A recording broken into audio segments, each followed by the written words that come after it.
All right, ladies and gentlemen, we are back in the action here. I don't think we've missed a rack yet between Mr. John and Mr. Jose here. We are going to be zooming out in just a moment because on the other table here, just like we had just a moment ago, we will have the matchup between Miss Nessa and Miss Kim here again.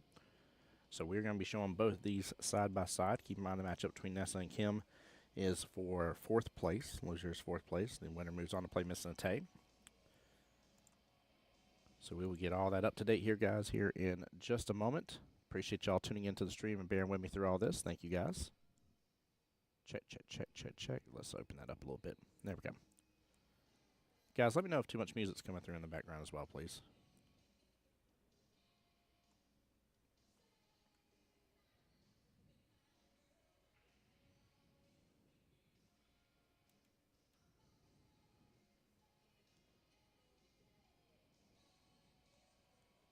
All right, getting things refreshed here. Whoops, bear with me for just a moment. I'll get that updated for the women's matchup.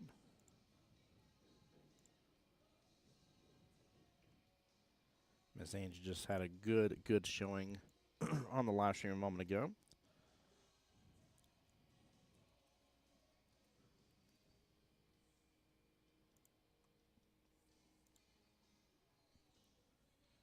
And then ladies will be racing to 4 again.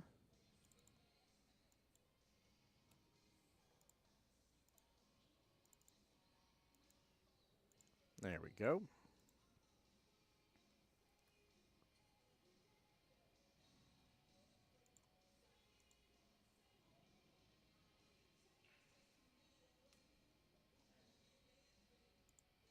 All right, let's get chat involved here, guys. Welcome on back to the stream. Appreciate each and every single one of y'all for being here. Go ahead and get this one refreshed for me, shared back out, please, if you get a moment. Would mean a lot here. Let me refresh on our end, make sure we are good and live, and we definitely are.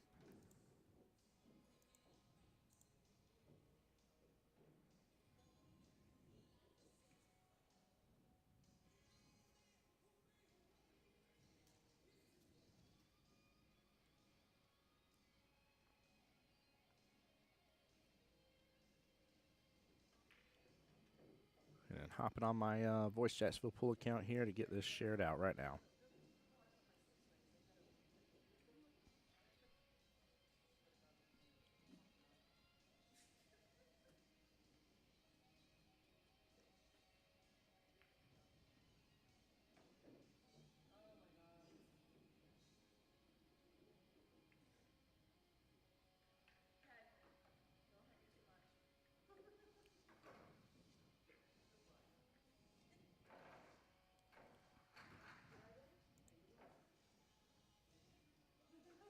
Oh, so that was a nice out by Mr. Jose there. Very well played. Guys, get on back into the stream here. Get it shared out. Get it light, please, for me. Fixing just the camera angle again. Oops. There we go.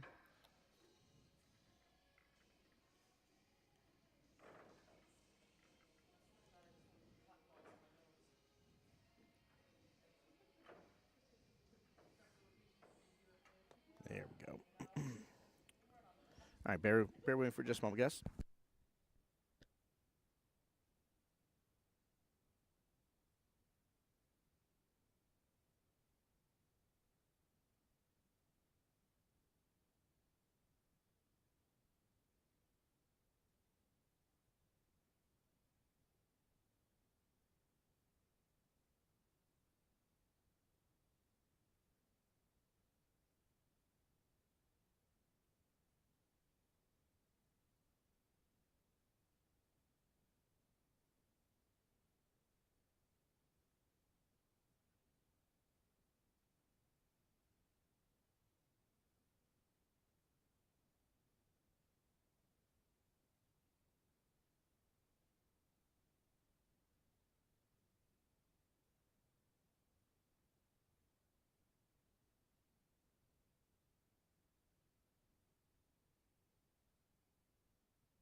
All right, guys. So again, we got 2 matches going on right this moment here. Let me on here, guys. Make a quick little adjustment here. There we go. And again, we got Mr. John there on the table on the left, racing up against Mr. Jose. 5-5 race. Jose getting rank number 1. And then here on the right, we got the ladies back here. Miss Nessa versus Miss Kim. Kim just getting a good win here against Miss Angie just a moment ago. Kendall back in here says, let's go, Ness. Team no quit. Yes, team no quit indeed. Show that love here. Show that love. Well, we're going to show both matches here. I'll flip back over to the ladies here in just a moment.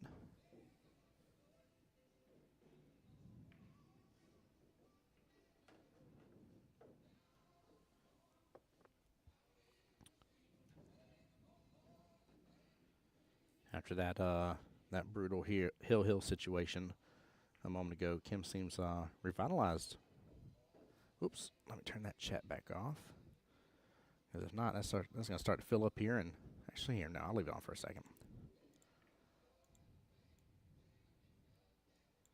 Just going to move it down a little bit.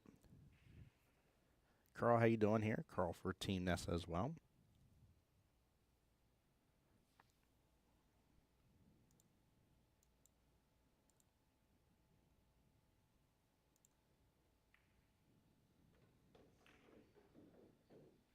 Hey, Miss Lynn's in here for Nessa as well.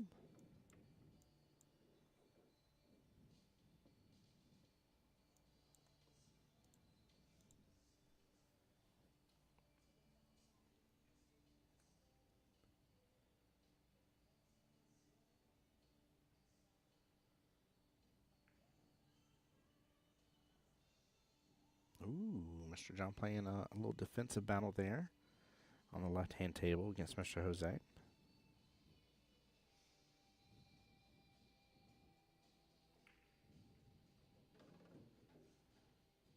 definitely like that defense here. Even has Jose sitting there taking an extra minute looking at the table.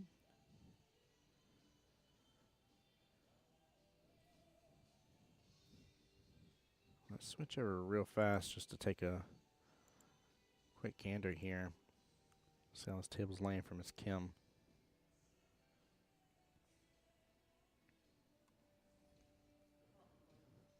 If she's able to slice in this, that cue ball should pop out for her. Should open up that 8-ball bottom left-hand corner pocket.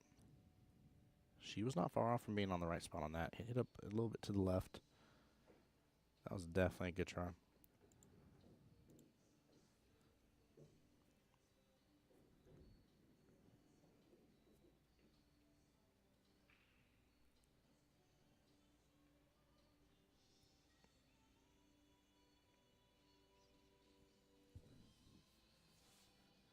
Plus side is Kim left Nessa with a little bit of a mess to deal with on the right-hand table here. Not a full-on mess, but just a little bit. It's like the 10 and 11 are still grouped up really well with each other, so. And they're not doing too much against Kim, so that is definitely Nessa's problem overall.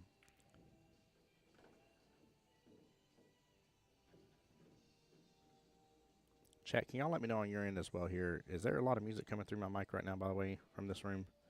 We have a very small speaker on with a little bit of background music, but would love to know your guys' input on that.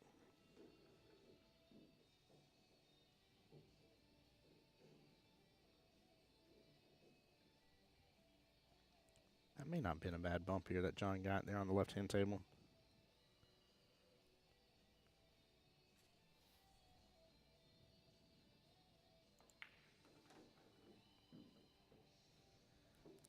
That's with a nice little force follow here, getting right-hand side of that 13 ball.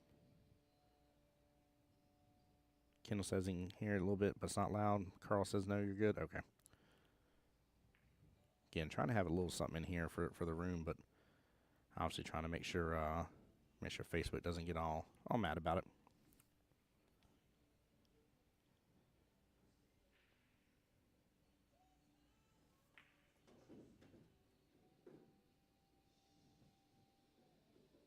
Nessa with a very nice run here. Oh, there's a little more space there, actually, now I'm looking at it. Definitely a little more space between those two. Mr. John doing a great job riding between the rails here. Good eyes on his 13. Bottom right-hand corner pocket. Likely take the 8 in the same pocket here, I'm assuming.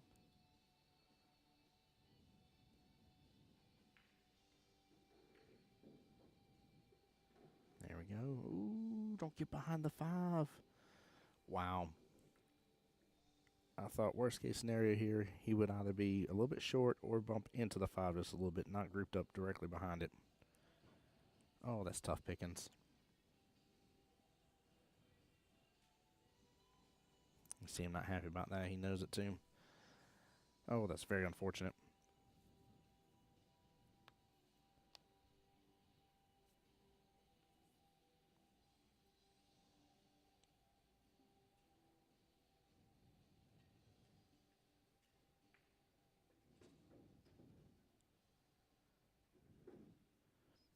And look at that. Nessa did a great job here. Let's take a look at the lays table here. Oh, yeah.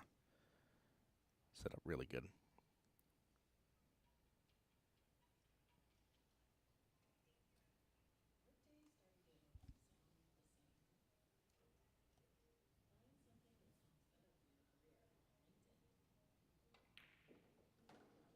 There we go. Opens up for the 8-ball bottom right-hand corner pocket.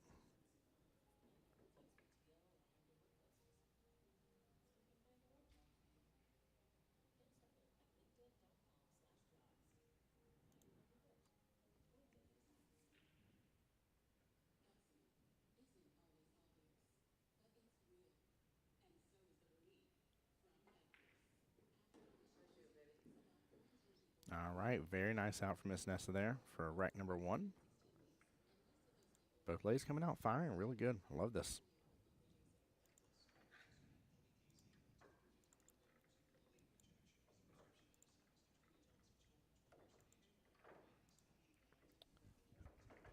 If y'all take a look here, Mr. John in a bit of a predicament here. Scooped up behind that 5 on his last shot.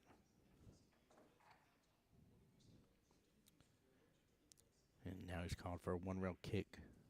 Bottom left-hand corner pocket. Oh, he gets it too. What a shot. What a shot. That was a very, very nice out. Goodness gracious.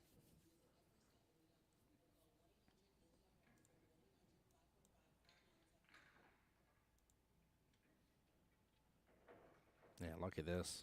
Beautiful 1-rail kick. Perfectly made.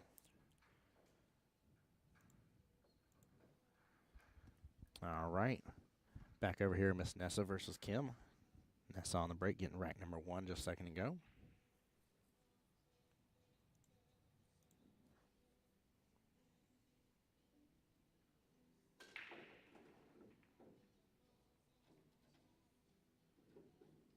Nate giving John there some props, saying good shot. Yeah, it was definitely a good shot.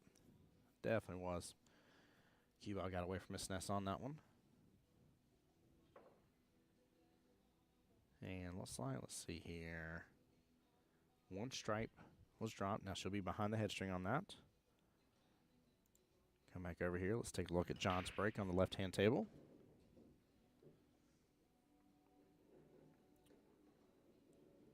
Really good break, actually. Really, really good. Wow. Hold on. Is that 3 stripes on the break? 3, 6, 7. 3 stripes on the break. Wow. John just wanted a second replay. That's all he wanted, guys.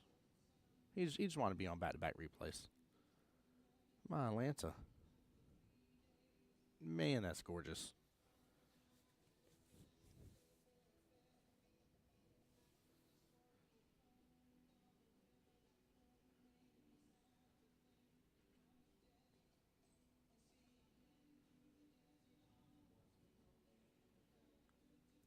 Well, I dare say he has a chance at the infamous break and run with dropping 3 and having eyes to get this thing started. But it's going to be tough. As it looks like he's going to want to leave his 9 as out ball, so he needs to come back through. Yep, slow down, don't go back into that. Oh, just barely too far over. This is twice now, back-to-back on stream here. With him getting hooked away on it, he just had to stay in that window. If he'd be a little bit further over to the left here, he could take the 14, let it open up, take the 11 in the same pocket, roll up the 9 top right, 8 ball bottom left or bottom right. That would have been done. Would have been the first break run we would have gotten to see on stream here.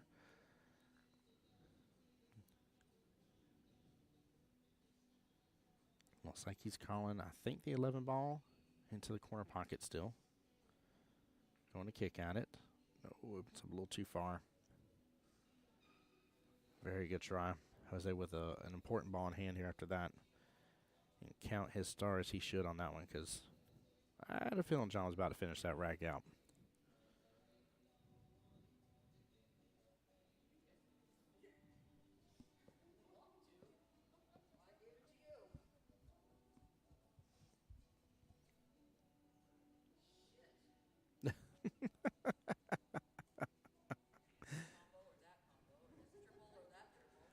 Oh, Lord. It's so funny hearing the lays in the background a little bit. That combo or this combo, triple this, triple that. Oh, man, too funny. We're going to take just a quick look at how... Oh, Lord. I'm going to switch back cameras. I don't even want to see this. That is... No wonder what she was saying. This is not nice.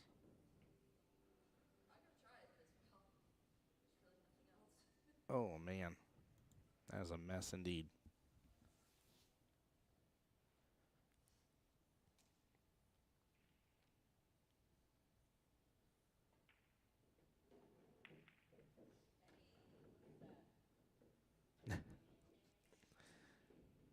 Miss Kim there getting a nice little combo drive. And eyes on some more stripes here.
Great question there, Carl. He's saying, do women Masters players go to 5?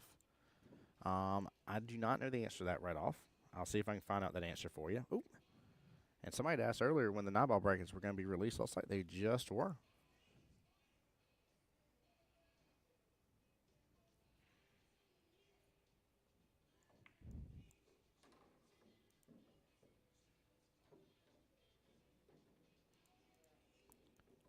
Yeah, I would assume they go to 5 in the one-loss side bracket. I think you're right about that, but I don't have anybody else marked in here.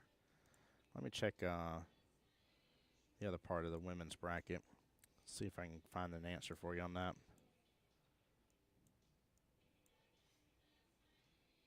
I only had one labeled in there that I saw was labeled on CompuSport with a yes in there.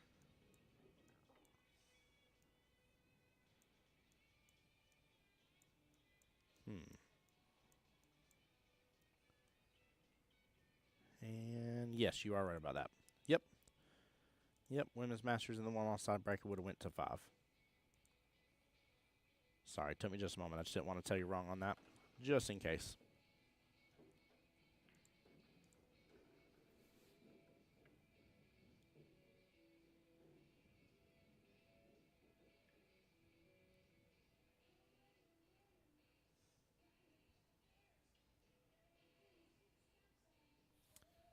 Carl, the only one I saw in there was Miss Yvette. And pull her back up here. Yvette Fernandez was the only one I saw now. Again, I don't want to tell you wrong. I'm doing a very quick look through the bracket. But she was the only one I saw with the word yes next to her name. And in CompuSport, that was the way they were showing that she was a Masters player. Yeah, I'm going through the original first matches here just trying to see. But I do not see anybody else with that in my quick look here.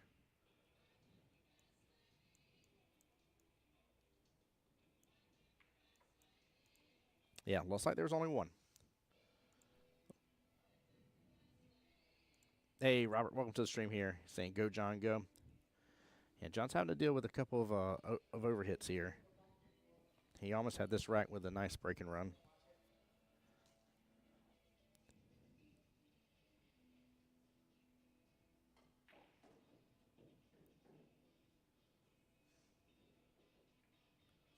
Hey, Kevin, welcome into the stream here.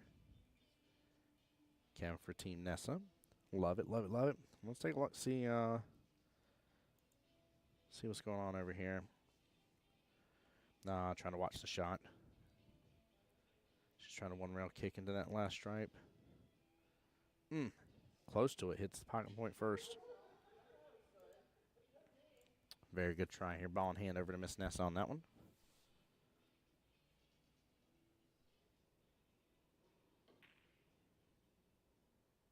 And Jose here. Ooh, I was about to say Jose's going to have really, really good run here. At least an opportunity for one, but comes up short from that 7.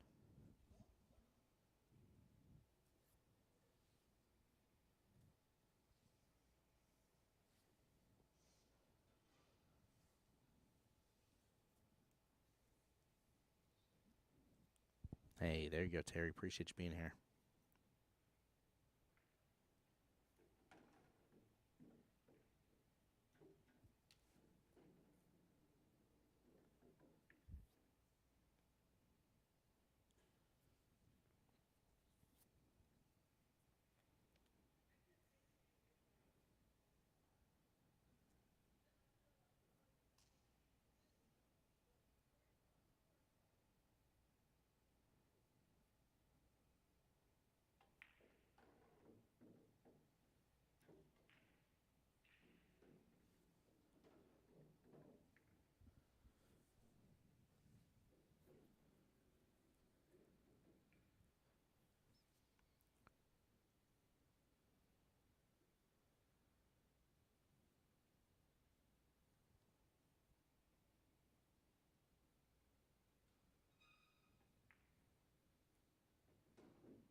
I want to take a look at something real fast, guys. Yeah, it's just as a thought. There is not excess room between that between that 7 and 10.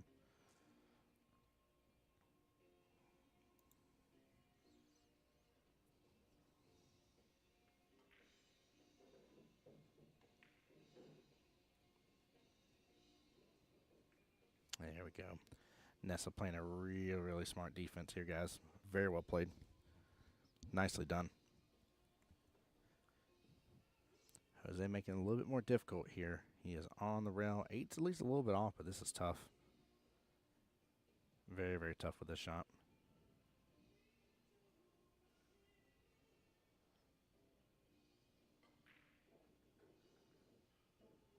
Oh, man, he gets it good. Flirts a little bit with that side pocket. Very, very well done. Jose will be up 2-1. Back over here on this matchup between Nessa and Kim here.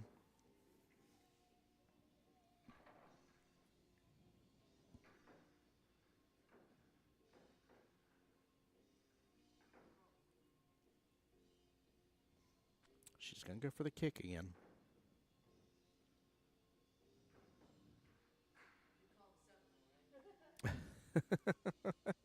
Kim making a good joke there. She said, I did call semball, right? Ms. Barber, welcome back to the stream here, my dear. I'm glad you're here. And we'll switch back to our split view here in just a second. Match between John and Jose is continuing on through. 2-1 in favor of Jose right now.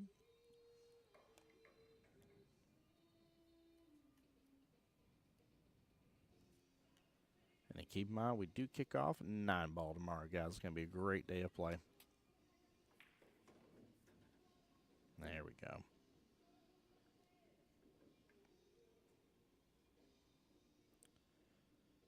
It's funny, I was messing with there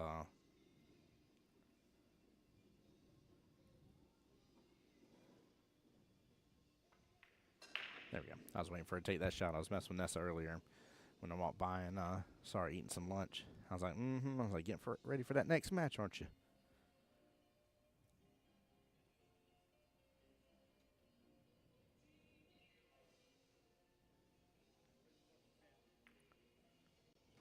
And a nice out by Nessa there, up 2-0 right now against Miss Kim.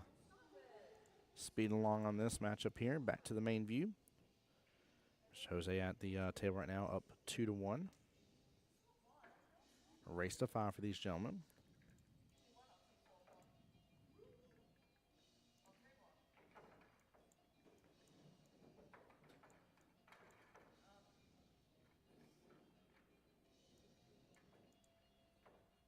And then looks like the match between...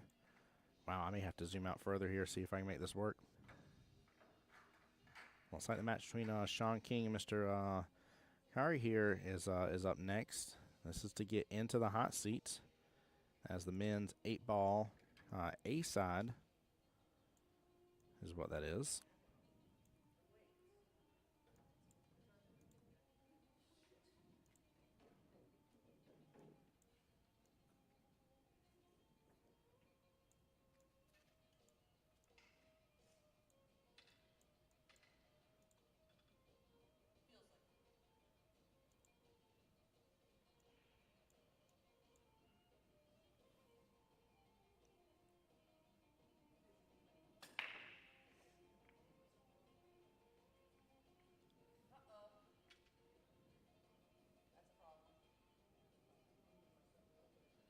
Yeah, I may have to see what I can do here in a moment, or if the ladies get done in time, we can hop over and get to enjoy that match a little bit as well.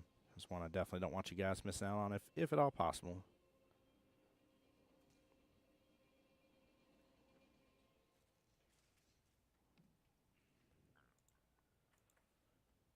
Kendall saying on the YouTube side here, my dad's playing 9-ball singles this year. Let's go. Very good, Kendall.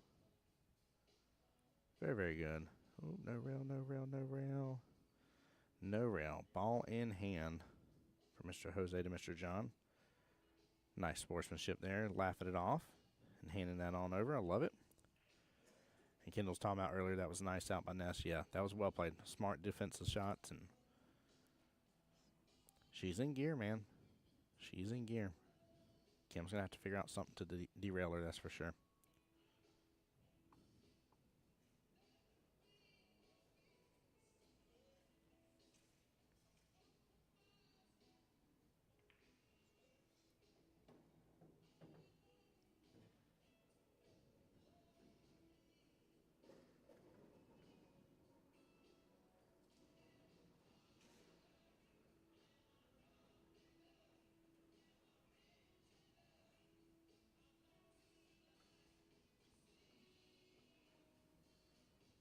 Hey, Shane, how's it going, bud? Welcome to the stream.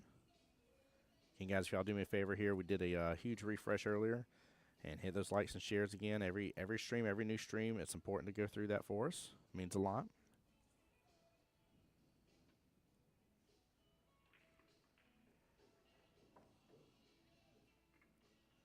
Shane says, been following for 4 years. Sheesh. Time flies. Let's go, Shane. I love it.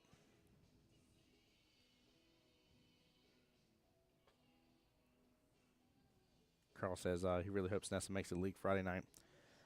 Well, I don't know if she has plans on the 9-ball side or not.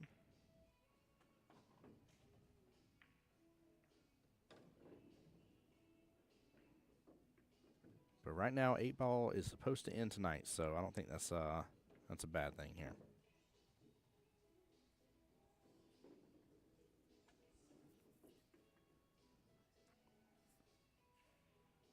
Shane says, blessed, staying outside, smoking, getting my pool fix in. There you go.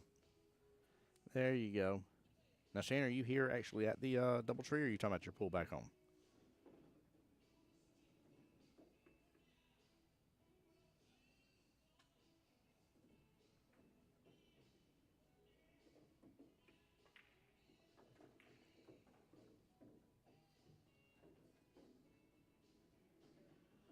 Yeah, Nessa's in good stroke here. Oh, if she's in teams, I doubt she'll make it.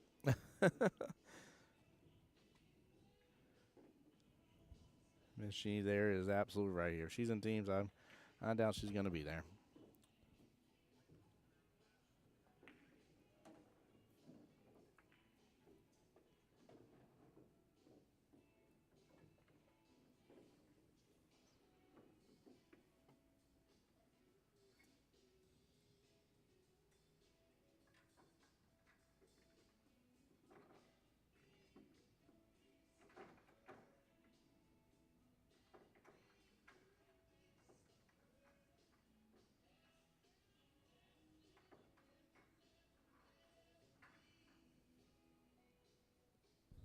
Let's take a look at this table, too.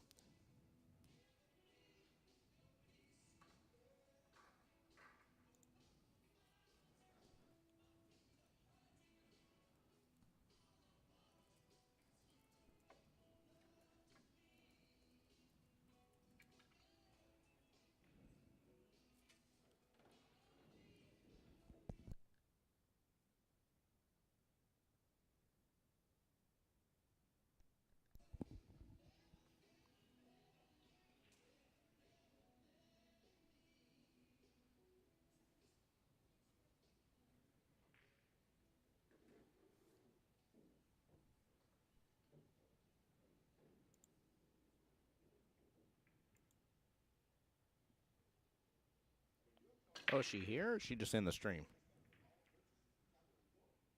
I thought she was away out of town. If she's here at the event, tell her to swing by the room and come see me.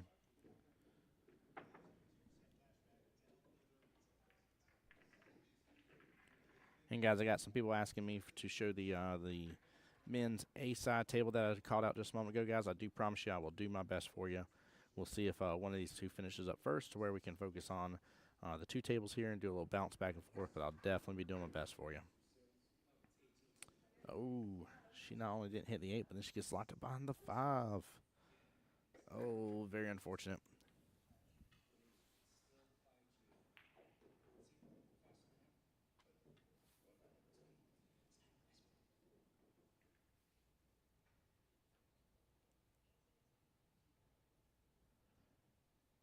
Yeah, same here, Shane. I definitely agree with you, bud. Definitely agree.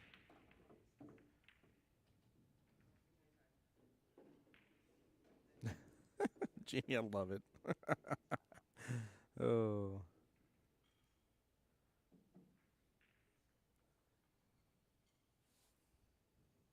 All right.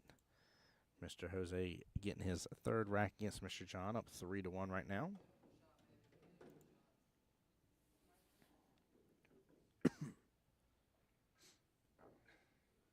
Goodness gracious. Oh my goodness, did I miss it? Hold on here. She actually hit this 8-ball in while I was switching over, looking over. Oh, Nessa landed that in the side pocket, chat. Let's freaking go. Wow. Oh, my Lanta. I'm trying not to be too loud, guys, but it is tough when you realize what just happened in that shot. A one-rail kick into the side pocket to be up 3-0. Wow. Very well done.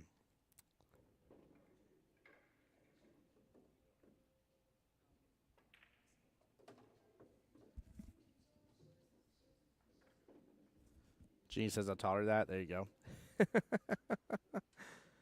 Shane says, make my rounds showing love. I'll be back, absolutely. And Miss Sophia, if you are in here, much love to you, my dear. Miss you. Missing your dad over here as well. Hope y'all are blessed and doing well. All right, let's go back to the overview here. Mr. John up to break here on the left-hand table. That was a nice kick, wasn't it, guys? That was such a good kick. Goodness gracious. Oh, man, that makes me so happy. I literally looked away for a second. Sorry, in a tricky predicament here. She one-row kicks it right on out of there. Like nobody's business. I do mean nobody's business. Oh, my Lanta. That was good. Nope. You hear her say, death scratch again and again. Yep. Tara there saying, nice shot to Nessa. It was. That was very, whew. That was mint. That was such a good shot. I have a strange feeling that we'll end up seeing a fun matchup here in just a moment, though. Strange feeling. Strange feeling. Gus says, I got to see it. You darn straight you did.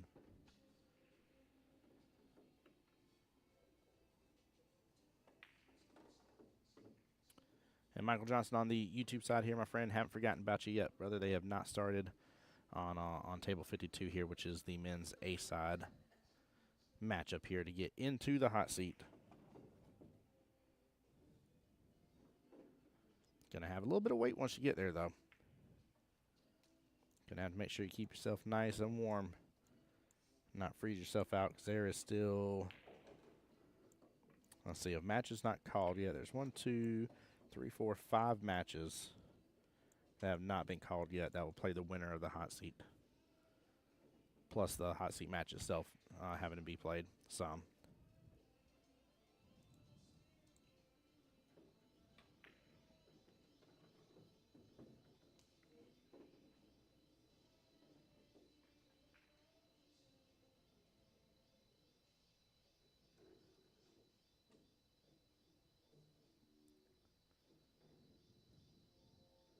I think Jose there on the left table is playing a defense. Happened to drop it there, bottom right-hand corner pocket, but trying to leave that keep all the way top right-hand quadrant of the table here.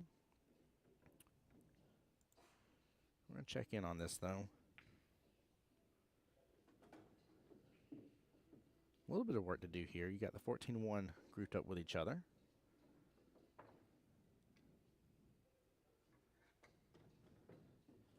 Gus said he had too many bills to have the money to enter this this year for himself. I get it, man. I get it, dude. Absolutely do.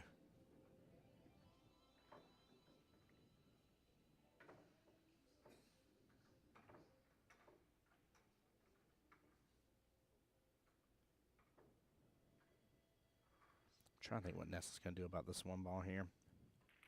Unless she can kick over.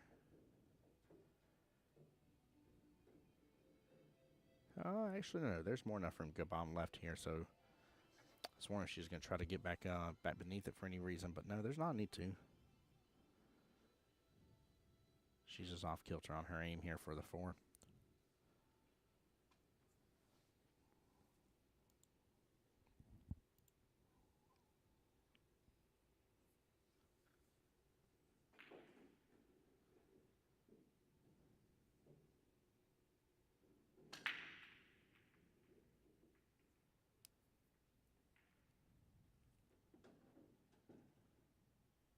Oh, no. She made the angle work.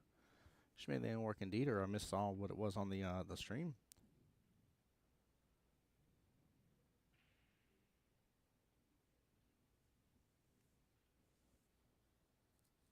I'm on here real fast. I definitely want to show you both matches, but I want to see this. Yeah, she's going to go after the 1.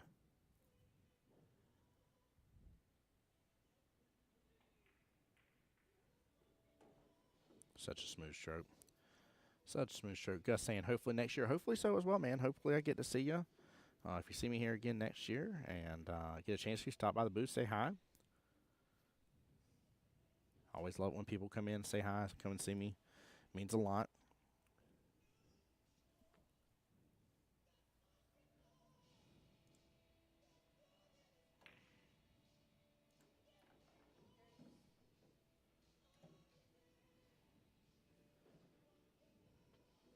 think she's in a window for that 8-15 playing blocker here. She's going to go for the one rail kick behind it. Call that top right-hand corner pocket.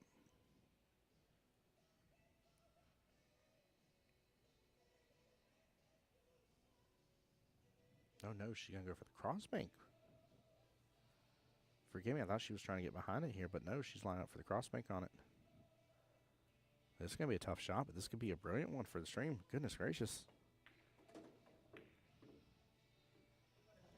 Wow, what a shot for the win. Goodness gracious. A 4-0 victory right there. Way to go. Way to freaking go. Goodness gracious. Wow, chat. Wow, wow, wow. Oh, my Lanta. Enjoy that replay because that was a gorgeous, absolute gorgeous crossbank. What a shot. Way to go, Miss Nessa. Mad props to her. All right, while we're waiting on the other matchup to get started here, we're going to come back over here to Mr. John versus Jose. Kendall over there says, what a shot. What an out by Ness. Oops, sorry, went too far here. My hero. Damn. Way to go, Nessa. Wow, wow, wow. Let's go, chat. Oh, man. Carl said maybe I don't want her to show up for league, right? Oh, man, there we go. Yeah, that was a good out. Way to go. Mad props, though, to Miss Kim, though. Definitely cannot let her go without giving her a quick shout-out as well.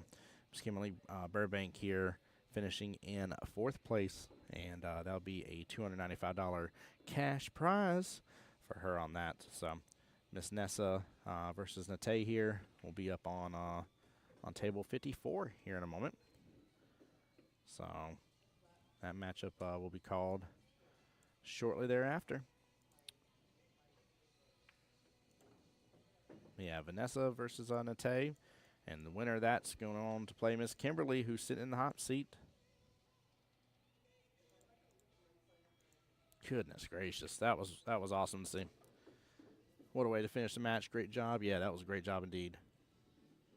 Great job indeed. Very well played.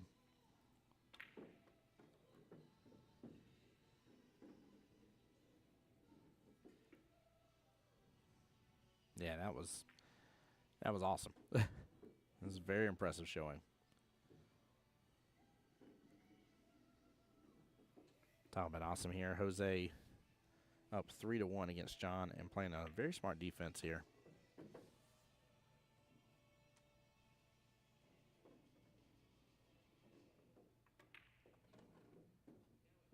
Ooh, a little too far there on the zoom. 1 second, guys. There we go. That's a little better.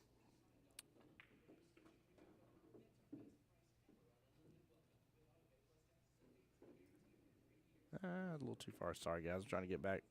Looking good. There we go. That's better.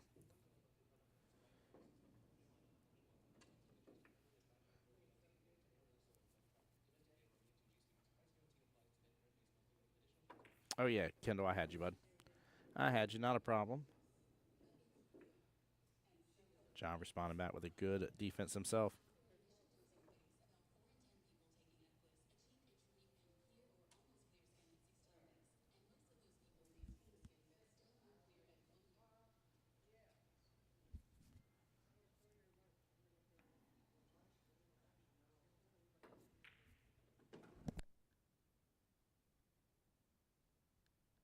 Guys, give me 1 second here.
right, guys, got to get this set up here for y'all.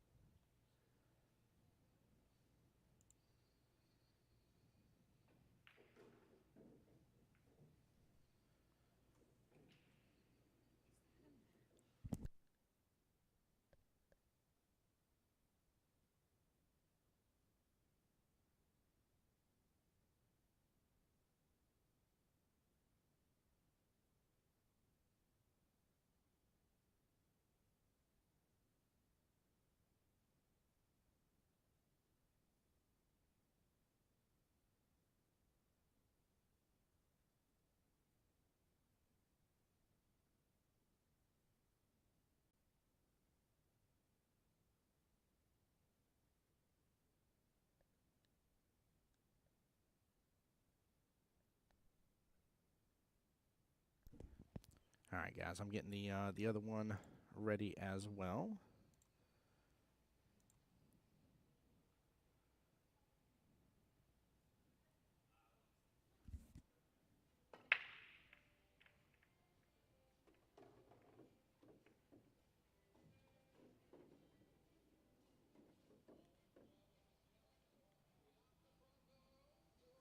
There we go. Trying to listen for whenever Spotify's hops on with some music here. So the match between Sean King and Mr. Dakari here is about to be starting here very shortly. This is the hot seat match coming up on the men's A-side brackets. It will be a race to 6 for those. So I'm just getting everything updated. I already got my other camera turned for you guys. And that way we can be able to watch a little bit of action across the board here as much as possible. All right, I need to switch over real fast just to make sure I got it. There we go. And let me just update the away. All right, I'm going to switch back for you guys while I'm updating here.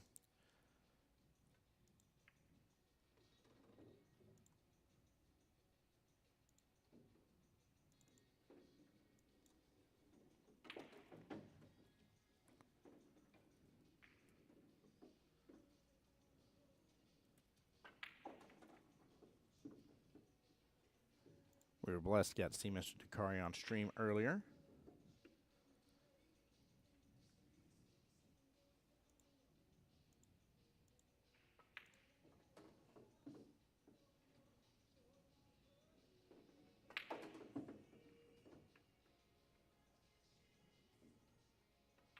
Let's see here.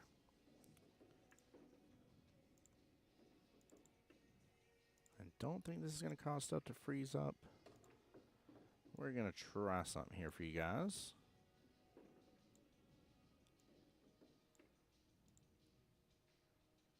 Let's see how that looks. There we go. A little harder for me to split the tables here without picking up the cameras and taking them off from the hold I have on the ground here. Have them kind of taped down again for secure purposes here for the cameras, keep them from getting knocked over. But that way we'll be able to see both matches right now going on.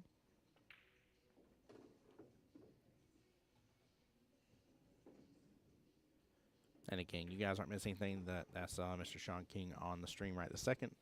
Just practicing some balls right this second. Mr. Dakari had a moment on the table while he was getting on over here. And so he just wanted to work through a rack real fast.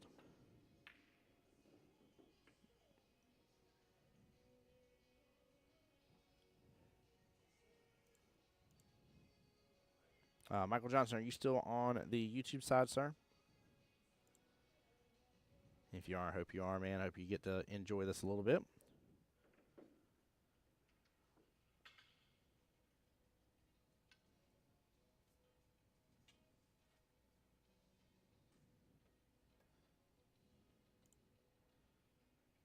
All right, there they go, lagging.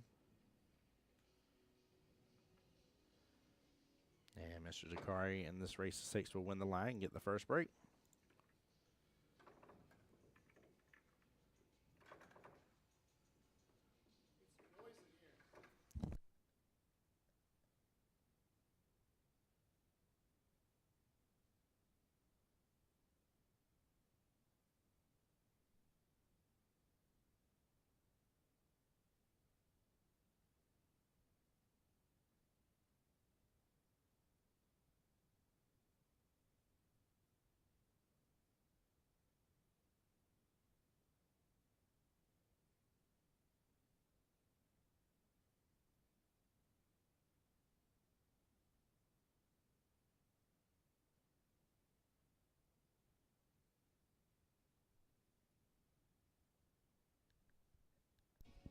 All right, sorry about that, guys.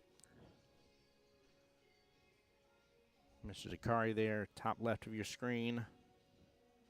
Over here on the main screen here, we got Mr. Jose right now playing against Mr. John.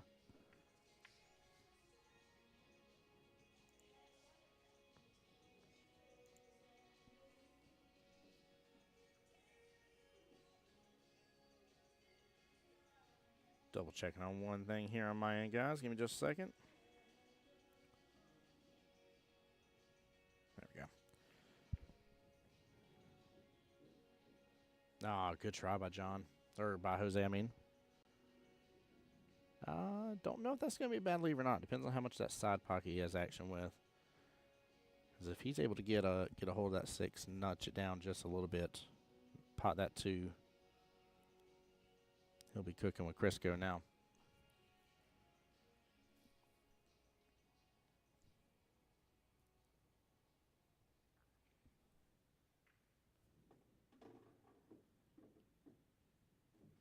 Guys, give me one moment while this is rocking and rolling here.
All right, Chad. I hope y'all were behaving while I was away. Appreciate y'all.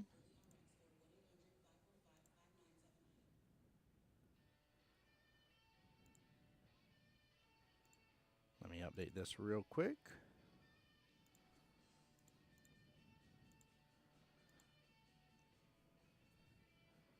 Hope you guys aren't minding the dual view here.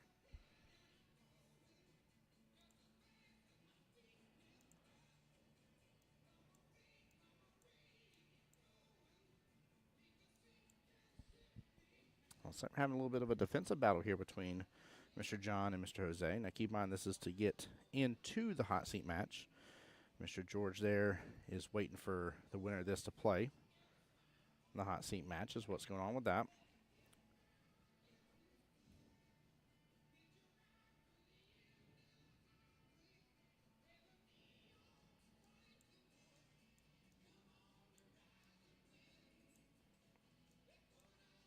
Well, it's like Josh Novak versus Hubert Dabu having a good match, 2-2 on that one. Match between Danny Martin and Kenton Taylor was called not that long ago. In fact, just a few minutes ago. No, what a nice breakout from John here. Very well done.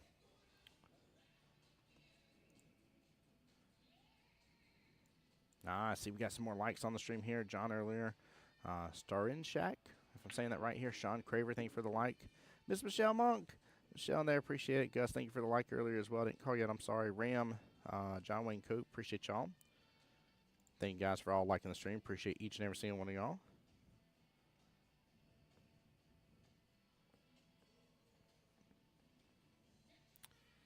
And then I think we are about to have the ladies over here as well.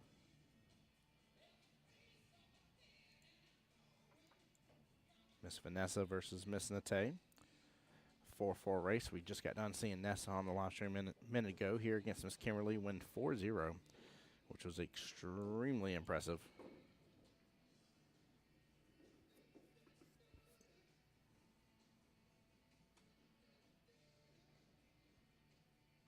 John's going to load up some bottom here, kicking to the bottom short rail. Just like so. Nicely done.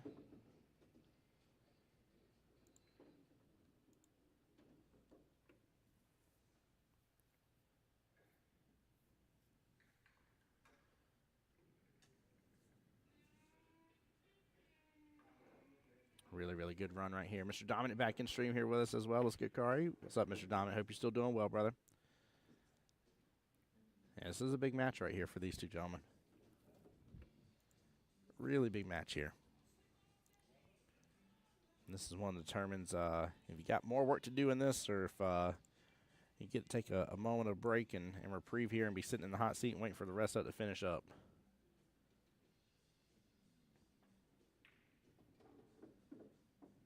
Come back around here. 8-ball left-hand side pocket. Set up really good.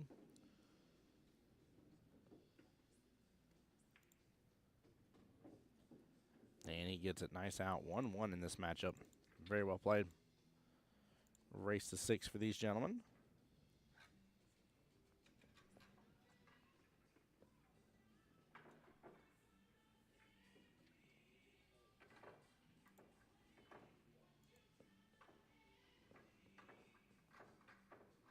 I don't know if I can give all 3 tables for you guys here. Let me just try and see what I can make happen. I ain't gonna make any promises, but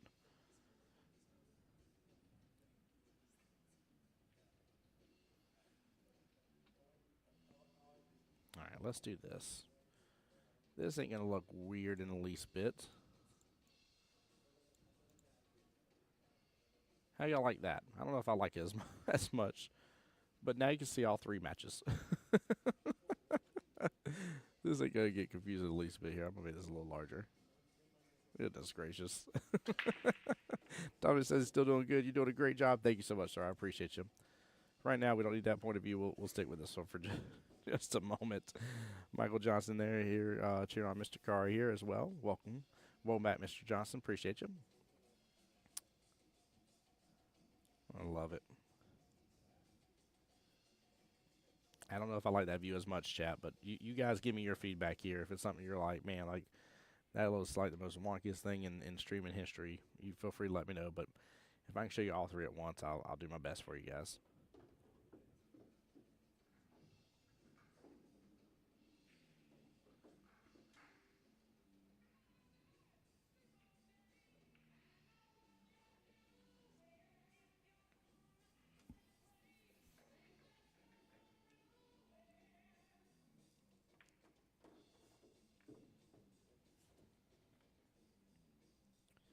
Sean back in the stream on the YouTube side said we can please watch cards match.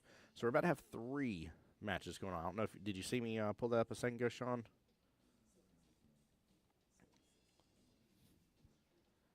So I'm gonna have it back up right now.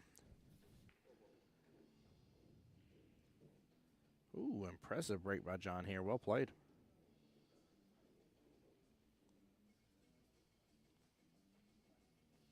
Very, very well played. But yeah, we're about to be showing three tables at once. So, you got Mr. Kari's match there doing top middle there against Mr. Sean King. You're going to have Nate versus Nessa there on the right-hand side. And in this match right here, John versus Jose on the bottom left. Like I said, we might roll with this unless you guys just absolutely are in despise mode with it here. So.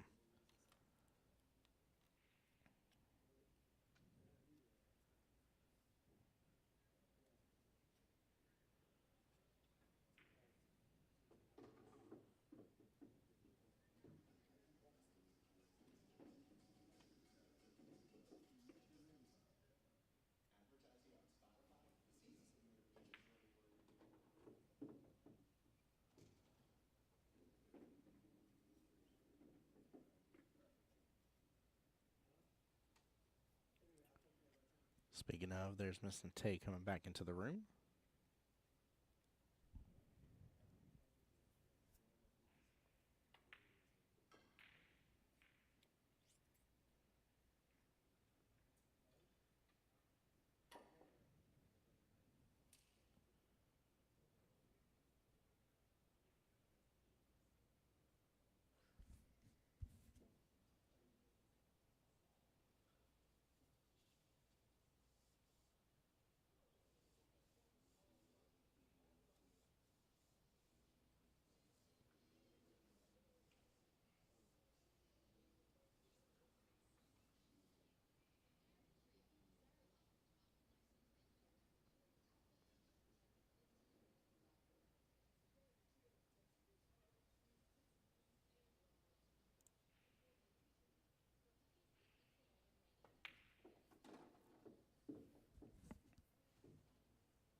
There we go. Yeah, the music back up and playing now. This match between Sean and Mr. Dakari here.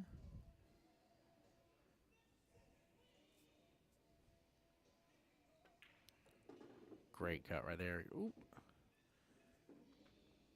Gets a little nudge into it. I'm not sure what he's going to do about another stripe. 12 ball sitting up over there off the top short rail.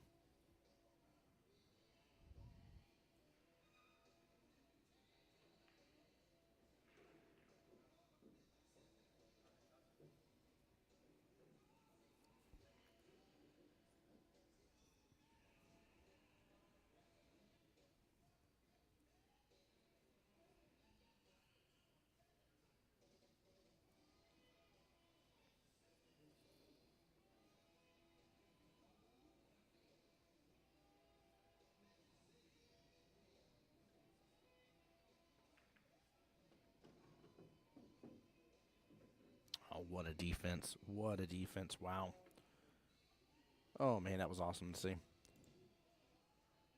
Take a look at this replay here. Very, very well done.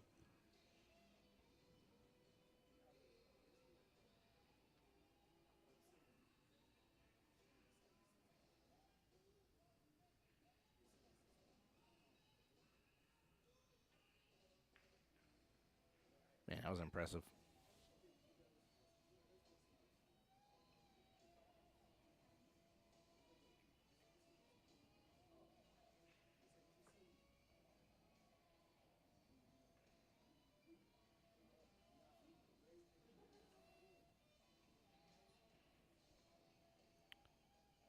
So looking for the 2 rail here, parallel shifting over.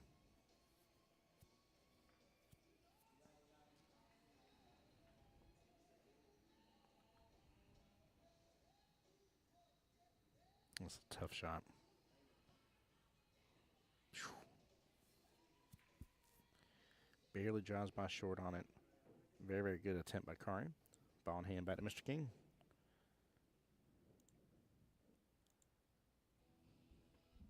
So I believe they have coin flipped. Hugs from the ladies over there.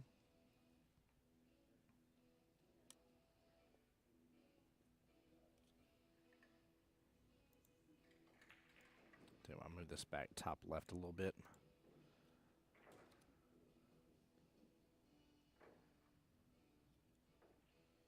Kind of tough to decide. I'll be blocking somebody one way or the other, won't I?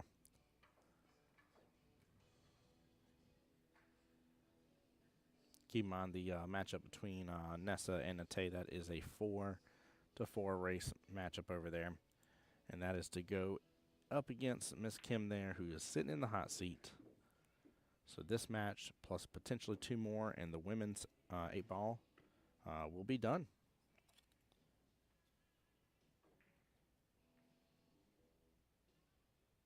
And again, as these matches finish up, guys, we'll definitely switch cameras on over, so don't worry on that, I promise you. I'll do my best for you.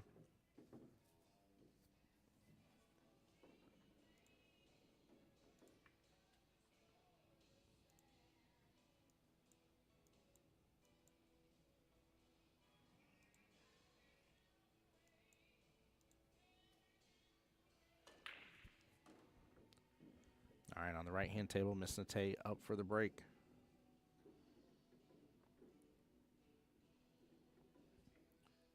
Loser here will be in 3rd place. Winner here gets to go take on Miss Kimberly, who is waiting in the hot seat again.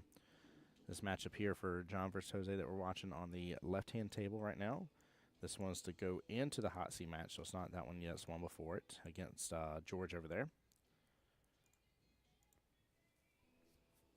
Miss Abby, Miss Lauren here for Team Nate. Let's go, let's go. Should have love.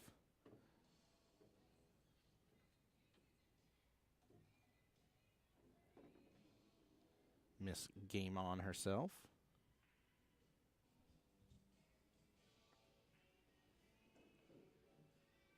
I had to go wish her well earlier when she was fighting Miss Kimberly.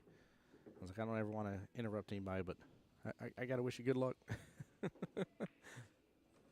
And looks like right there at the top left of your screen here, Mr. Sean King just got that last rack here.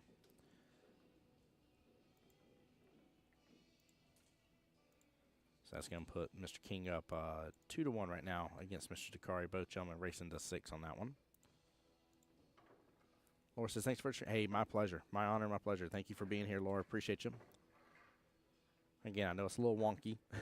This feels very weird to have 3 tables on the screen at once here for you guys to take a look at. A little tough to commentate, but I think you guys are more worried about not what I had to say, but how these players are doing. I think that's far more important. So as long as you guys get to see exactly what it is that you guys are wanting to see, then we'll rock and roll with it.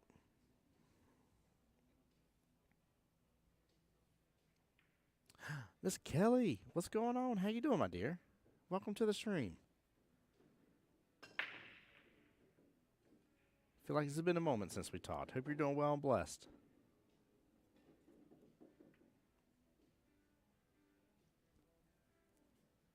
What's funny about where all 3 of these matches are is they're all almost in the same position to an extent. The women's is a little bit further along than the 2 men's brackets are right this second, but yeah, this is funny how all 3 of these are kind of just culminating into the same spot.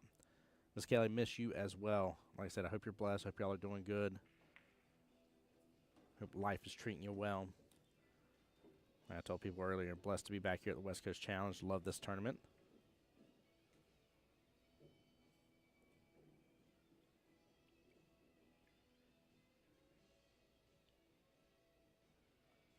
Also, guys, as well here, I would be remiss if I don't tell y'all, just to be on the safe side.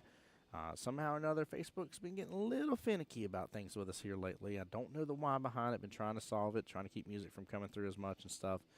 But still, it just magically will drop sometimes during stream in the middle of it here, usually after multiple hours of streaming. But in case it does, we are still live on my YouTube as well, The Voice of Jacksonville Pool. You'll see my logo there top right. Make sure you go hit that subscribe button for me, and make sure you have that ready just in case. Unless the whole internet drops. If the internet drops, I won't be streaming on nothing. But here lately, like I said, Facebook has been the weird one about it as of recent. So.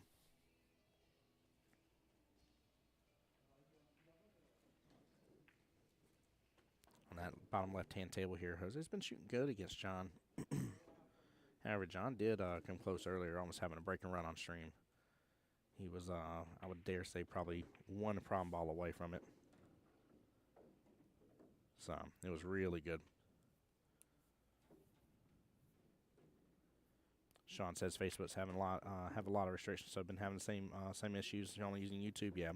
I would if everybody was on YouTube. The problem is there's a far greater reach, at least for this, on Facebook.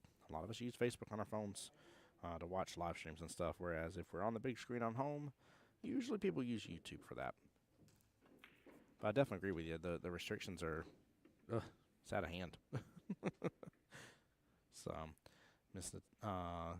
Miss Nessa right there taking rack number 1 in their race to 4. Well played.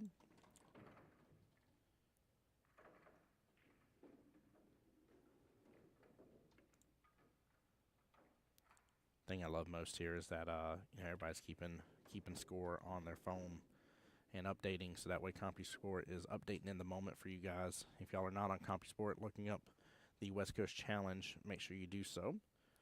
It is labeled the 2025 West Coast Challenge, and there's the easiest way to find it. But that way, if you guys are wanting to know a current score, and especially if I'm not available to let you guys know, don't hesitate to take advantage of that.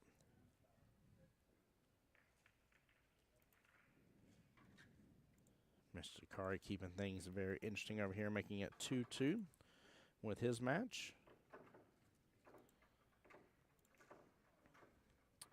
So to give you from left to right, tables 1 to 2, then to table 3, because that's the order how they are in this room. 2-3 race, or 2-3 right now in the fight, in a 5-5 race. Natalia Nessa's is a 1-0 in a 4-4 race. And then Mr. King versus Mr. Kari is 2-2 in a 6-6 race. That in no way, shape, or form is confusing, but I'm pretty sure somebody's lottery numbers are somewhere in there, so you need to take advantage. Speaking of, by the way, here, I think John just got great positioning on this 15.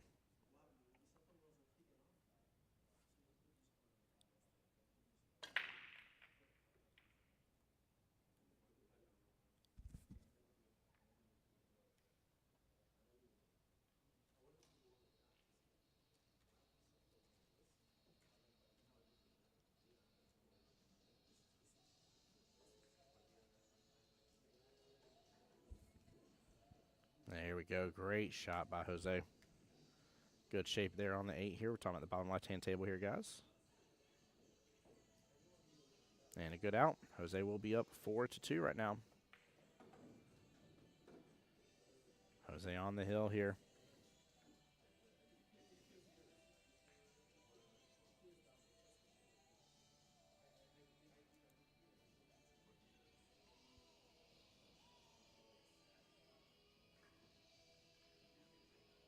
Oop, wrong camera. Didn't move that.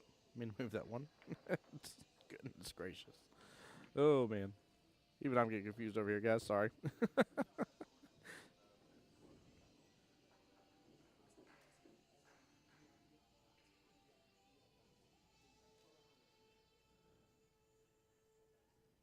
Well, it's like a pretty open table for the most part. All depends on what options that 5-ball has for Miss Nate, but I think the 4 has a home to drive past the 10-ball possibly.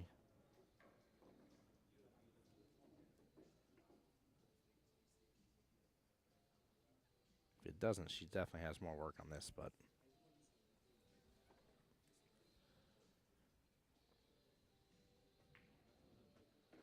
We'll see right here. If she slow rolls this up. Yeah, definitely had a home past it. Look at that. Taking over that top right-hand corner pocket looks good.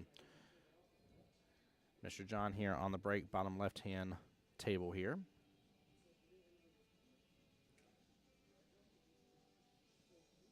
Does make one on the break. Do not like solids, man. That 4 and 5 sitting up there. I mean, I guess you can use your one ball to get up to them if you want, but I think based on that alone, I'm going stripes right off the bat. So 8 ball on the break does get spotted. You can either win or lose on the break.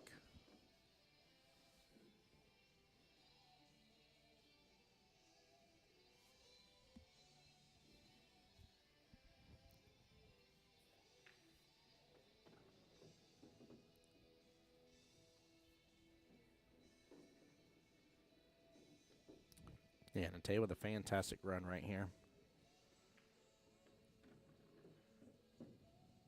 Calling the 5, trying to kick into that bottom rail. Oh no, she clips full. Thought she was trying to load up to clipping that bottom rail and try to pop back out a little bit, but oh, she's in a little predicament right now. By the luck of it.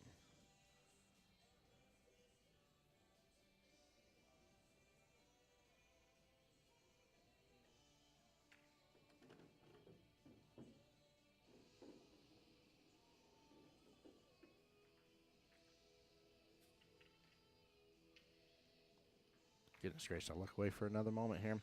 Mr. Sean King just picked up that last strike. Him and Dakari are fierce against each other, man, I tell you. I'm going to wait for just a moment, go look at the other tables here. Next thing I know, I see balls being scooped up and next rack getting ready here, and it's wild.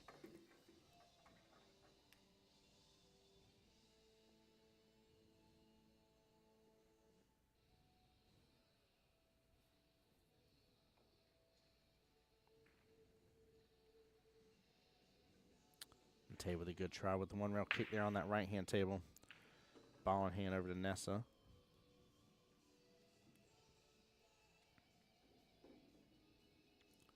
Tyler says, wish I could be there for singles again this year. Wish you could have too, bud. Absolutely wish you could have.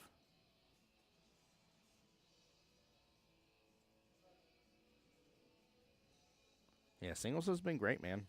Again, you know, I don't think I need to sing West Coast Challenges praises here, but obviously always a tough field and good environment and great ran tournament are all very, very enjoyable. There are multiple aspects of this tournament that I really, really enjoy seeing play out.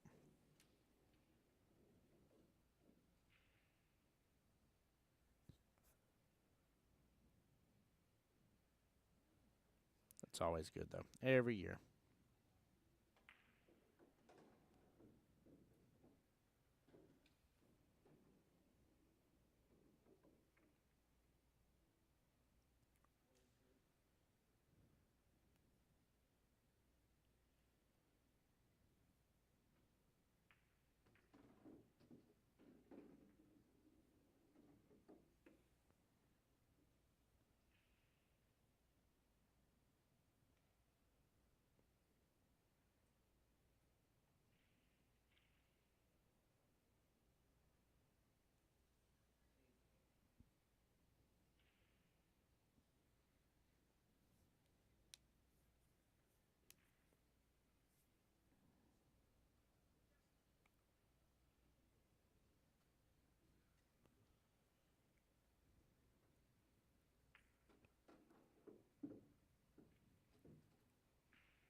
Hey, Miss Samantha, how you doing? Sorry, guys, I'm trying to pay attention to. We have a small speaker in the room hooked up to my phone for Spotify. I'm trying to pay attention when the darn ads finish, so that way I can turn the music back on for the guys.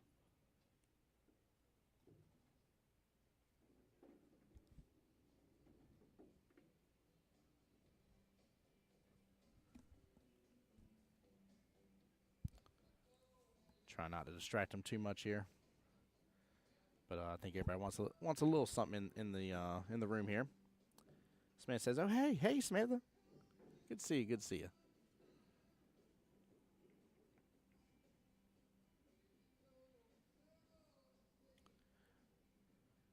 Speaking of Miss Nate here, oh, I thought she was breaking out the jump cue. Yeah, she is. Okay. Right hand table is what we're talking about, guys. She's going for the jump here. 4-ball, top right hand corner pocket.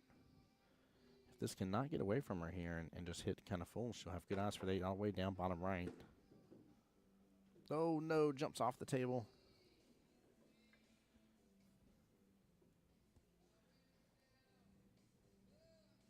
And that will be ball in hand back to Miss Nessa.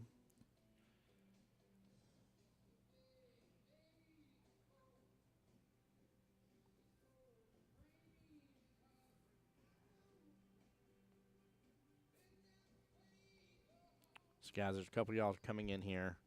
We have 3 matches going on right this very second here. We have the score and names for the bottom left-hand table here.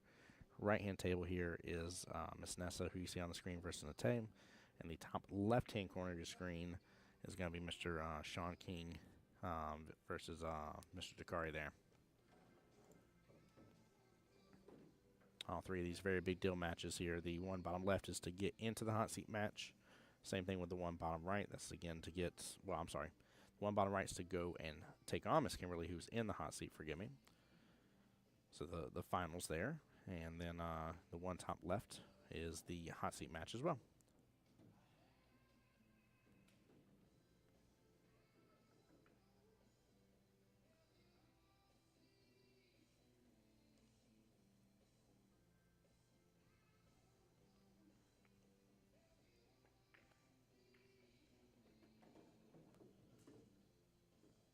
Miss Nessa doing a really good job taking advantage of that ball in hand on the right-hand table.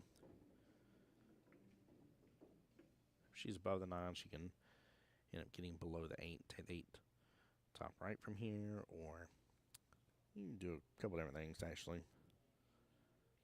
Really your choice. And I see Miss Kimberly coming in here to check out her competition.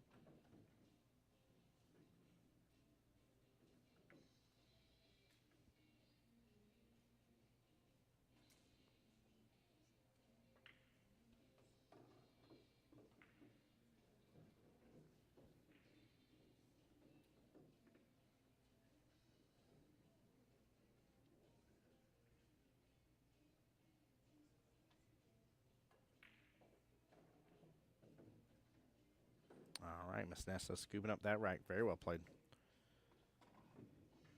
We're going to come back to just a little bit of the matchup here between Mr. King and Mr. Dakari here.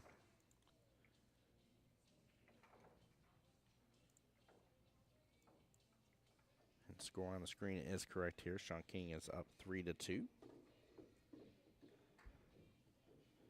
But I think Mr. Dakari's got a lot to say. Like his will and his determination in the matches. We got to see him on screen earlier. It was very, very enjoyable.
Hey, Griff, how's it going?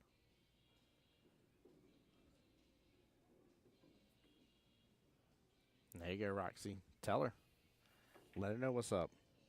It's going to be a tough one, though. I mean, you take a look at that table right this moment. There is a lot to deal with. A lot of little nooks and crannies to that table here with everything being bunched up.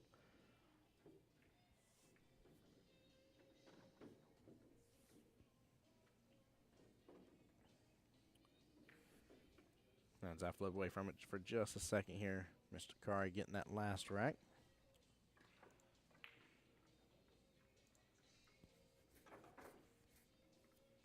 That will make that matchup 3-3. Again, race to 6 for that one.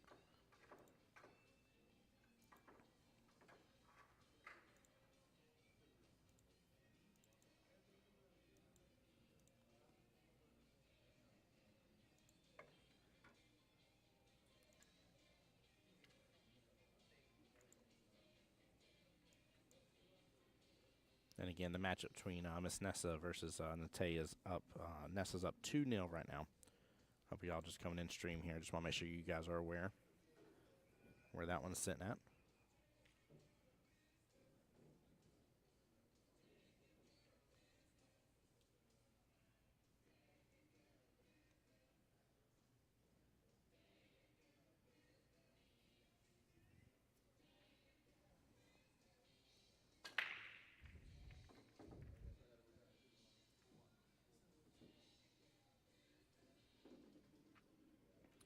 I do see Miss Kimberly in the background, guys. If y'all look at the top left, as your hot seat champion right now, waiting on this match between Nessa and Nate.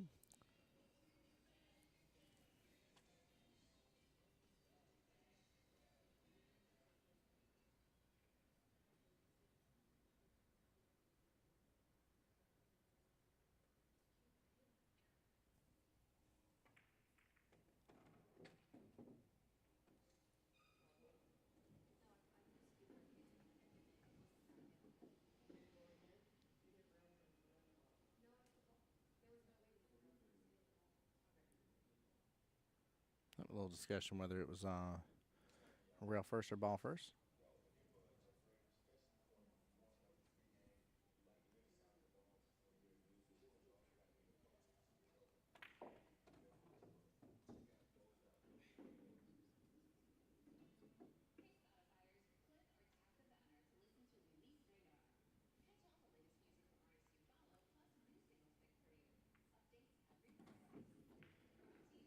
That table bottom left here, Mr. Jose with a great shot there on the 6 ball, but he clips the 8 over.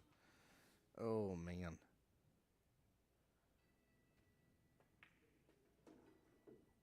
Things just got tougher for him for sure.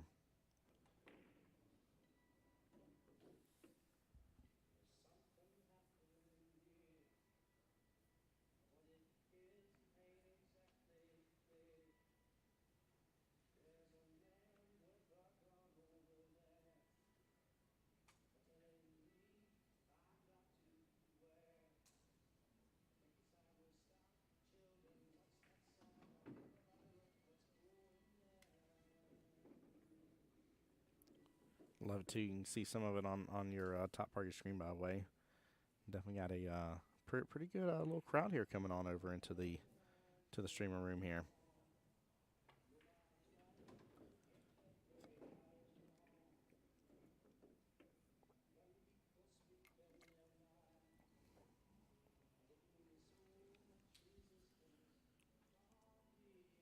Tough shot by John here, bottom left hand of your screen. Or by Jose, I mean, sorry, forgive me. And he lands it. He lands it perfectly. What a defense. That is very easy to let that leak out. Very easy. So that was nicely done. He's left John in a bit of predicament.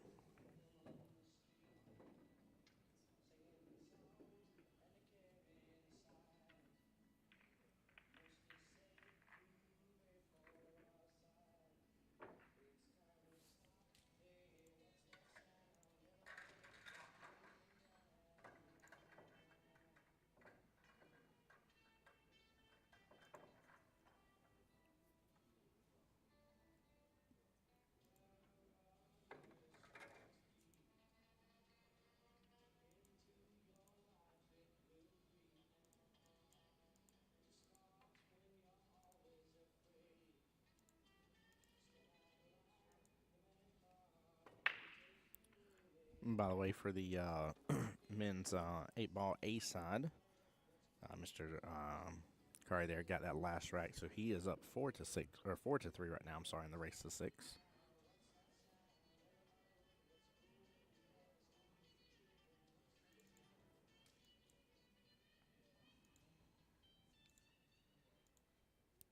That's really tough pickings with that matchup here.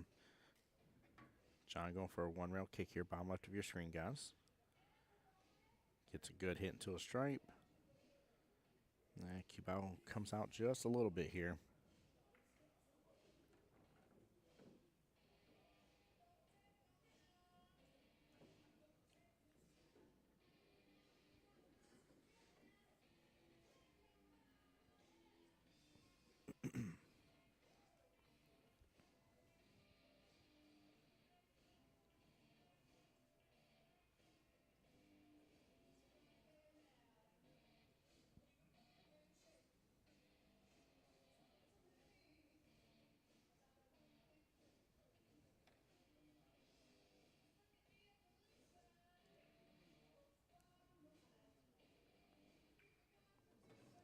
John on the bottom, or sorry, Jose on the bottom left hand of your screen. The match between him and John.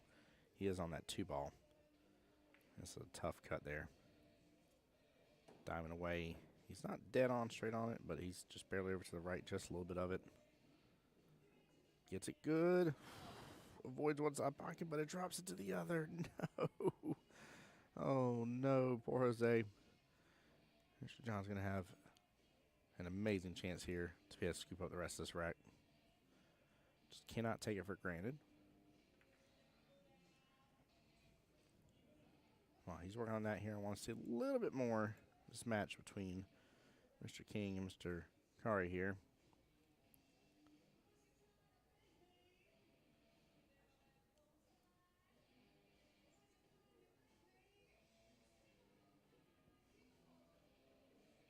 Definitely a couple issues I see right off the bat having to work on.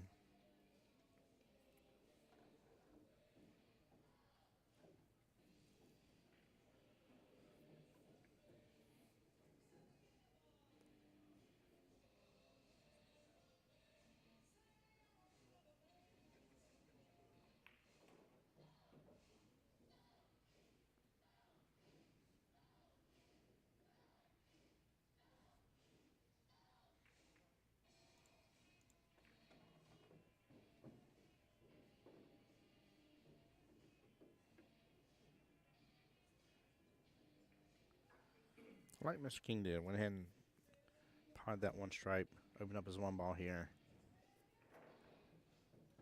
Still got the 11 and 7-ball here, bottom left, being problematic. That was a good choice by Mr. Dakari there. And looks like John picked up that last one.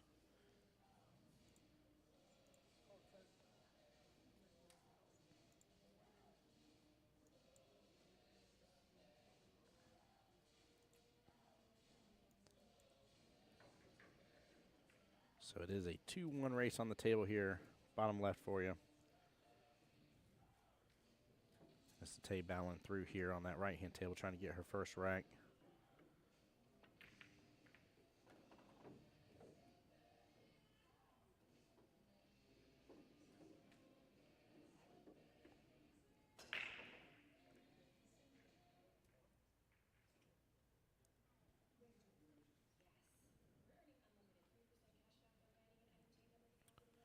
I was about to say, I don't know if she's going to go for the combo here with the 11-15 or not. Yeah, she's done walked around the table again. It's decided on that combo. I think she needs to hit a little firm, see if this 11 will pop back up. Oh no, she had enough space. She had enough space. Way to go. Way to go. No, I thought she had to completely go for the combo, Chad. I'm wrong.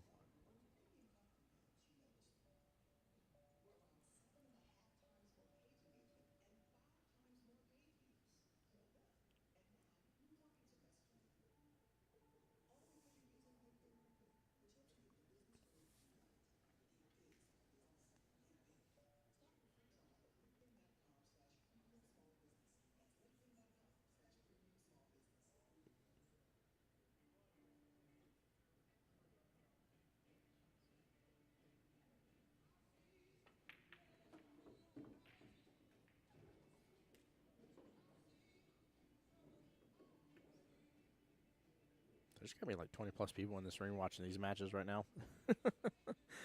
They're enjoying this. I'm not surprised as it gets down to the final bits of the 8-ball side of the West Coast Challenge.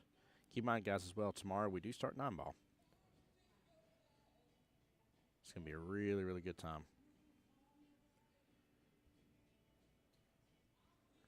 Looks like Nate here is going for the combo this time around. 15-ball bank shot into the 9.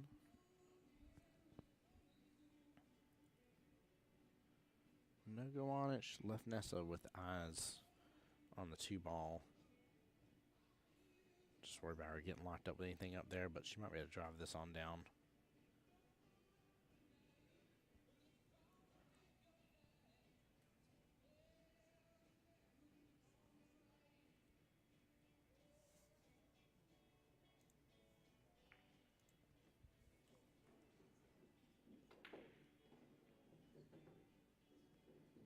There we go. Keep rolling, cue ball. Nicely done by Miss Nessa. Well played. Very, very well played.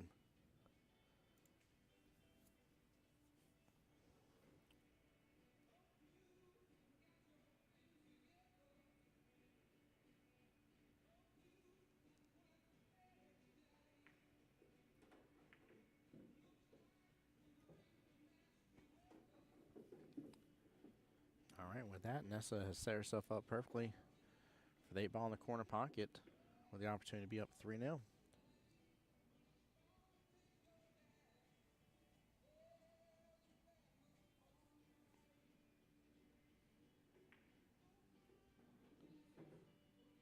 And she's done just that. Nicely done. Wrong button, chat.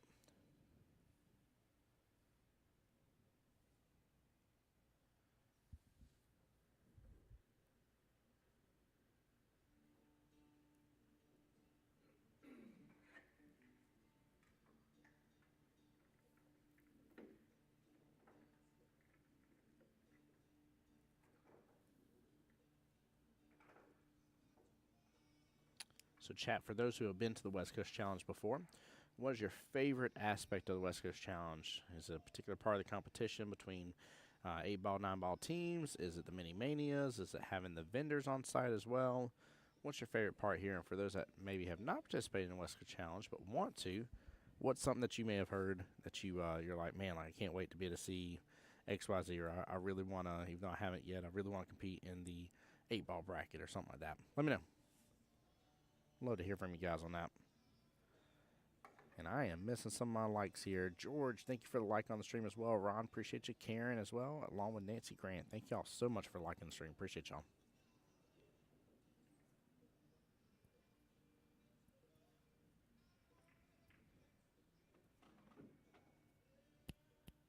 Good shot. Oop. Gotta quit hitting the wrong button, chat. Sorry. Didn't mean to scare y'all there. Back over to the main view here, showing all 3 tables.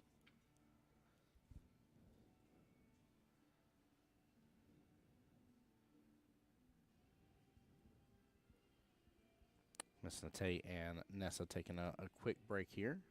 Again, Nessa up 3-0.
Trying to take a look at this a little bit closer here. He's hooked up with the 6. Looks like he's trying to jump. And he has to be able to pull that cue ball back to keep in view for the 8.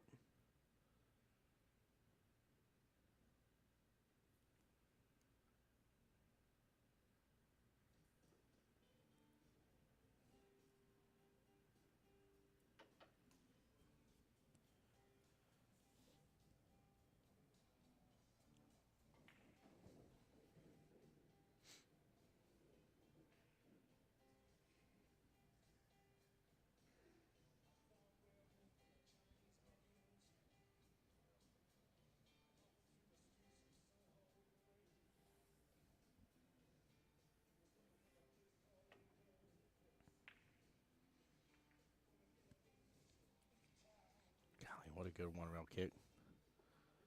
Very, very good attempt to make it in that bottom right-hand corner pocket. Nicely done. All right, guys, bear with me for just a moment. I am going to mute up. I will be right back. Keep in mind that Miss Nessa is breaking for what may be the last rack of this matchup here. And for her to go on and fight Miss Kimberly, who's been sitting in the hot seat waiting for just a moment for this match. So I'll be right back, guys. Don't go anywhere.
All right, I'm back, guys. I'm back. Sorry. No, this is for the win here. And Nessa does it here, taking out Miss Nate 4-0. That is back-to-back wins, 4-0 in her matches. Way to go. Very, very impressive here. So this is what I'm going to do here. Oop. So I move the right one.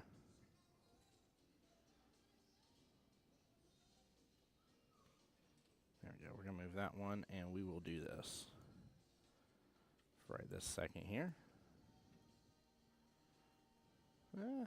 Stop jumping.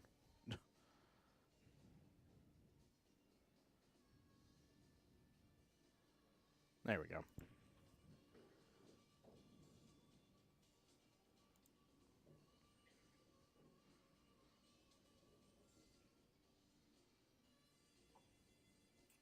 Inside this match between John Jose has a chance to go hill. Let's come over here.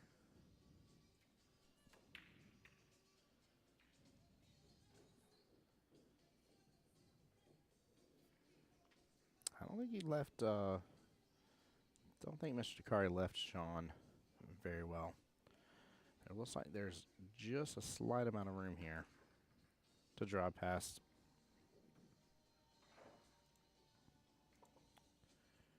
Right, Kendall, wasn't that good? I apologize, I missed it, guys. Sorry, had to step away. It was sugar-free Red Bull time, chat. Oh man.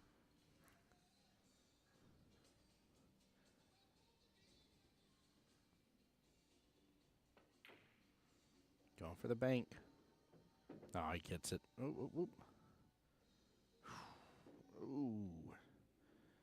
That is going to be tough. Yeah,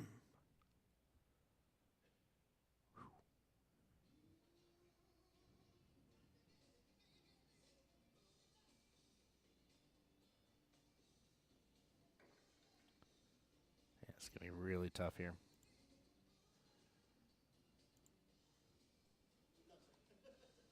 By the way, the match between John Jose has now went Hill Thriller. So, Nick, great question. Nick says, why are some races to 6 and some to 5 on the winner's side? So there's the B side. There's B bracket, A bracket, and then within the A bracket has Masters players. And there's a couple different ways you get labeled as Masters player. I have to pull up the exact reasons why on that, but I would definitely, I can pull it up for you if you guys need. Drop a ball. Wow. But with that being said, if you're labeled a Masters player, you got to go 1 rack more. So you got to go to 6 instead of 5. Both these gentlemen are considered Masters players, and because that is a nice even 6-6 race, if this was in the 1-loss side bracket, it would be an even 5-5 race instead. So Masters adds a rack, 1-loss side bracket takes away a rack.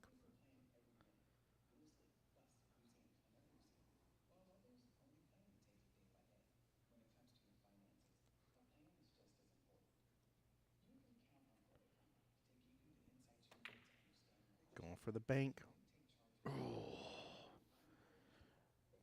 Rattles it. He will concede that rack on over to Mr. King here. Oh, man.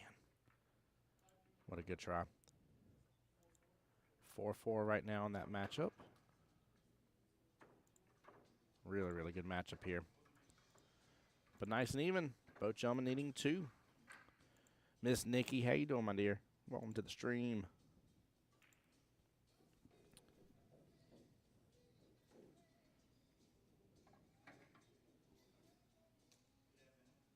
Nick, table 52 is the table we were just watching. Now, you're asking about Danny Ramirez. Let me see if I can find him on the bracket for you.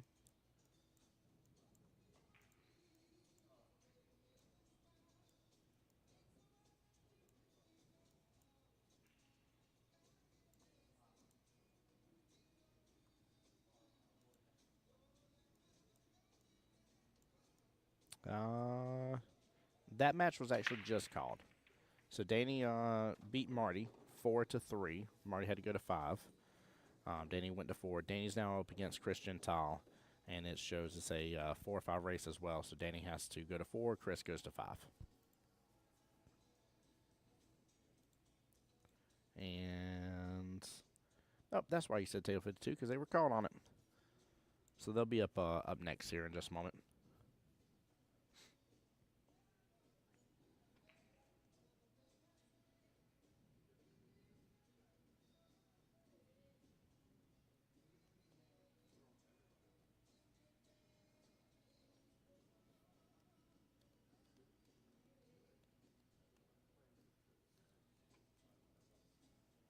But yeah, that match was definitely just called.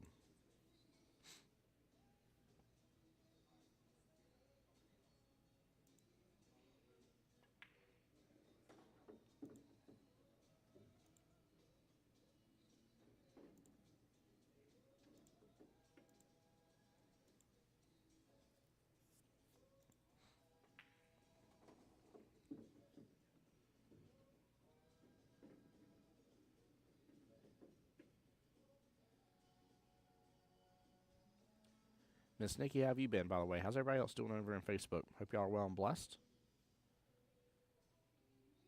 Looks like last couple likes and shares on the stream here was from Miss Nancy, Karen, and Ron. Appreciate y'all for doing that. Thank y'all.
Let's see if this helps out to kind of differentiate that a little bit. Oop. There we go. That way you guys can kind of see the table a little bit easier without all the carpet blending in with each other.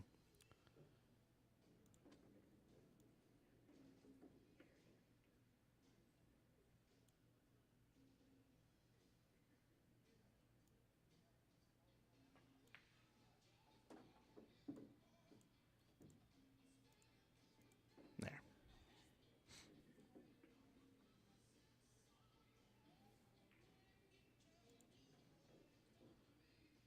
That way this is to be up 5-4. And on the hill, nicely done by Mr. Dakari. Well played.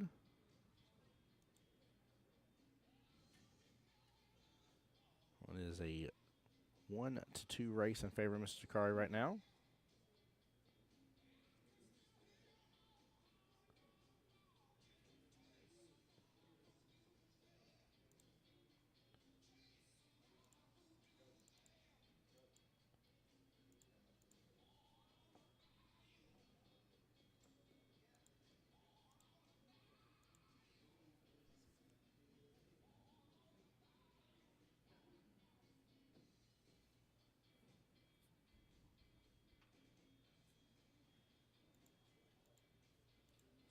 There you go. We'll turn it off right now while they've stepped away, guys. I'll turn it right back on when they're back.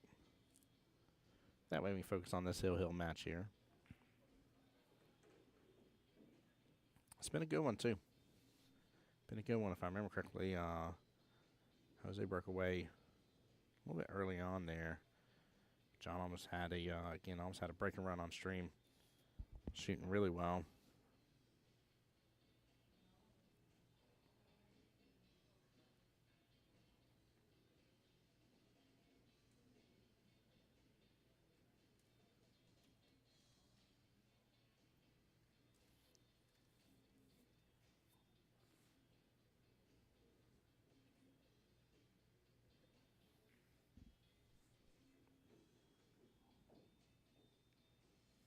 Yeah, he was up 4-2 not long ago. Yep.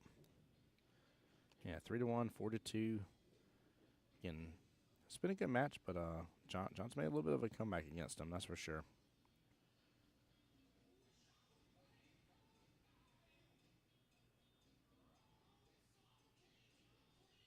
Love the fight that John's had in him.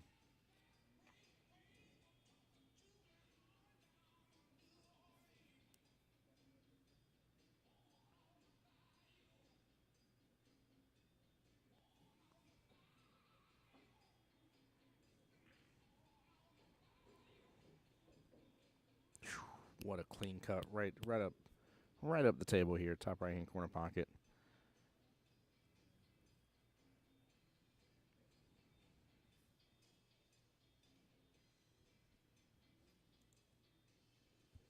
Oh, there it goes. I was like, why is it not replaying for me? Take a look at this, man. Drills it, gets back on that right hand side of that 7.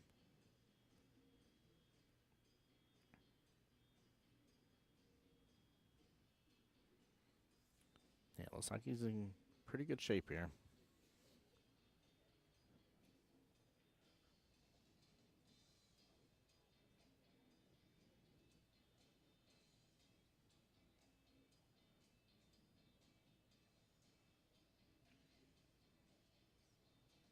All right, looks like Mr. King is back. Put our little secondary screen back up for you guys. Little picture in picture mode.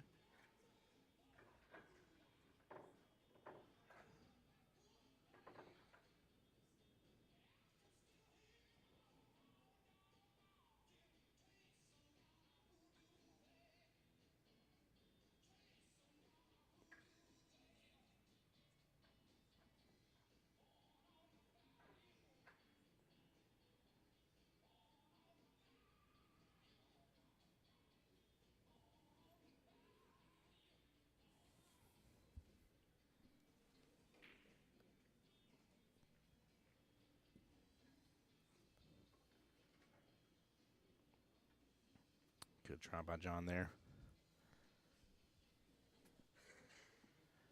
He's at least putting Jose in a little bit of difficult position. That 7's makeable from a ton of places in the table.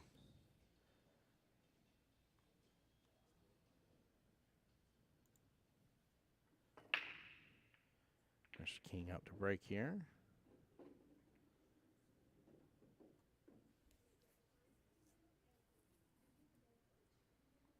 It's like one stripe on the break.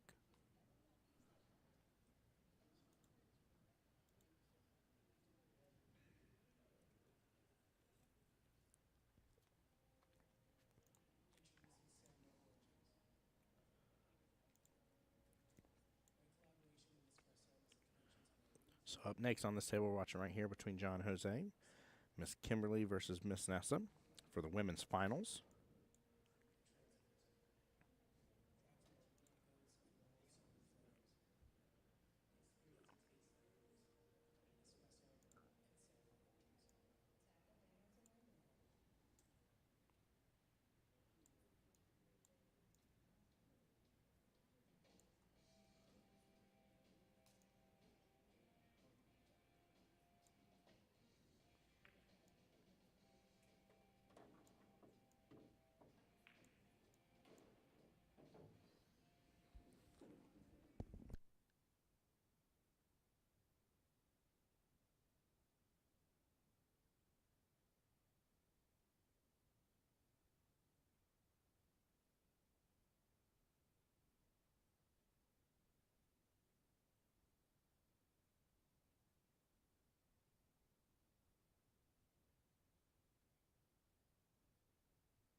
Guys, give me just a moment. I'm muting up here just to talk Miss Key for a second, make sure everything is going good with where things are being scheduled at. I'll be right back.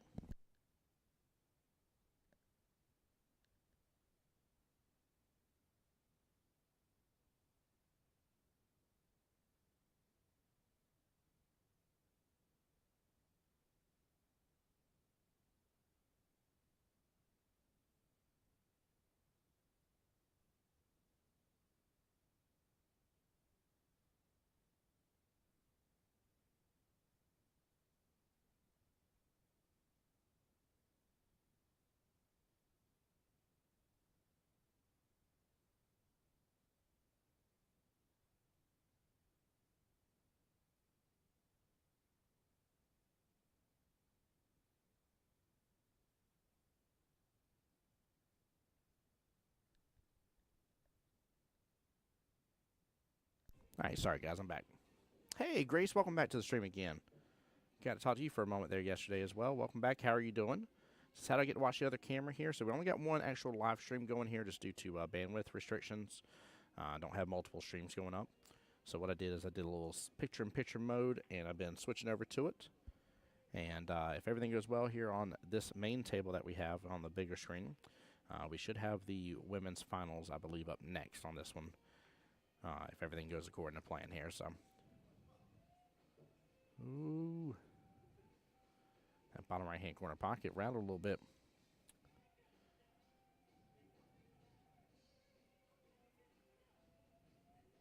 And this will be for the win right here from Mr. Jose.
All right, guys, let me switch on over here.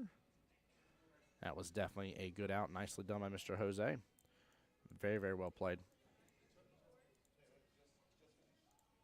Now, keep in mind that matchup right there, that was to get into the matchup that is for the hot seat match.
All right, y'all, women's finals begins now.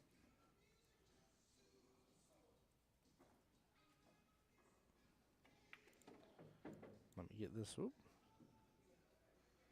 get this updated here.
All right.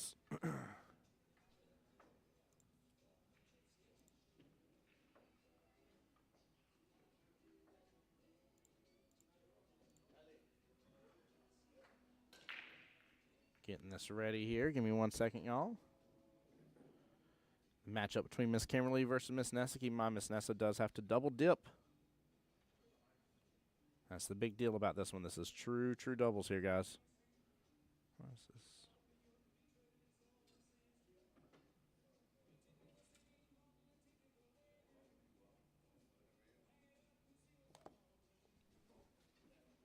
Give me 1 second, guys.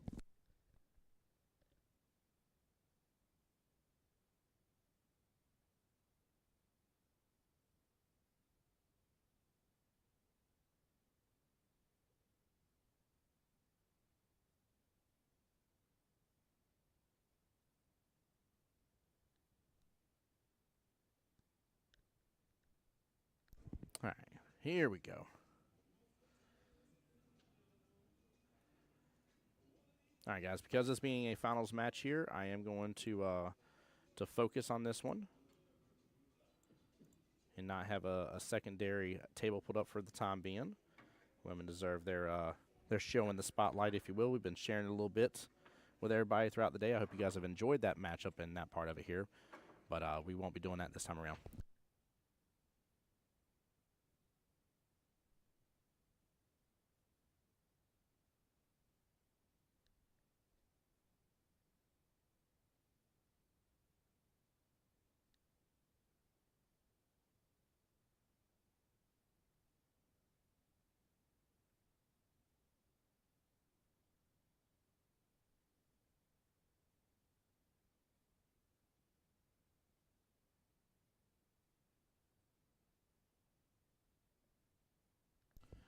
Great question there, Carl. Carl asking on the Facebook side says, why does Nessa have to get more?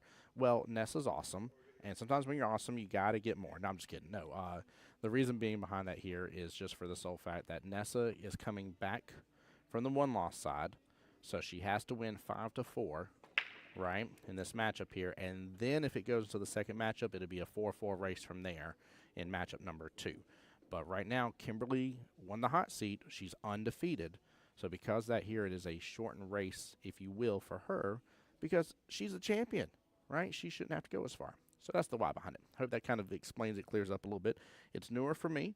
I'm not always used to double elimination, so I hope I explained it to you as best I can, guys, on that one. Had to have Miss Kia kind of explain a little bit for me. Sorry, I'm adjusting the camera. Sorry for the bouncing, guys. There we go. Miss Lauren over here for Team Nessa. Whoop.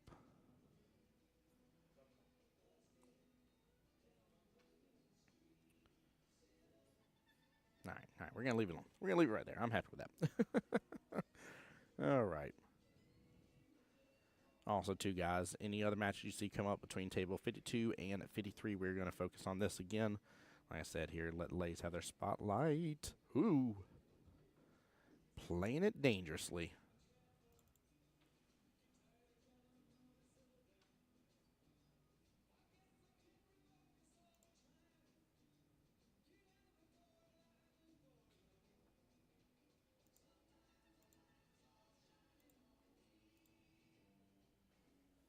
But yeah, welcome in, everybody. Come on in.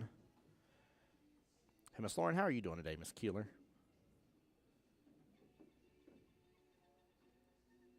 There we go. Got it refreshed. She asking, was Ness from the losing bracket? Yes, that is correct. She did come from the one-loss side bracket. And Miss Kimberly will have ball in hand with this.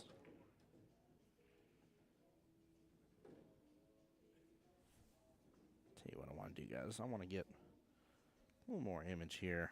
Bear with me for just one more moment. I'm sorry. Oops. Didn't mean to zoom in that much. Goodness gracious. Oh, Lord have mercy.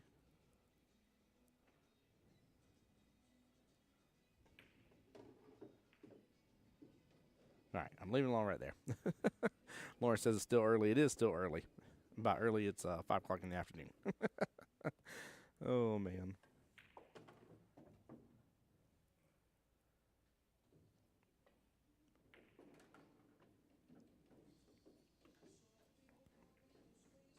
There you go, Teresa. You like that view right there? A little better? No, Lauren, I'm calling you out on that one. We still got plenty more matches left to go in 8-ball, by the way, guys. So if everything works out according to plan, we are going to have, of course, the finals matches over here. Mr. Dakari, the undefeated champ of the men's A side. So he is sitting in the hot seat currently. And he'll be waiting for a moment because there is still 3 matches to go as of right this second. One match is already called, which is being played out right this second. That's between Danny and Chris. Where that goes on to play Mr. Dave Vickers. Where that goes on to play Mr. Sean King, who we saw, and then rotates right on back over to Mr. Dakari over there. Lauren said I didn't get productive till 1 o'clock. Listen, I'm not judging you. I'm just jealous. There's a difference.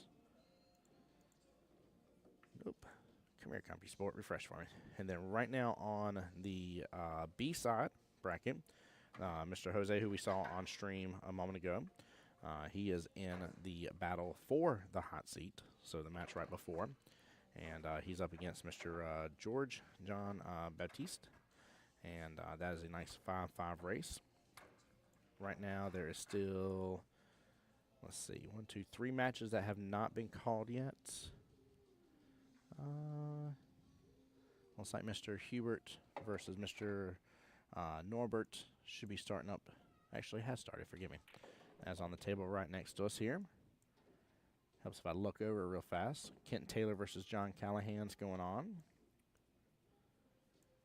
And then, let's see. Still got 3 more matches before that to hop back over. So, still got a little bit left to go through this.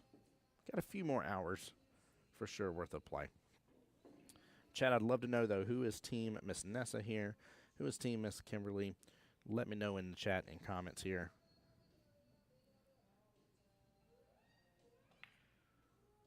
And as always, guys, just in case here, make sure you are following on my YouTube as well, The Voice Jacksonville Pool. You'll see my logo there, top right of your screen. That way, just in case on the YouTube side, in case Facebook drops, and if I don't have enough time in between a rack or something to reboot the stream, you won't miss out on the action, guys.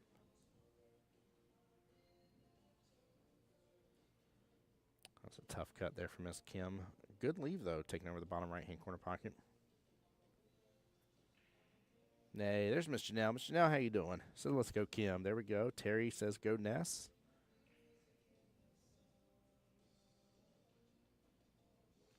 So I've got a lot for Team Ness here. This is gonna be a tough one. Mr. Chris there says Team Kim. Now I will remind you though, and I think this is important to note as well here. You got to keep in mind, Miss Kim here has been waiting for just a few minutes, not too long, but just a little bit, to be able to get in this match here. Vanessa took out Miss Nate 4-0, took out Miss Kimberly Burbank 4-0, took out Miss Kelly Coyle 4-0, took out Miss Yvette Fernandez 4-0. Yes, you just heard me tell you the entire finals bracket. Vanessa is undefeated completely. All 4 zeros. So,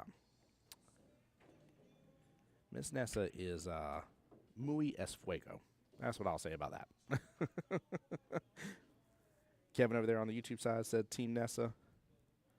Well, she is light stock 2 smoking barrels, man. This is really good.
All right. Lauren says she got someone looking over right now. It's feeling her on top of her already great game. Well, I'm definitely sorry for the loss here, but I definitely have to say there's something to be said whenever you're carrying somebody like that in your heart, and the fight it gives you for sure. So gotta make them proud, and she's done so. I mean, 4 matches in a row, 4 for 4 is amazing, to say the least. So, plus what's nice is where they're at in the bracket here. So, loser of this is guaranteed $725. Winner is guaranteed $1,200. So, $475 matchup, if you will, here.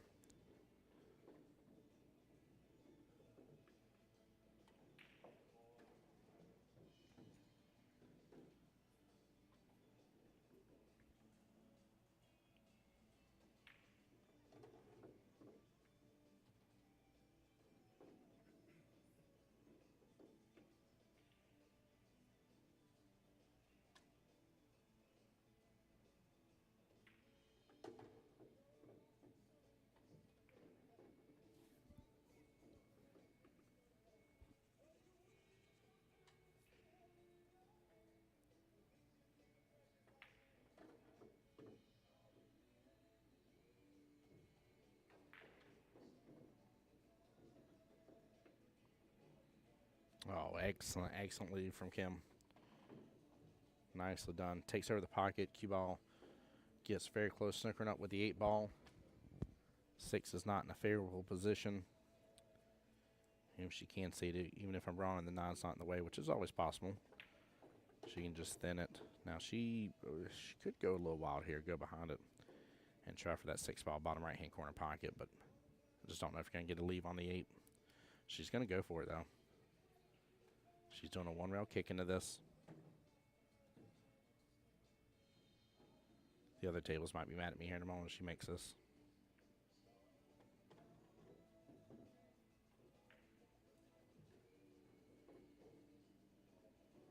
Good try. Good try.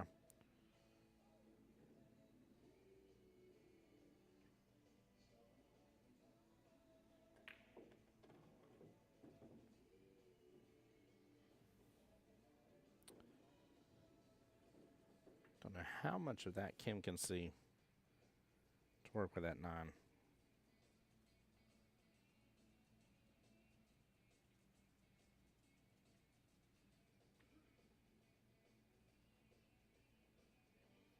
Angela, which one you rooting on, though, bud?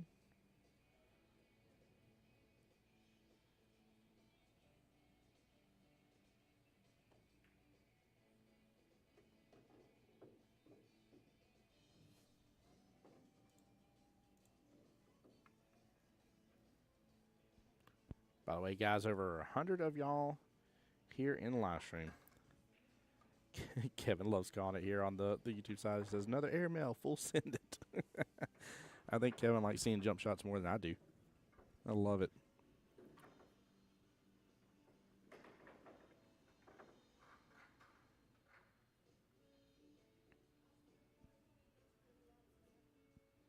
That's definitely a good hit. Tough on the leave, though. Tough on the leave. This is definitely opened up for Nessa now. Carl over there says Team Ness. Let's go. Let's go. I like this. Looks like she's loading up a little bit inside. Just clip right back up instead of going the 2 rails. Nicely done. Nicely done. Keep it simple. Love those sort of shots right there.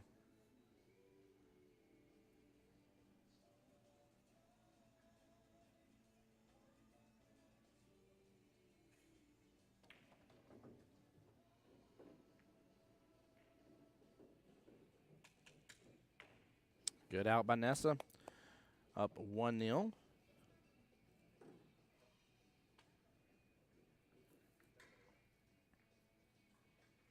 Very nicely done.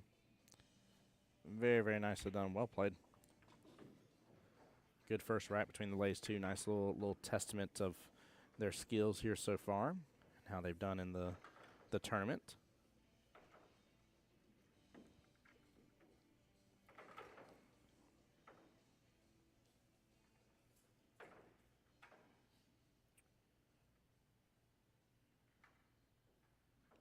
Josephine says, the beautiful Ninja Ness. That is her, the one and only. The one and only.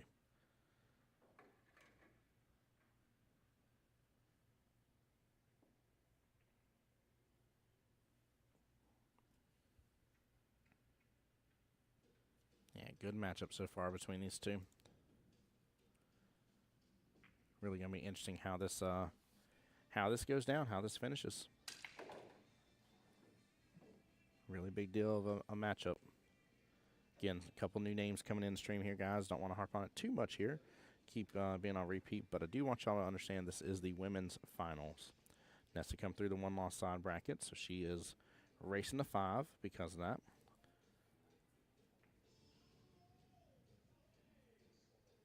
And then if they go a second round here, if Nessa wins, it'll be an even 4-4 race from there. So essentially either way, Ness has to win 9 racks before either time of Kimberly winning 4. With a little reset there in the middle, of course.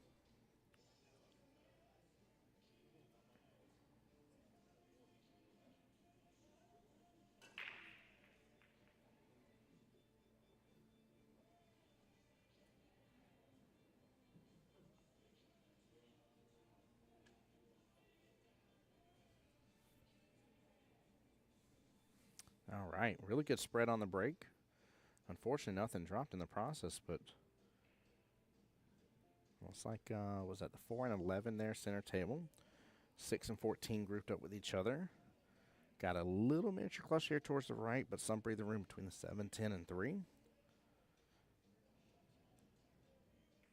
Whatever you do, be below this 8 ball to be able to take it top right-hand corner pocket unless one of you ladies, I should say, nudges it in a different direction here.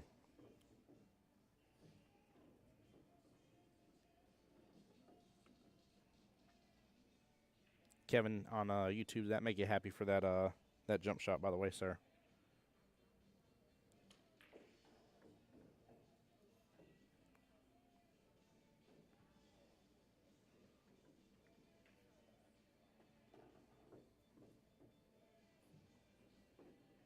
Wonder if there's any breathing room between that 11 and 4. There must be. She's going after it right now. If there is, you definitely, I think this is the better call to go after it right now. If not, then maybe get on the right-hand side of it. Nah, she lands it perfectly. Lands it just beautifully. Well played.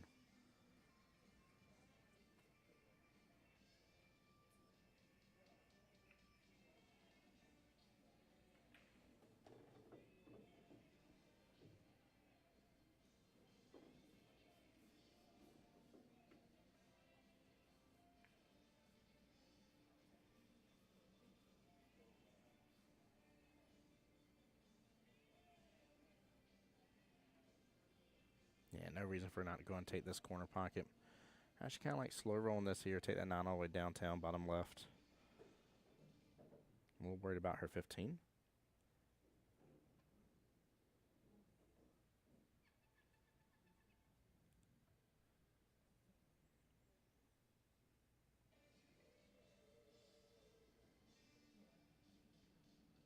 Terry says Nessa's hitting the ball so good. She is. She's doing great. She's doing really good.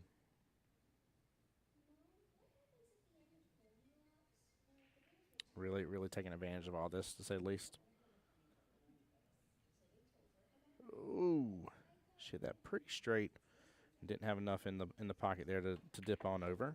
I think she was trying to maybe hold for the 14 next. Again, not 100% sure what she's going to do about that 15 ball. Barbara agreeing over there about hitting the ball so good. Yes, she is. Yes, she is indeed.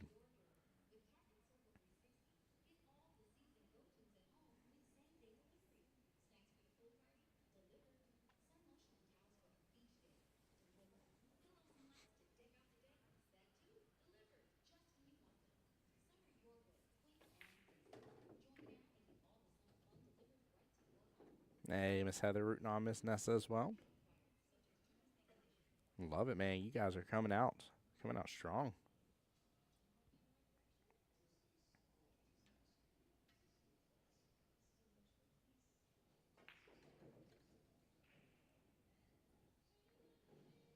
Oh, nice. Got a little favorable bump there. 6 balls removed from the 14 now.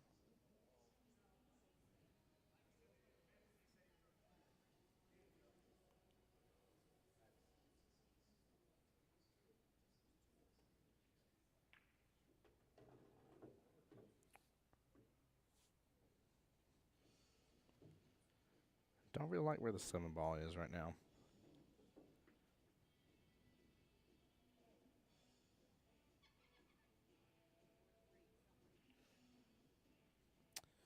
Honestly, with where the 15 is, it actually it might be wise to go and take that 6 bottom left. Take back over that bottom left-hand corner pocket. And see if she'll break out the 15 first, but I don't know, it's tough to say. Nessa's shooting so good.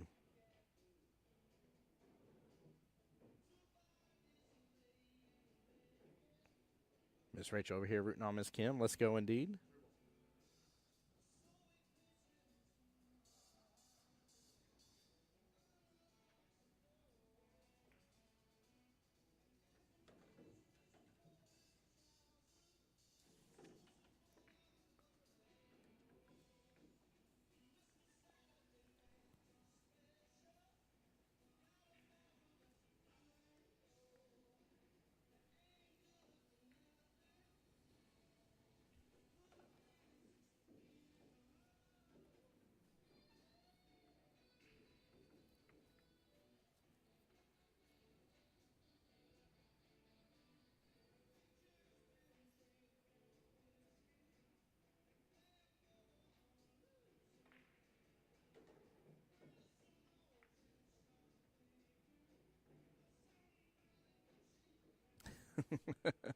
I love how we do that as pool players, by the way.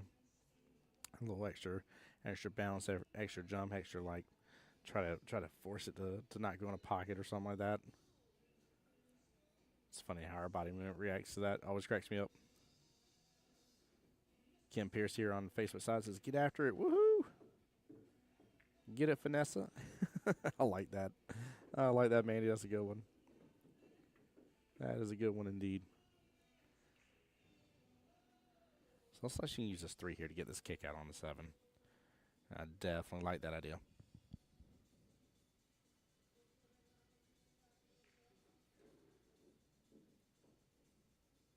Ooh.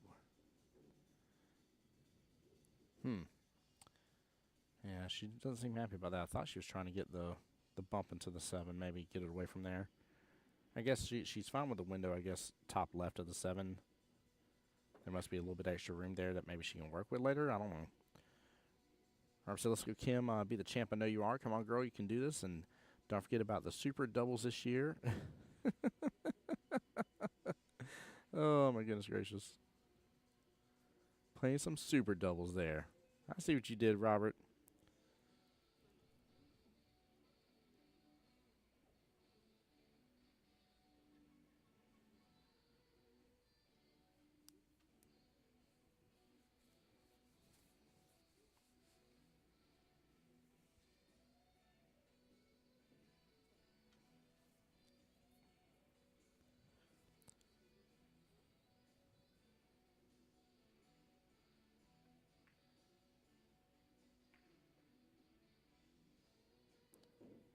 I think she just called for the crossbank bottom left here, but yeah, she definitely did. There we go. It leaked out a little bit from where it was, but again, with where the 15 was for Nessa, it was kind of a good time to take that over. I like that option here. Take a look at this. This is a really, really good play by Kim. Quick little instant replay, top left of your screen, guys. Yeah, that was well done. Only way nicer is obviously if the 6 would have just taken over that pocket instead. But now it's up to Nessa to figure out a way to work with and against that 15. It's Nessa giving the table to the right of her an extra moment here.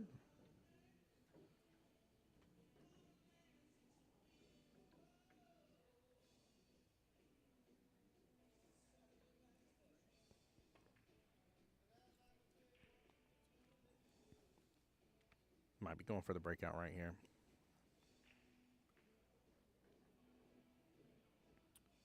Hits into the 2, doesn't clip the 15 at all for her. I think the bank is off now because of where the 2 is.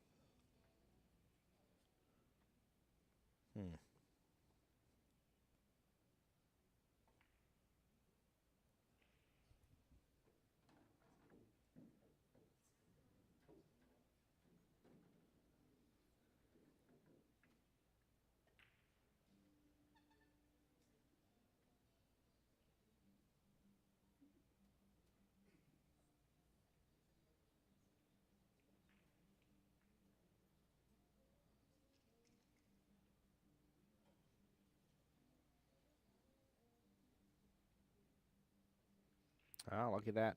Robert Kevin's asking you a question here. What's the good pull haul over there in Bradenton? Chat here again for Miss Ninja Ness.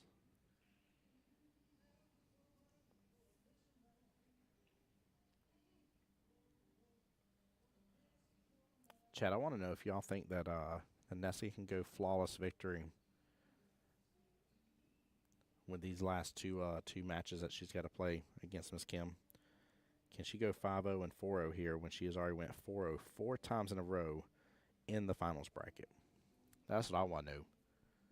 Everybody that's Team Ness, do you think it's possible?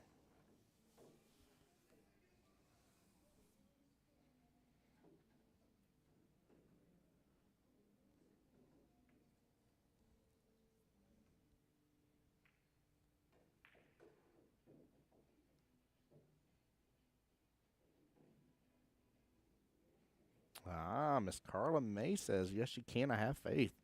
Woo!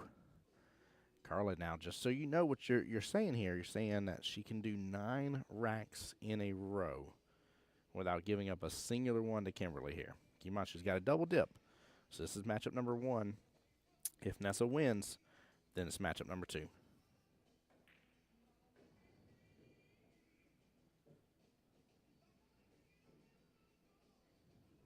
David said, let's go, Kim.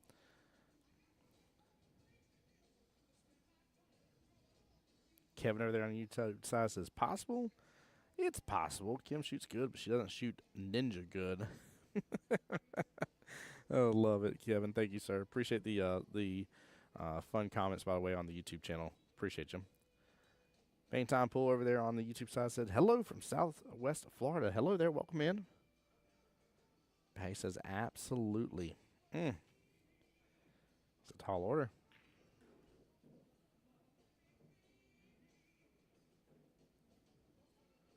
Oh, it's in the way a little bit, maybe. I am literally sitting here moving my head as if moving my head and watching the monitor is going to change the location of that, and it's definitely not. She's shaking her head. I do not think she's happy with that. Guys, give me one second. I'm going to mute up for just a moment. We'll be right back, y'all.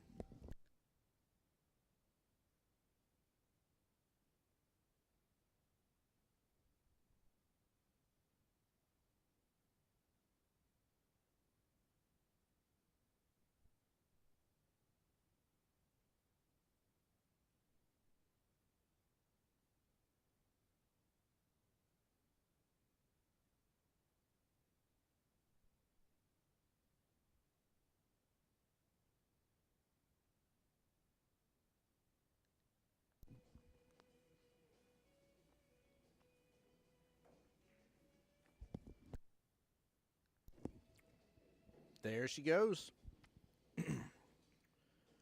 Well, Kim said it is not going to be that type of race here. 1-1. Gene was saying earlier, if Kim keeps playing like that, it's most definitely possible.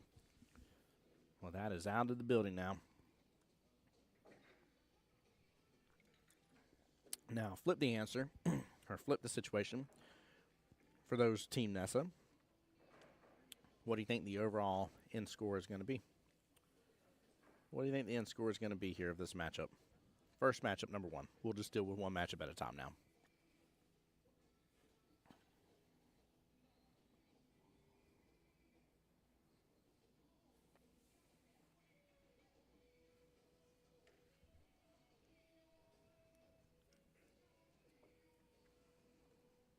Yeah, it was a good out, by the way. Very nicely done.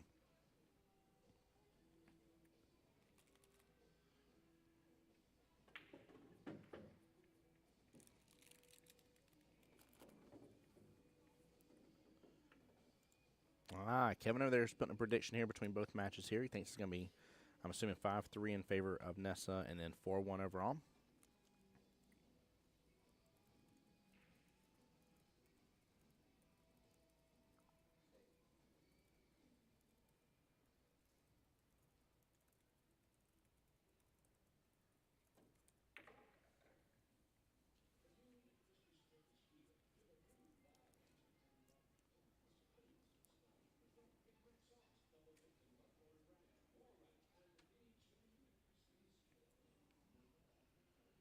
Jaron, what's so funny about the 5-1?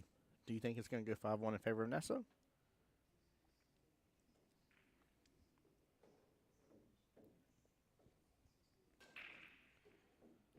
Kevin says Vince over there sweating some action match. Must be no joke if he's watching, right?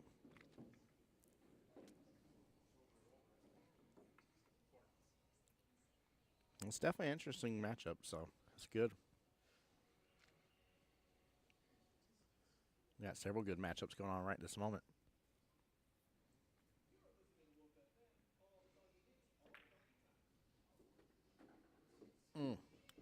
Is that 8-ball where I think it is when I just looked over?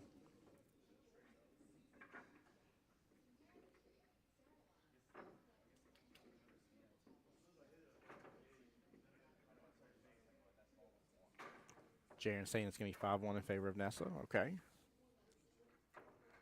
Josephine says 5-2 Team Ness, and then 4-1 on the second matchup here overall. Go my Ninja. Let's go. I love it, man. This is fun. You guys are a great crowd for this. This is good.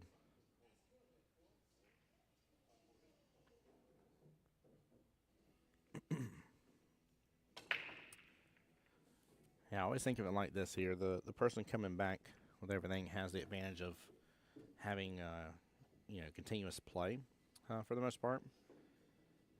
The nice thing is, too, is that nothing's went hill for Nessa in the final bracket here. Everything has went 4-0, so it's, they've been shorter matchups than what they could have been. So not only has she got a chance to sit there and play and stay warmed up, but also she's not been overly stressed out or anything like that from matches going hill nail biters. Barbara says, why is it a 4-5 race? Because this is the finals. Kim has went undefeated. Nessa has come back from the one-loss side. So this is matchup number 1 in which Nessa has got to win 1 additional rack because of that. And then if it goes into a matchup number 2, because it is true double elimination, then it will go down to a 4-4 race even.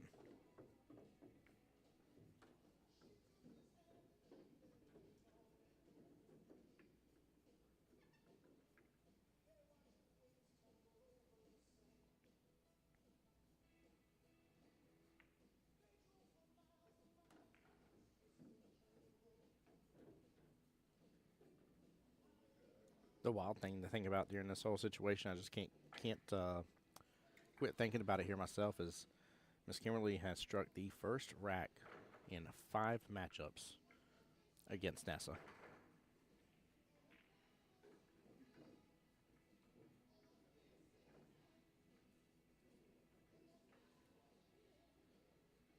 She's going to hit that 8 along the way.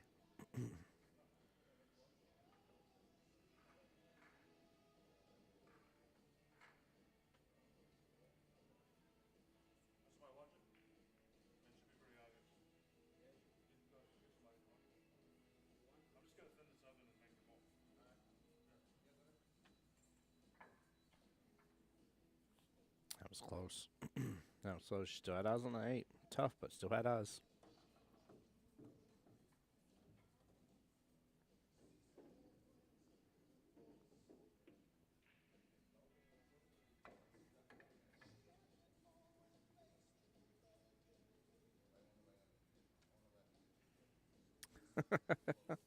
I love it.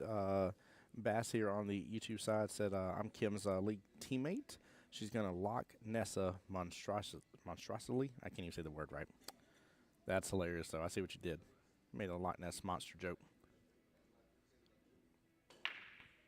Caleb, I do not know that, unfortunately.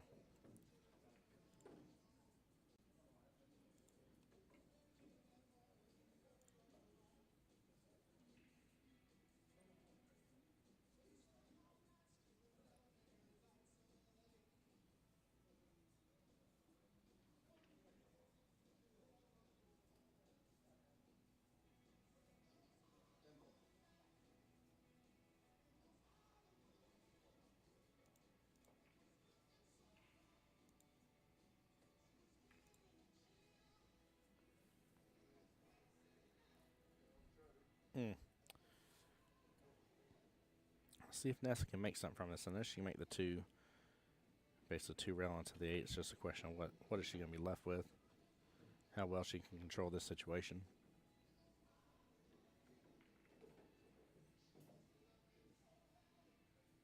Oh, is she going to get to the right of it? She is. What a shot. I was worried maybe she was going to hit full into it and everything just kind of parallel shift over. Yeah, she's in a good position for that.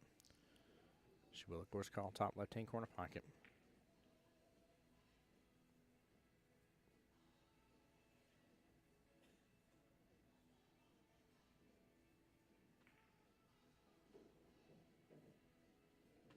Wow, very good out by Nessa.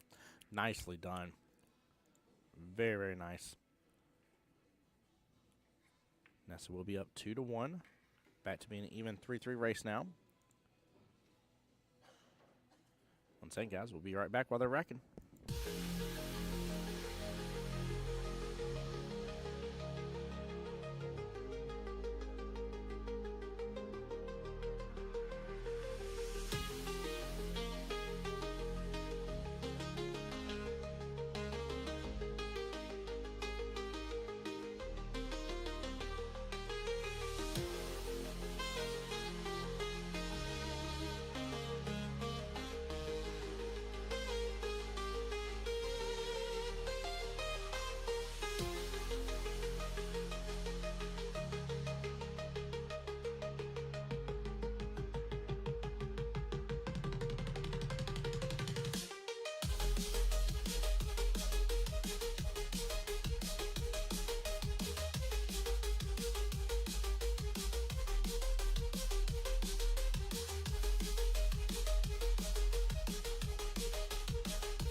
go. Back on the break here.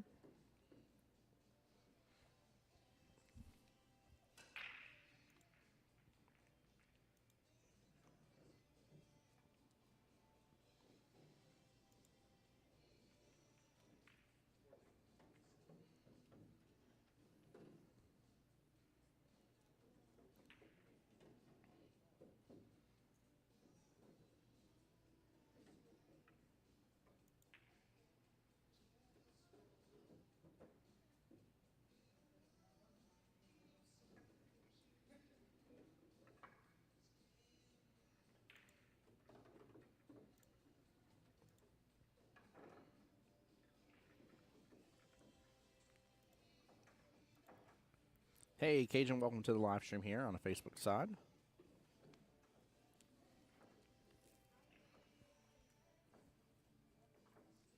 And Heather, that was definitely a nice run out. Yeah, that was a lot of cue ball control.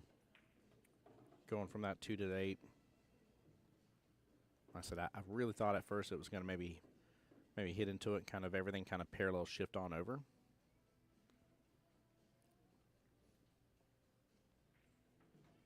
That was not the case.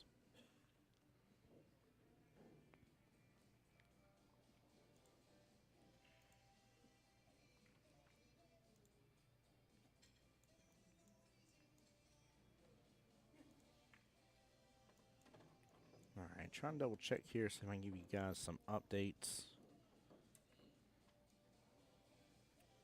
The match here for the 5th, 6th place right now going on between Danny and Chris. Danny's up 3-1, making it a 1-4 race. Left net battle. Winner goes on to play Mr. Dave Vickers. And then on the B side, George is up 2-0 right now against Jose. And that is to get into the hot seat. The other two matchups going on right now, Hubert versus Norbert, currently 1-1, race to 4. And then this third matchup here on the B side that's going as well, Kent Taylor is up 3-2 against John Callahan right this second. Carly calling out saying Nessa's Fargo's 523. Okay.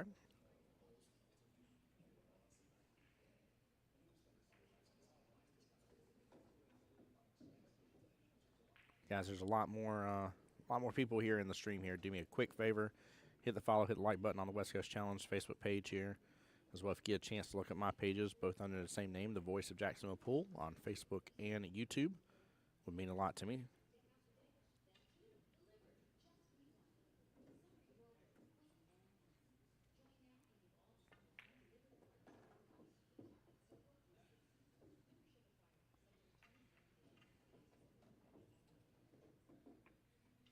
There we go. Smart move.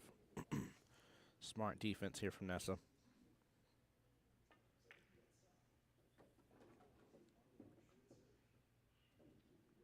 Playing it smart here, trying not to leave Kim with a lot of options. That's a tough shot, too. That 14 sitting on the rail. Cue balls. Very small space between it. It's going to be tough to get it all the way there. Top right-hand corner pocket.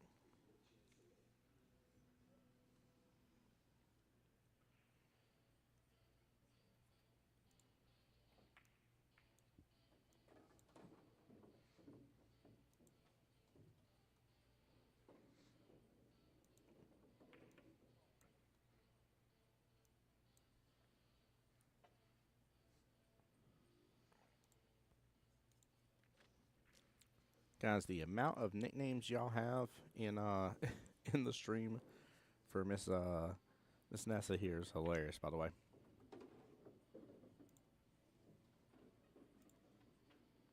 Y'all have got a lot of nicknames here.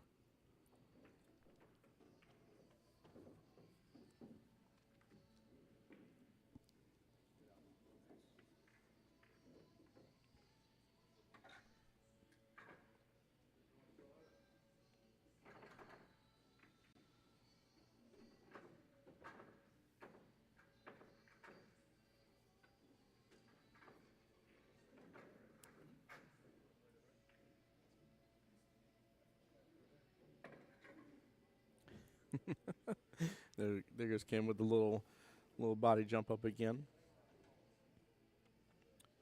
She's trying to get a little bit better bump here. Have eyes on that 12.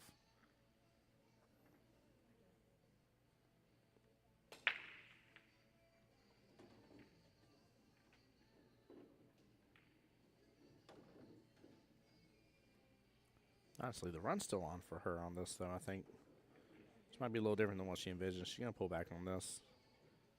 Go for the combo instead.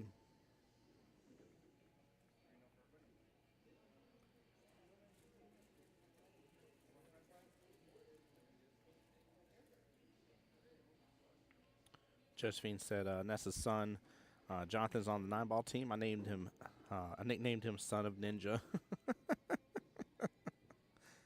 Oh, I love it.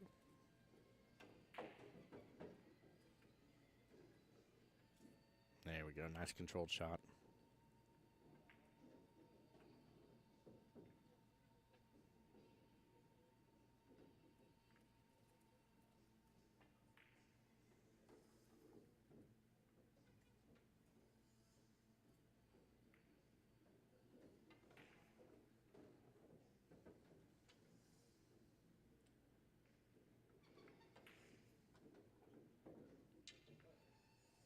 There we go. Yeah, the run was definitely still on. She just had to work through that combo is all. A little off angle here on this.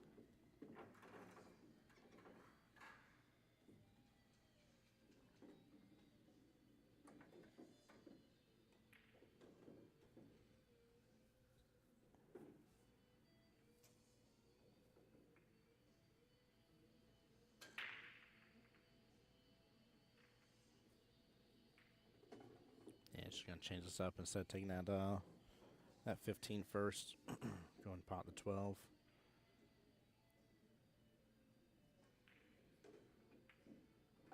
There we go. Runs to the 5, but just comes back and nudges the cue ball off just a little bit.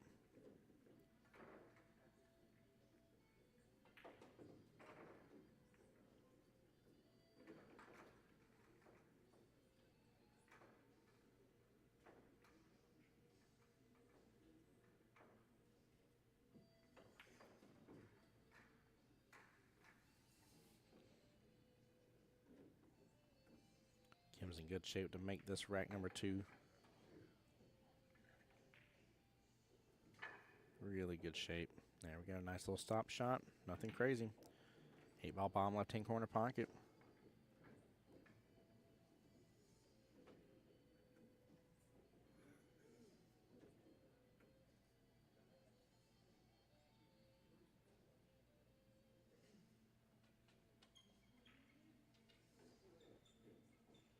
There we go. What a nice out that was. Well done. Had to adjust a little bit throughout the run, but overall definitely compensated and worked through some of the changes she had to work with. 2-2 right now. Now it's a 2-3 race left in this battle.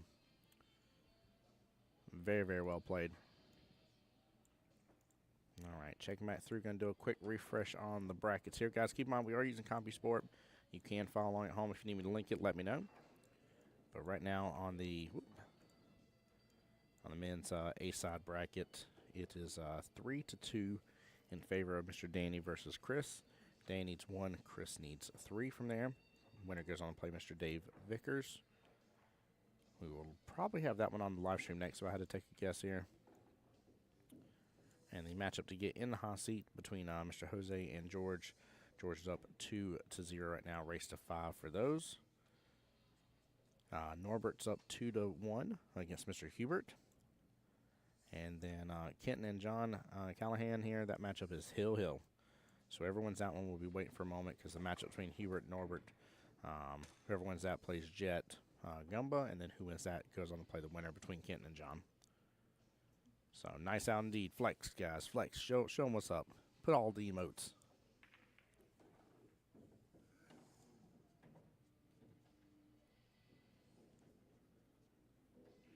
Mark saying Dad's going to start at 9 a.m. Nice. Nice. Probably won't have stream going until 10 a.m. tomorrow because it may go a little bit later today. Just depending on how long it takes to get through these finals and stuff.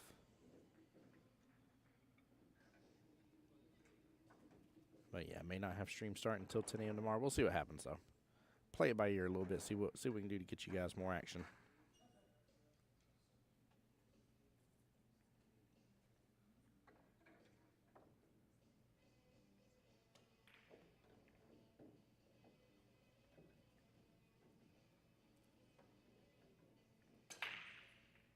All right, if I'm seeing this right, one of each. 8-ball sitting there towards the top left, off the left-hand long rail.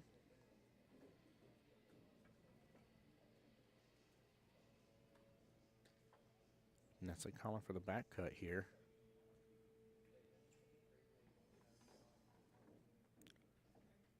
Really the only trouble? Yeah, really the only trouble ball is going to be that 13 with the 5, and there's still breathing room there if you're above the 13. And if your 11's out the way, you're going to have room to bring it on down. Let's see if she doesn't change that right here, and she did. No go on that bottom right-hand corner, though.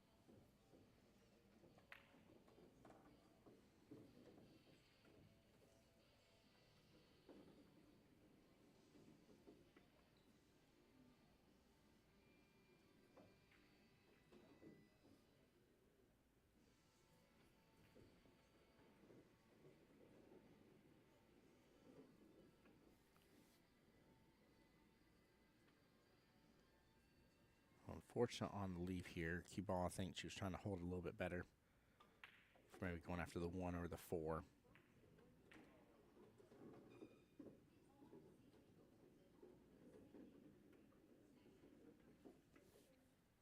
Honestly, not bad with it, though. I mean, you still got the 5 ball here, top right. You can take 3 when you want to, top left, or save it as your out ball. But if you start up on the 5 here and just roll up on it, come off the top short rail a little bit, you have some action, get back around for your 1 and 4. Oh, no.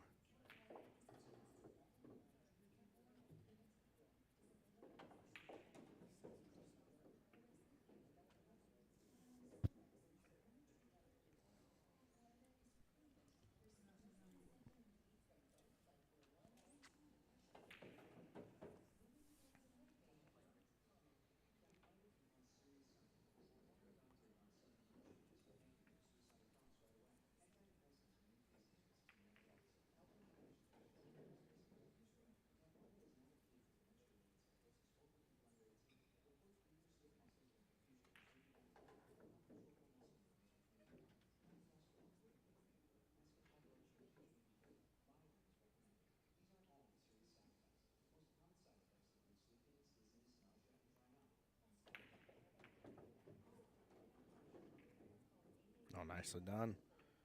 Oh, 5 may have gotten in the way, though.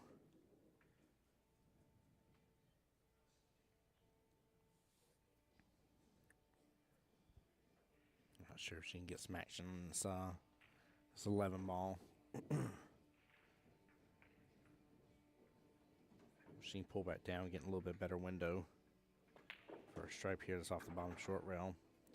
She's close to that rail here. It's going to be tough.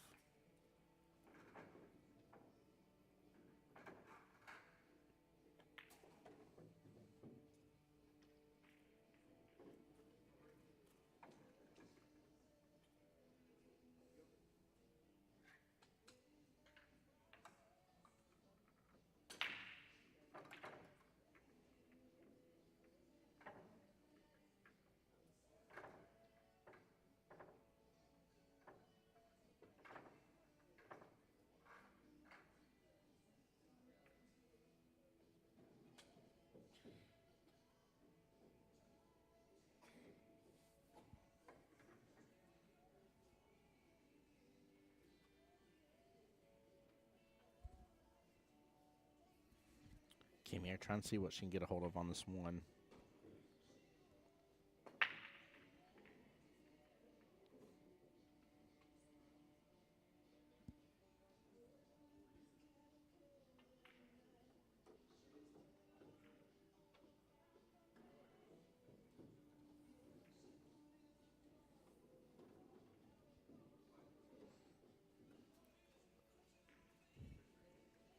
She can get plenty of it. Look at that. Thought she was sniper eyeing to the one ball. Oh, man. She just isn't getting some rolls here. Cue ball's getting out of control on her just a little bit.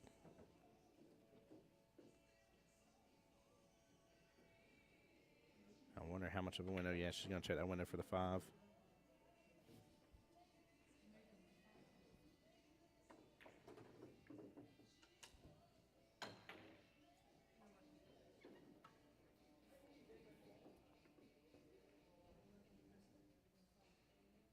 It's all good. She just needs to go and take this one ball now. One more ball, left-hand corner pocket. Don't know if I take 3. I'd leave 3 as my out ball. Take the tougher shot on the 1.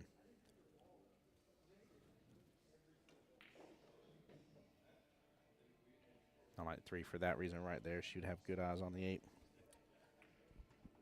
Now 3 of her object balls remaining are on the bottom half of the table. Not to say she can't do something here in a moment and get back to it, but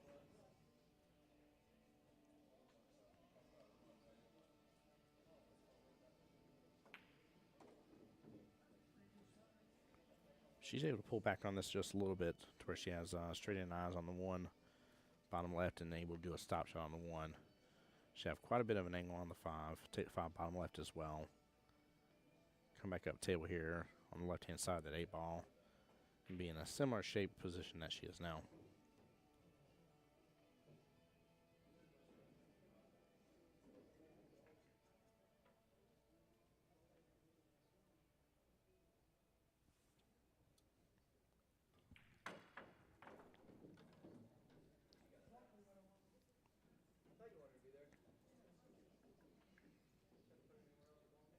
So, chat, who's still coming up to the West Coast Challenge? Who maybe has some teams coming on? Who's playing some 9-ball starting tomorrow? Who's on their way up here to come see me?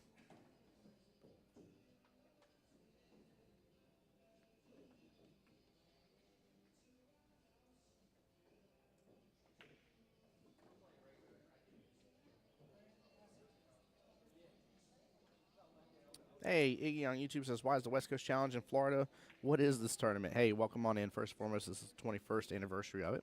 Secondly, as well, it's called West Coast Challenge because originally it originated on the West Coast side of Florida.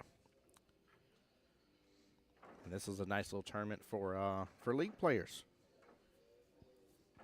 Doesn't matter which league, but in order to play in it, you got to be a league player. So really a good high-quality amateur pool tournament is the way I would describe it, Iggy.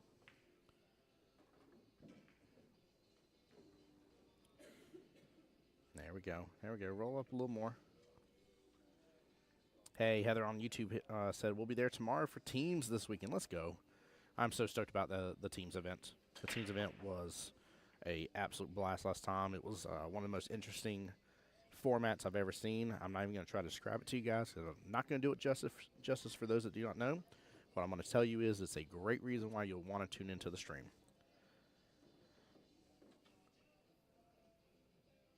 But yeah, over time, Iggy, the venue has changed locations, of course, as things have gotten bigger. And good out there by Kim. Kim on the hill, by the way, chat. She only needs 1. Nessa's got to get 3 more to then go into the double dip stats and reset everything back up. But yeah, Iggy, it's a great little event. I would recommend for all you on YouTube as well that are not following the Facebook page. If you look up the West Coast Challenge on Facebook here, you'll find it. And definitely come and be a part of it, please. If you're here in Florida, it's a great way. I mean, we have people all the way from the Bahamas that come on over to this event. So you guys will see a lot of people in chat saying the 242 and rooting them on and stuff. It's definitely a fun one, like I said. But you got to be a league player, so. Heather on YouTube saying it's going to be the first time. Let's go. Now, is it first time at West Coast Challenge or first time in the teams event? Also, Iggy, there is 8-ball singles 9-ball singles, and there's a really, really cool teams event. So three events in one, in which there's a couple different brackets and stuff depending on your skills and everything like that. So what you're just catching in and tuning into is this is the final on the women's side of 8-ball.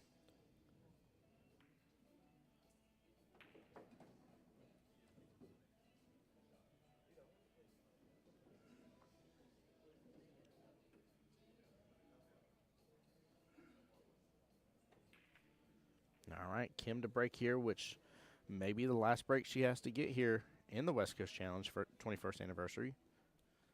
The women's finals of 8-ball. Miss Ty there rooting on Miss Kim here. Let's go, let's go.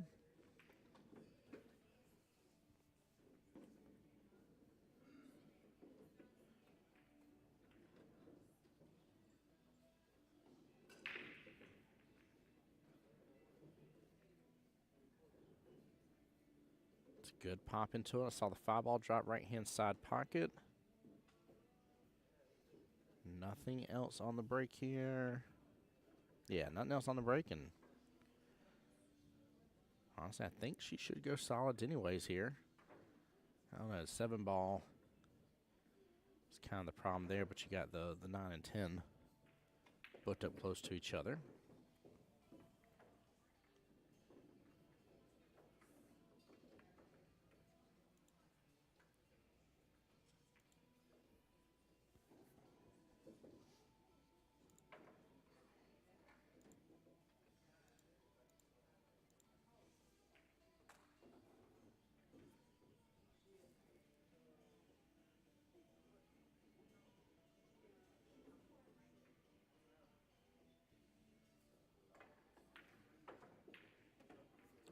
Looks like she's going to go and opt to go for the 11-ball right-hand side pocket here, guys. Y'all going solids or stripes here, chat? Which way y'all going with this one? Hey, Miss Heather on the YouTube side saying first time for the West Coast Challenge. Nice. Well, I do hope you enjoy, and if you get a chance to, I'm not sure if we'll be moved out of here and going into the main room, but for right now, we're in the little side room here. It is in between the two main rooms. Definitely come by and see me at the stream table. Come say hi.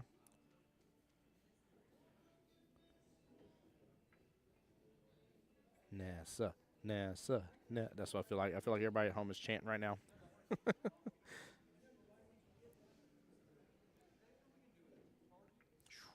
Gonna try there. Good job not scratching at least. Didn't let the cue ball get too far away from her.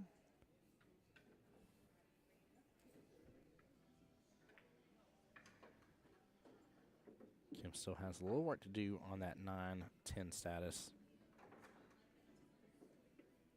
Feel like there's just enough to where you can maybe get a knock into it and still drop the 9 on that right-hand side pocket, but it's going to be tough.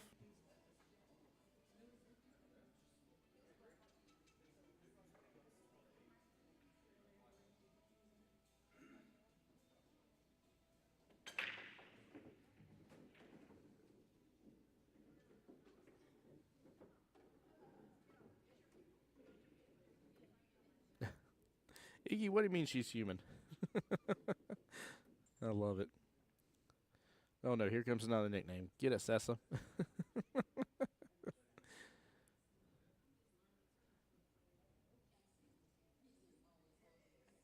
Oh, is it a little too low? I'll turn it up just a little bit here, my friend. I don't want to turn it up too much just because of we do have a little bit of music going on in the background. Don't want Facebook getting mad, but I'll turn it up just a little bit, guys. Was it too low for anybody else? I do know every once in a while it depends on your platform, what phone you're on, that kind of stuff.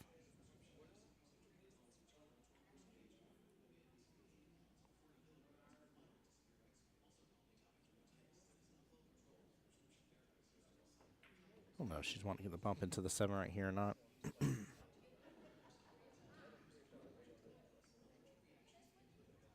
mean, she could be able to pull back into this and maybe bump the 7 close to the side pocket.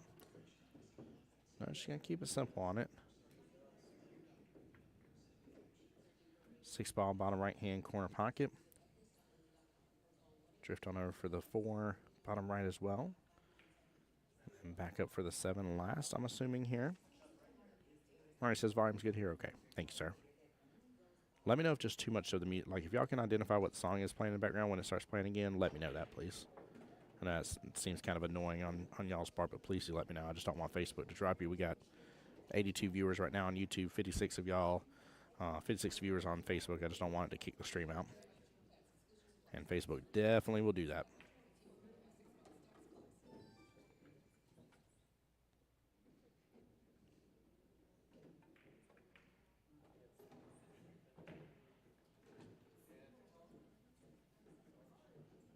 Ooh. Interesting she went that way. I guess just because it got away from her a little bit from the shot previous. And the angle that she had automatically, of course, was going to force it. Tangent line, just force it to drift up regardless.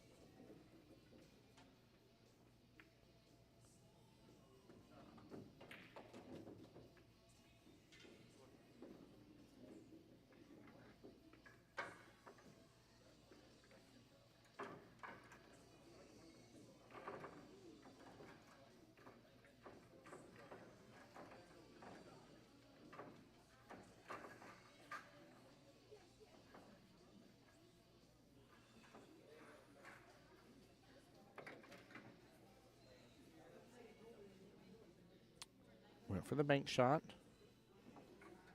That was a good attempt overall. Good attempt overall. Thank you. Appreciate it, guys. Thank y'all for the feedback about the volume, by the way. I appreciate y'all.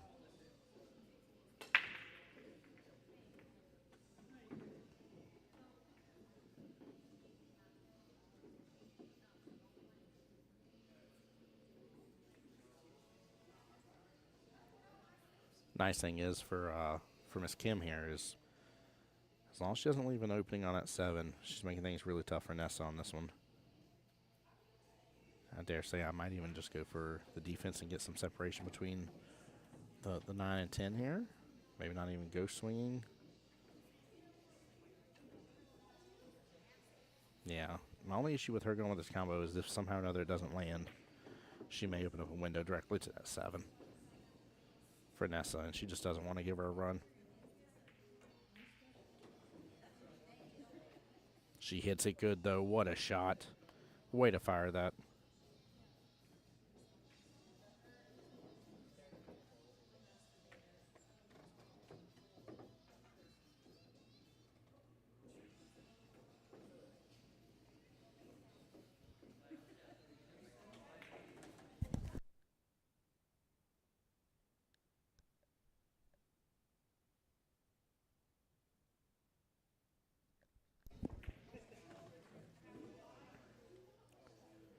All right, the run is on here. She's trying to be above for that 9-10 combo down bottom right-hand corner pocket by the luck of it. That's what she's going to be trying to do here in a moment. There we go. Nice job letting the cue ball drift on over. Control your speed on this shot. I think it's wide for the 10 to go straight on down bottom right.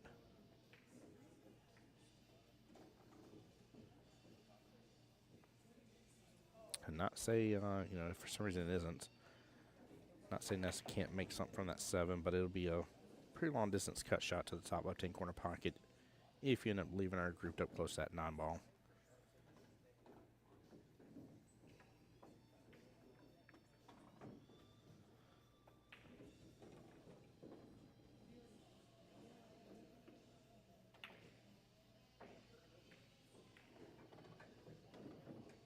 There we go. Nicely done. Kim's running good on this. We might see our champ right here, guys. Kim, the Ness assassinator. Said Terminator.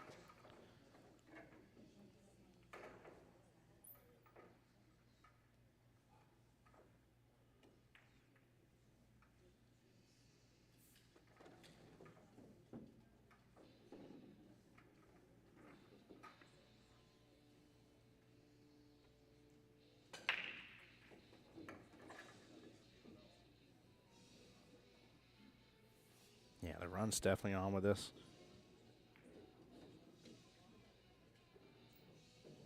Yep, she's going to do a little back and forth here. Ride the rails on the non-ball.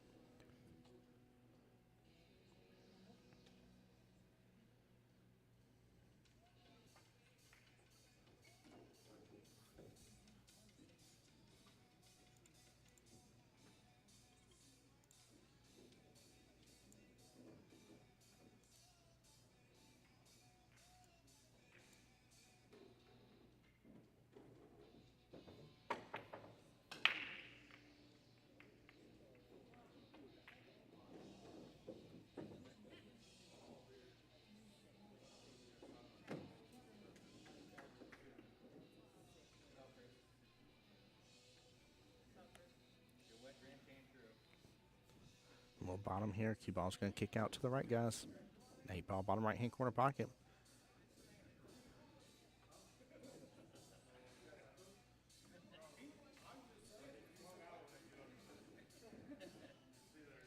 Nikki says, good luck, ladies. We might be almost done here, Miss Nikki. Awesome, Miss Nikki. How you been, by the way? Hope you're doing well and blessed.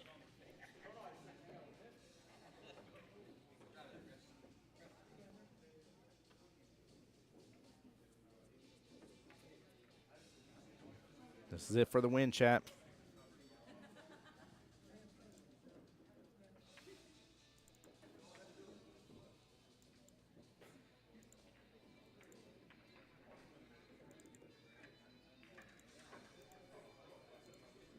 And that's it right there, ladies and gentlemen. Miss Kimberly getting the win against Nessa. Way to go. Unless I'm seeing something weird here. Chat, give me 1 second. I thought that should be it. I was told it should be a 4-5 race.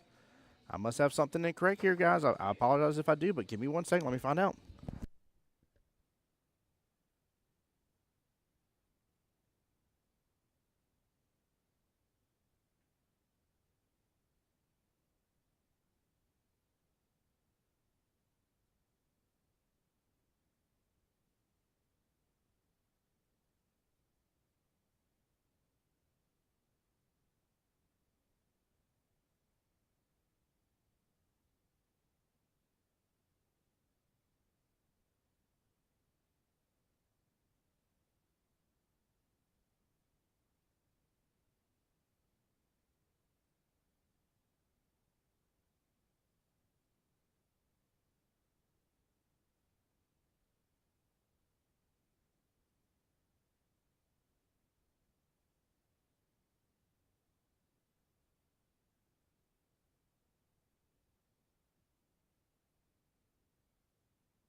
All right, guys. So it was supposed to say a race of 4 to 5. What I have on screen is correct. And because of that, that is it. Miss Kimberly is your official 2025 with the 21st anniversary West Coast Challenge female 8-ball winner. Let's go. Let's go indeed. All right, guys, if y'all will bear with me here, I've got to make some edits on this one and update y'all on this. This is Hubert versus Norbert here. So give me just a moment to update everything on here on the screen here, guys. I was trying to do that behind the scenes here. But no need for you guys to sit here and not have something on your screen while I'm updating stuff. So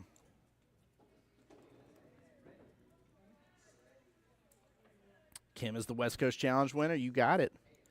You got it, Barbie. Barbie.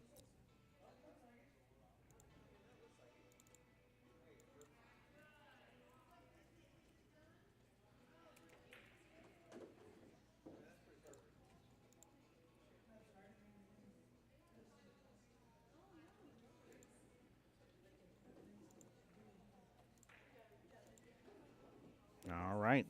Big congratulations again. Let me get this settled on in. Sorry, trying to adjust that back. Hey, there we go. There we go. We're back cooking with Crisco now.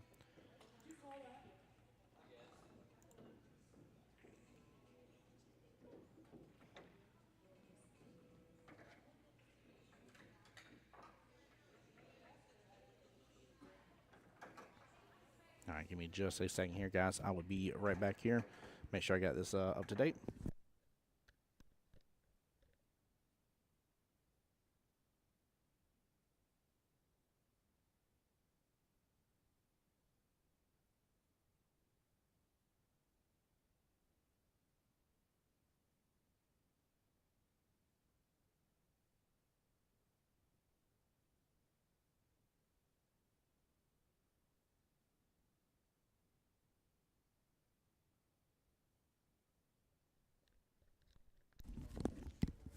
All right, that's Mr. Hubert there on your screen, guys.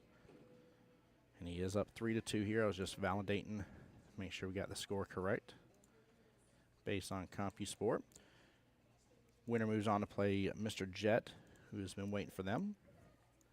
And winner of that goes on to play Mr. John Callahan. This is the men's B side, by the way. Do a quick little refresh in their match to get into the hot seat. Jose versus George here. That matchup still 2-2 right this second. Race to 5 for them.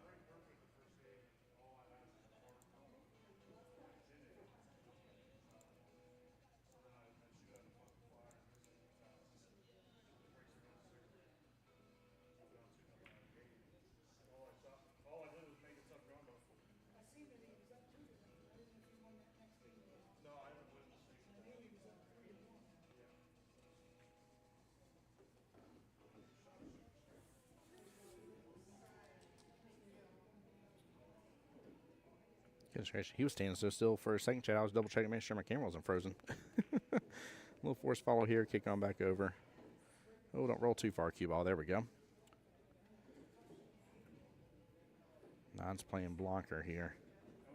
Think he still has a side pocket as option. If not, he could go left-hand side pocket with the bank.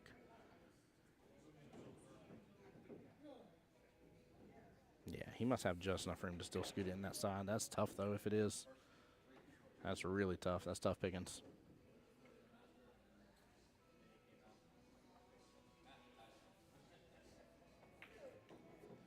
Jennifer over there says, get it done, Ness. Ness played really well, Jennifer. Really, really well.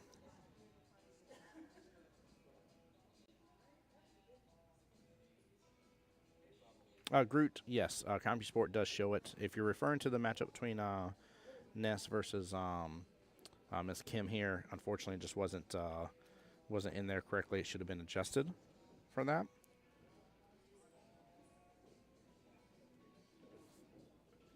Like I said, that all had to boil down to well, the way they do it here, and with Nessa coming through the one-loss side of the bracket. So.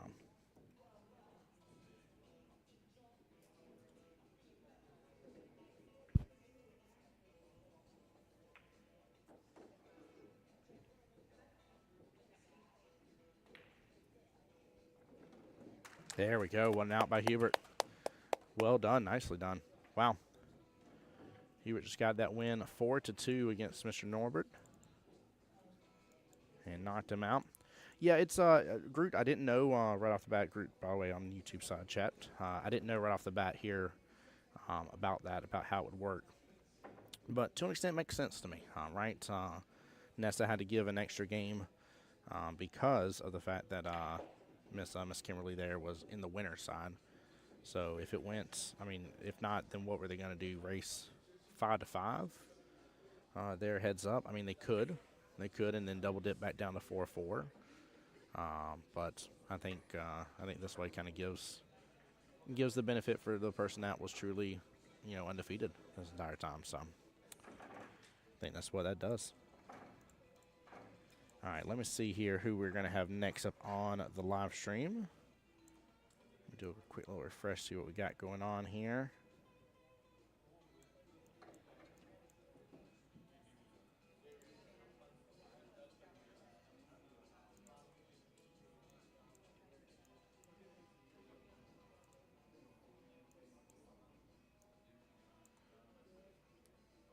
All right, let's give it just a moment here, chat.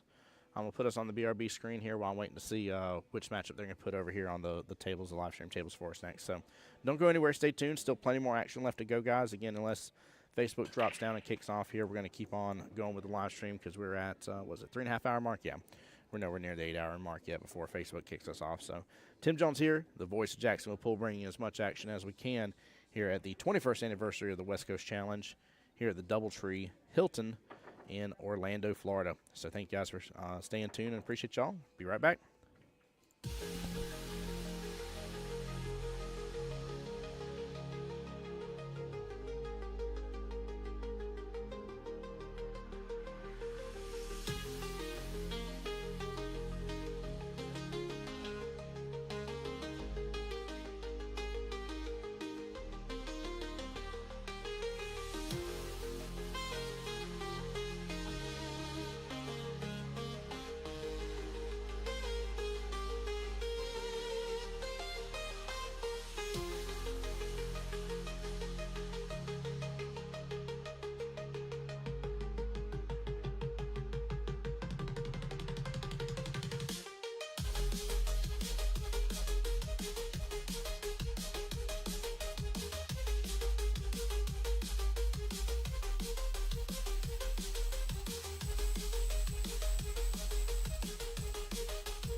All right, guys. Thanks for staying tuned and not going anywhere with me.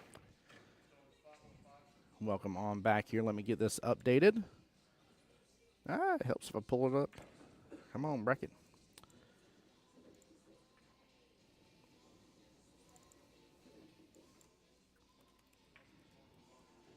We got Dave here, and he is going to 4. He's going to be against Mr. Chris here. He's got to go to 5.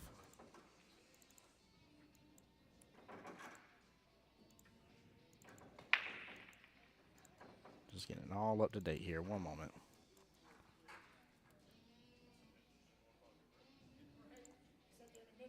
That's funny. I put 2 dots on Dave's last name here. Dave ...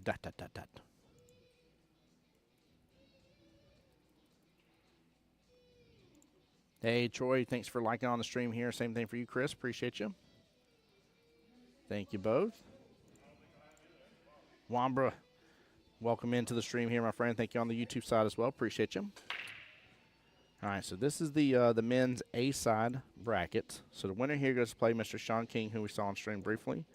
And the winner of that goes to play Mr. Dakari. So we have 3 matches total left in this, which, of course, does include in case of the double dip against Mr. Dakari there.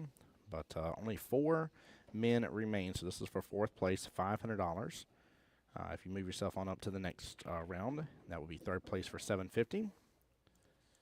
And then 2nd place will be $1,070, and 1st place $1,650.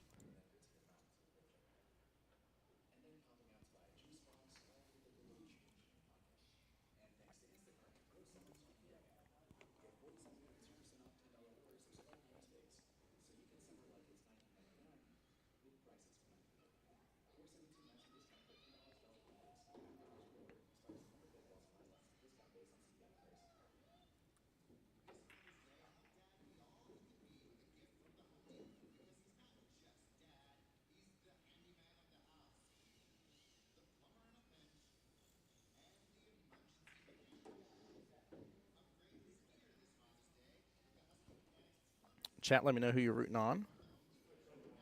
There's Dave or Chris here. Let me see here as well, because I know Dakari's Masters.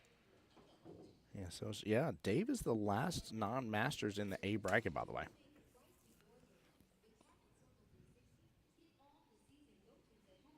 In fact, I need to ask Miss Key here, but I think if Dave wins this, I think he's going to move himself to a Masters position. I want to tell you guys wrong on that, but I may be right about that here. I think if you finish top 3, let me meet up real quick here and just double check.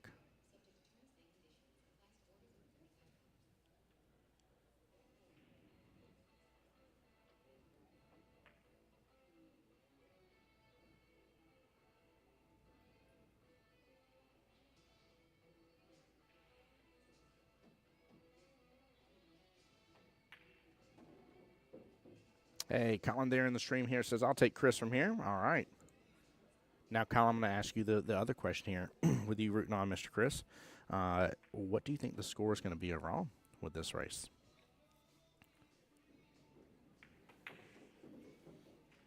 All right, guys, I'm going to go ask Miss Key that question real fast because I want to know if Dave has a chance of moving himself up into a Masters position here for next year. Be right back.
So it would be top 2 here. So Dave needs to win this, and he's got to win against Sean King. And if so, he will move himself up into the Masters of the A bracket is what he'll do for next year.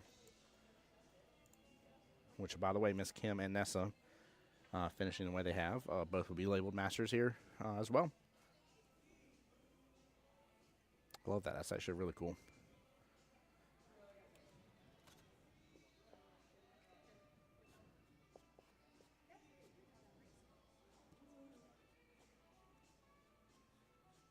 I was talking to Kim, by the way. Y'all may have saw it on stream for a brief moment, but I was talking to her about how much I would have loved to have seen her and Nate's match. Kind of find out the last rack, they were Hill, which, by the way, Nate had a very difficult breaking run, but got the breaking run when she was down 3-4 to make it Hill 4-4 against Miss Kim. And Kim was describing how open the table was after 3 solids on the break, and then she scratches immediately after, and all the stripes were up in one corner of the area. And then even after one of them,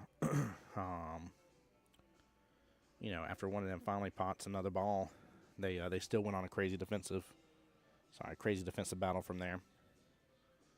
I was like, you can't beat that with a stick, man. Like that's such an intense fight. I told her I kept watching them and kept refreshing.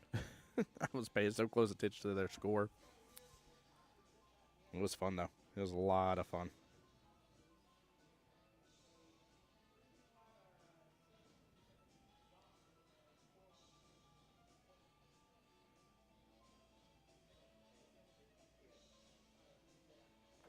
Chris, yes, Miss Kim did win.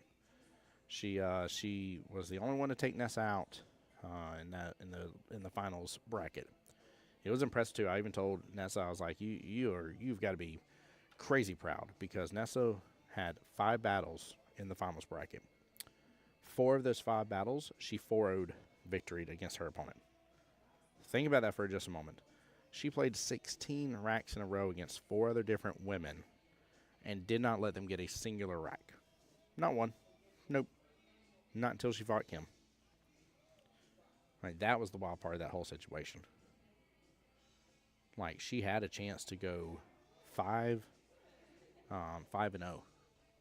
Actually, she would have had to go 6-0 to get the victory overall, technically, because she would have had to double dip against Kim. So, but she had a chance to be 6-0 flawless victory in all of her racks. Like, that's wild. Like, I don't think I've ever seen it before. So, it was very, very well done. Very, very well done. And here we are in the men's A-side bracket.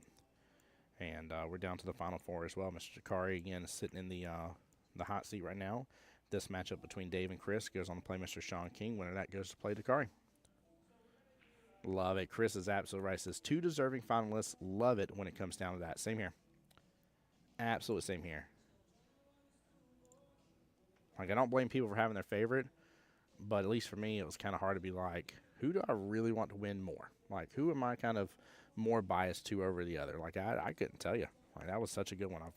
I've had the blessing and chance to get to see both ladies play and perform and go at it, and both are wonderful and do a great job, and clearly gave you guys a really good show. So, on the men's B side, by the way, we still got the matchup. Let me refresh, make sure this is right.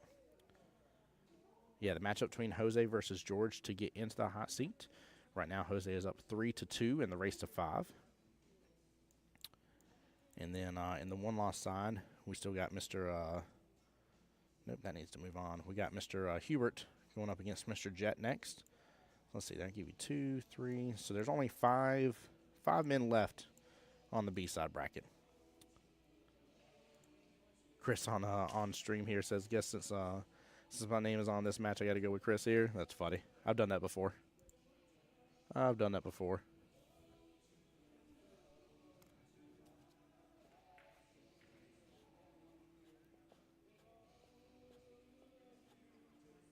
Yeah, both these gentlemen trying to work through that cluster right there.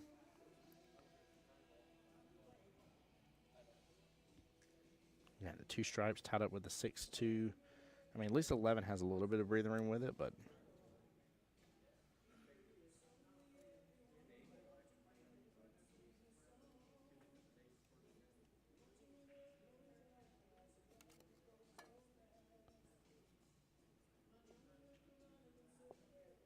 hey, Jen, how you doing?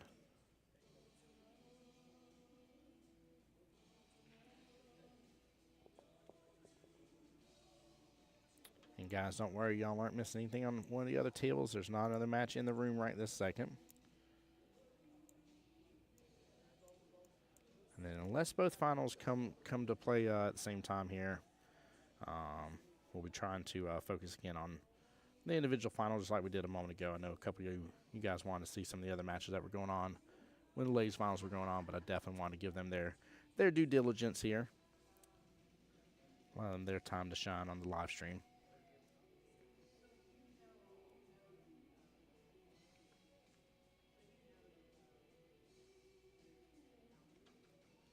Nice little defense from Chris here.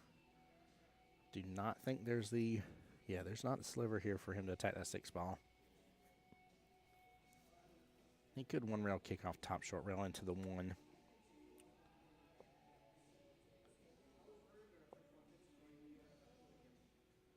Whatever he does, though, he can't afford to give Chris ball in hand on this. Here's this thing going to start working on the mess at hand and what this is, and he'll find some sort of way to break this out that I may not see.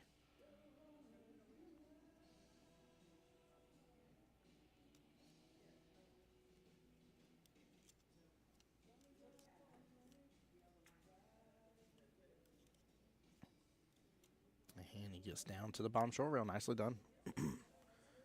Very well played.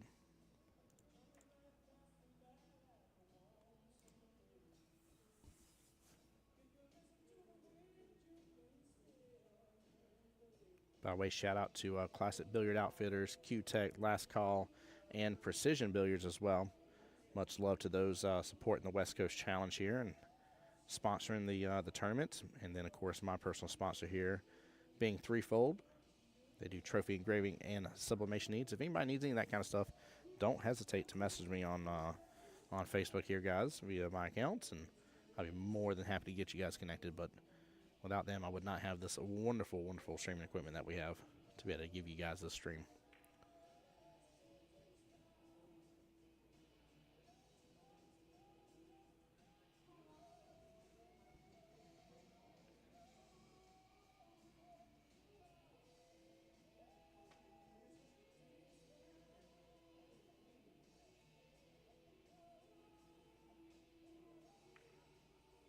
There we go. Good hit on the 1.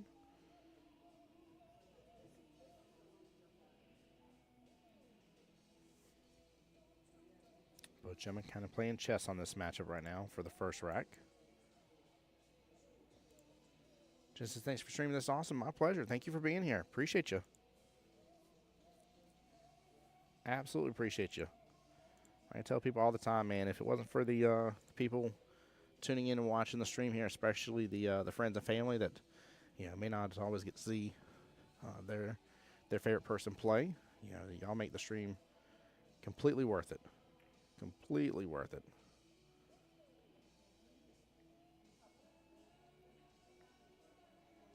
I like this little chess match they're playing. This is a good defensive battle. I dare say this is something kind of familiar I've seen before with Chris here. He's good at whittling his opponent down. There's the ball in hand Chris has been waiting for.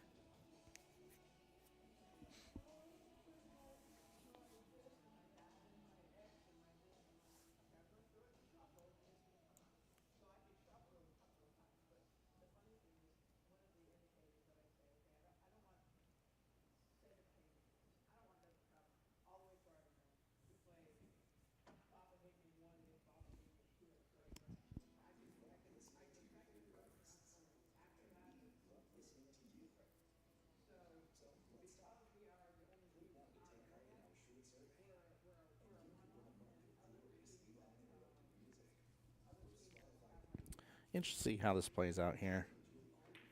He's trying to get all this knocked out.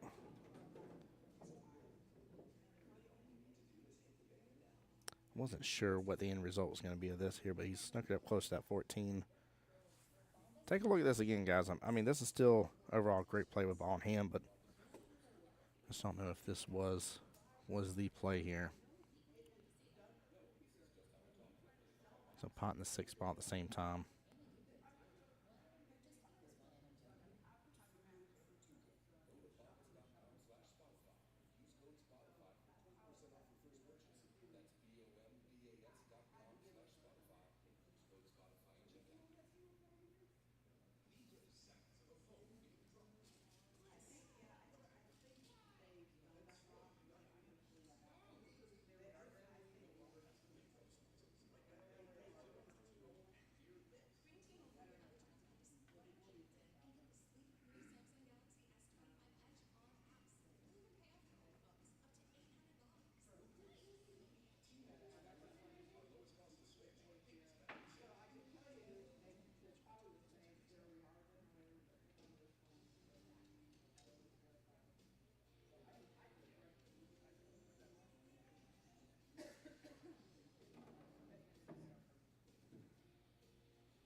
That's funny.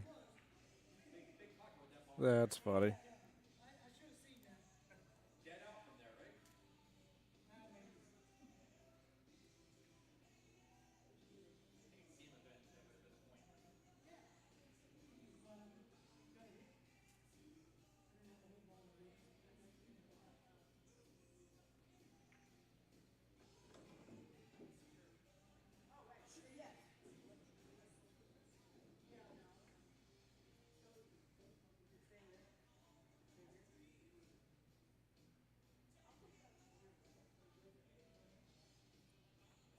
You know, it's always a fun match, and both gentlemen can kind of laugh about situations and things happening.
Chris said they may have just played like 38 safeties at that match.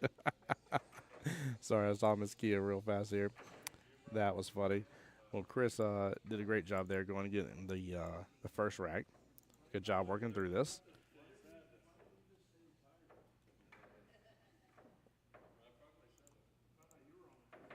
Hey, Casey, welcome to the stream.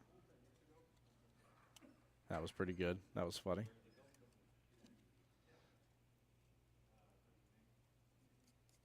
That was good. All right, here we go. Second rack. With Chris getting that first one here, ties it right back up to where it's an even 4-4 race left in the battle.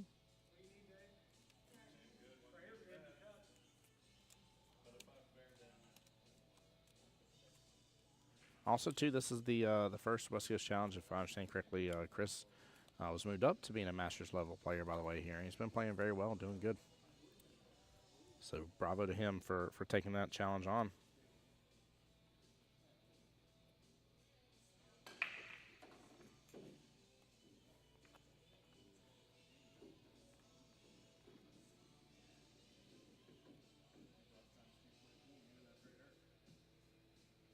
All right, let's take a look at how the table lies here. You got 6, 7, 2, and 13 grouped up with each other there towards the bottom middle. You got a lot in that right-hand long rail. 14 ball, 5, 8, 9, 10, and 11. 11 at least is off the rail a little bit.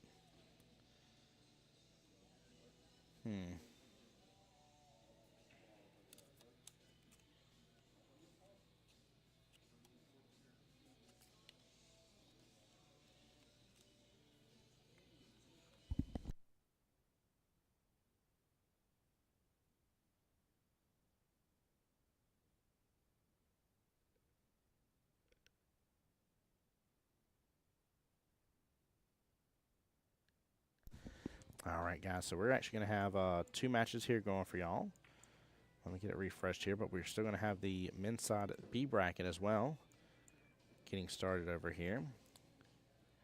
And I think they're getting moved over to table 54.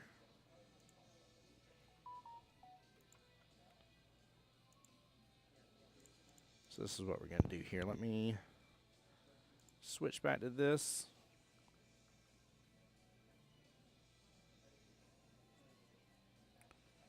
I'm going to zoom out and bring you.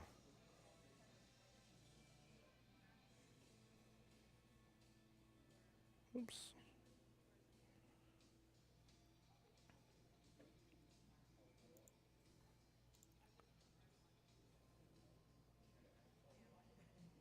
Bring the zoom back out a little bit. So I see both of them a little better. There we go. And now I'm going to get this up to date. Bear with me for just a moment, guys, while I'm doing that on my end here. Trevino, thanks for liking this stream here. Angelique as well. David, appreciate y'all. Oops. There we go.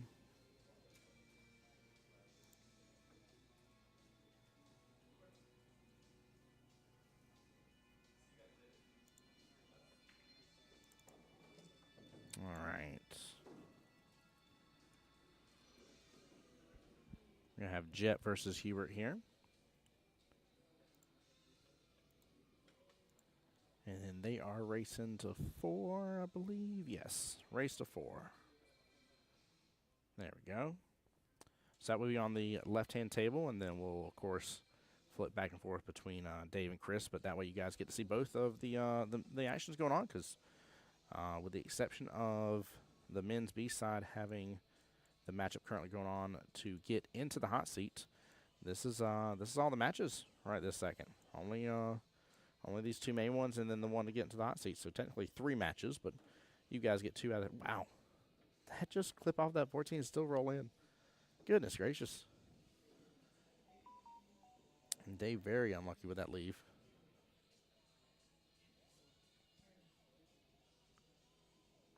Very, very unlucky. Wow.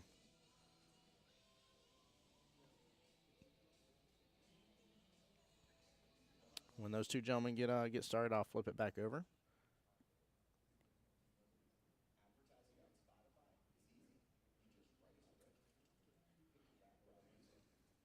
You can see Mr. Hubert in the background there in the red.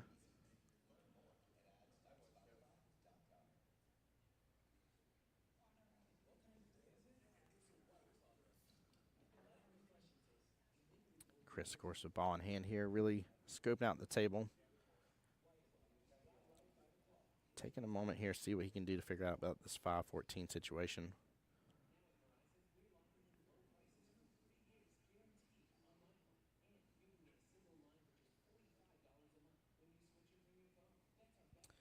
So I think he's looking to make this, leave the 2 there, and maybe snooker up with the 7. No, he's able to pop it on through. What a shot. Wow. Very, very well done. Take a look at this instant replay again. Fit it right in between. Right in between that little gap. That's why he popped it the way he did, forced it on through. Nicely done. Very well played.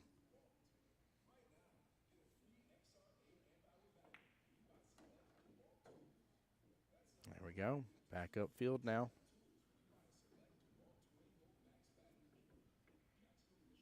He's looking to see his options on the 6 here. Hard to tell from here if it goes by that 14.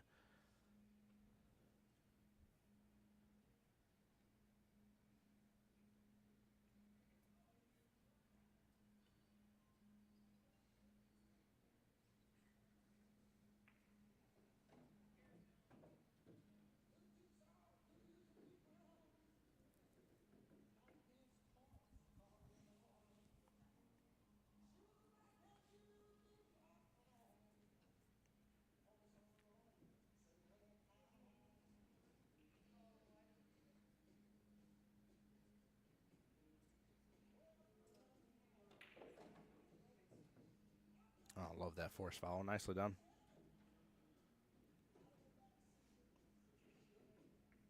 So I still saying just keep it in a window for the foul ball to be out ball.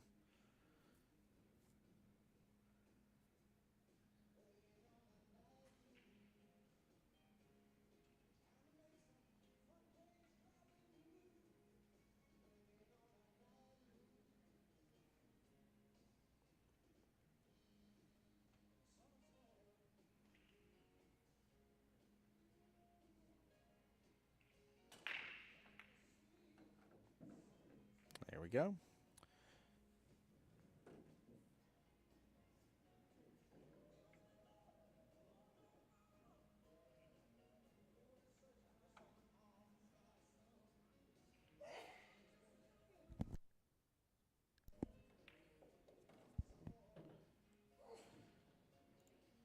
All right, Chris with the opportunity here to be up 2-0.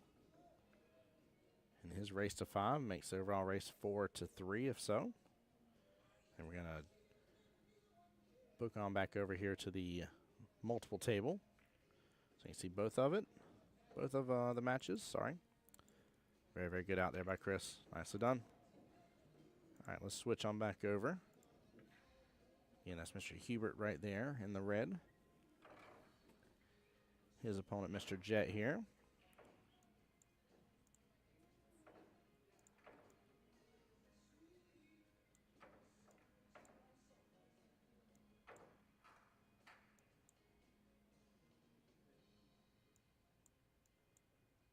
Jet looking to get back over and play up against George again. George Baptiste is the one that knocked him in the one-loss side bracket. And that's Mr. Jet, top left of your screen from here.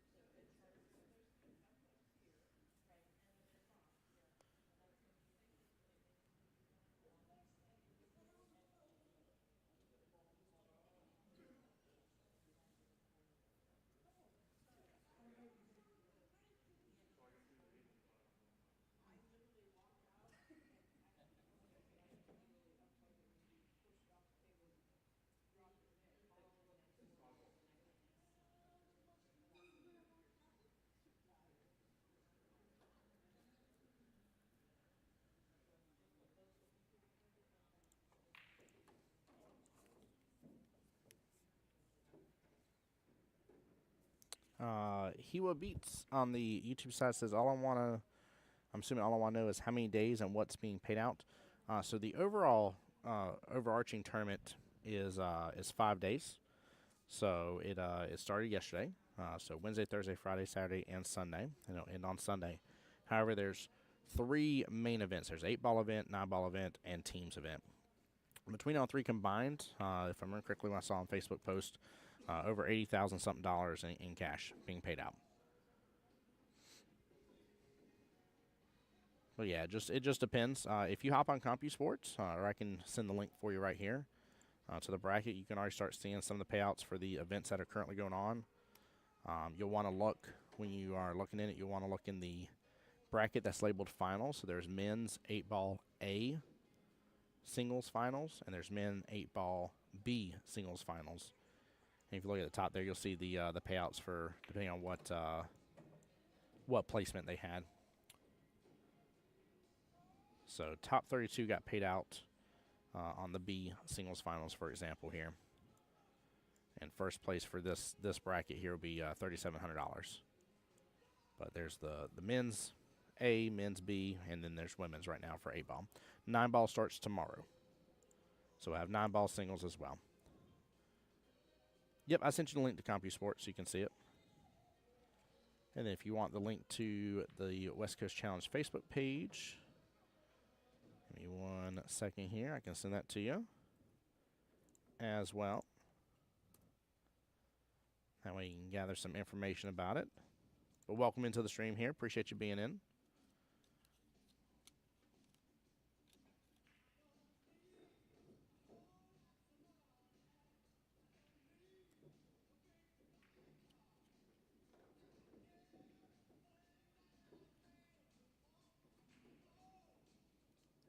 He was asking a great question. A or B is their level? How? It's based on your league play. So you got to be a league player, and depending on that, depends on which bracket they put you in. But yeah, you have the link right there to give you some more of the nitty gritty detail information. Make sure and look over the post. But yeah, it's just based on your league play, or it's also potentially based on how you played here at the West Coast Challenge too. So for example, right now the match we're watching on the right hand table is the men's A bracket, and then the gentleman that's playing over there right now, he's Chris. He's a Masters player, so he is not only in the A bracket, but he also is one level above. And the gentleman he's playing is Dave. Now, Dave, if he wins this and wins the next matchup here, he'll guarantee himself bare minimum second place, and finishing top two will get you moved up into a Masters category here, which means you give one more. You got to race to one more. So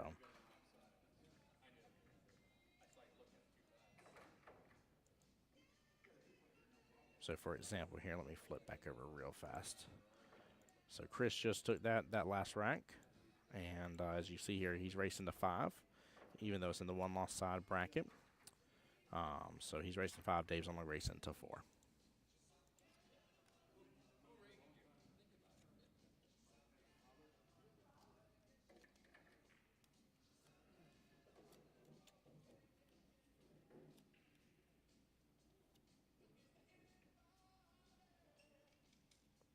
He was, as far as I know, yeah. As long as you can show your league stats, that's what they require you to send in. Yeah, you should be able to join now. Keep in mind though, I know you're saying that you're from Cali. I do know there it can get a little confusing with the name of it being called West Coast Challenge. We are in Orlando, Florida. It was called West Coast Challenge because it originated on the west coast of Florida. So, it is handicapped to an extent, but for the most part, no. So if you're in the B bracket, it's the straight same race throughout the entire bracket here,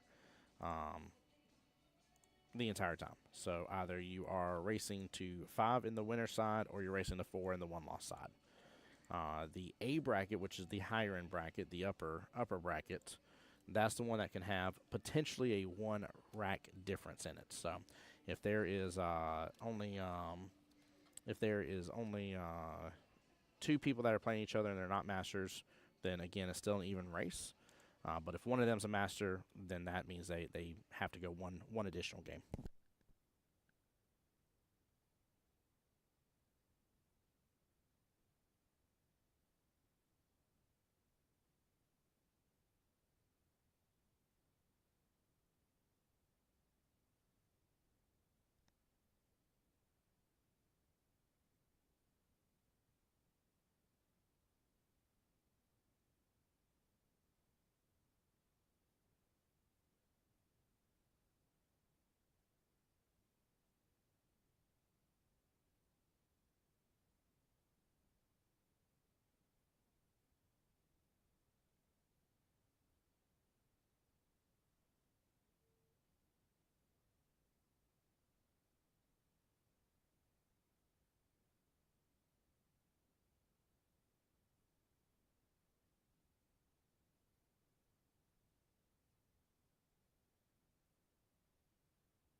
So the question on YouTube was, do you have to be in Florida to play? No, you do not.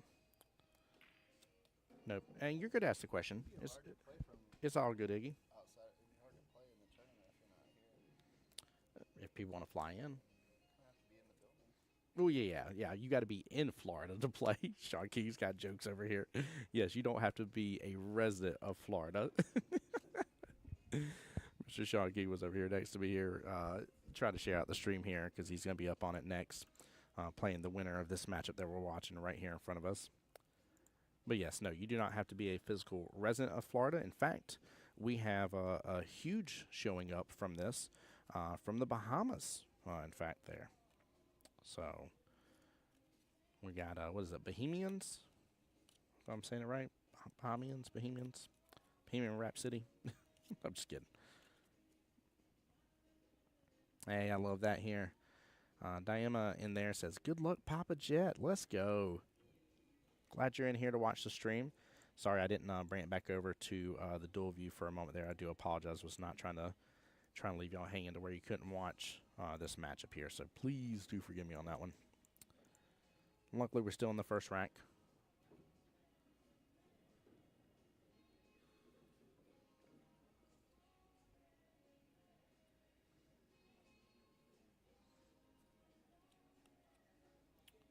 But yeah, I hope that gives you a little more information.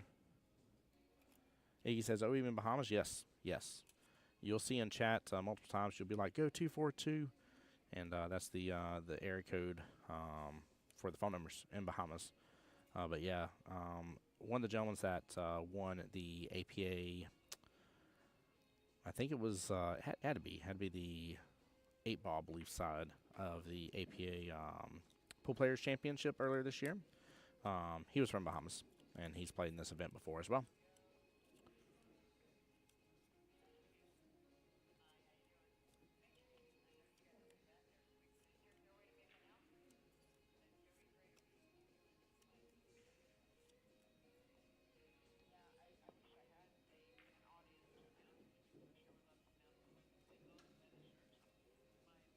Great run by Mr. Jet here.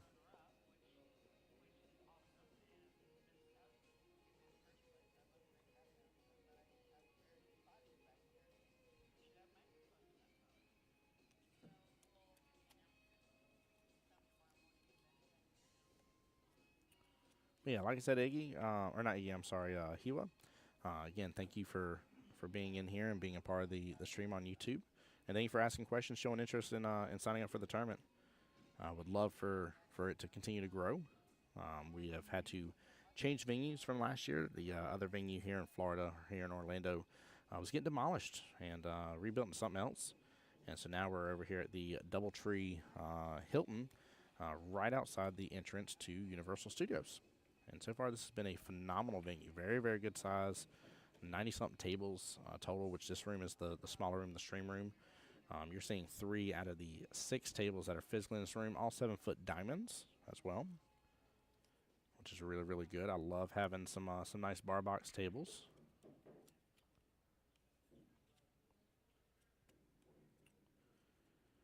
Jet in really good position here to get this first rack. Diema, I think you might have been bringing Mr. Jet some good luck here. Good thing you hopped in the stream.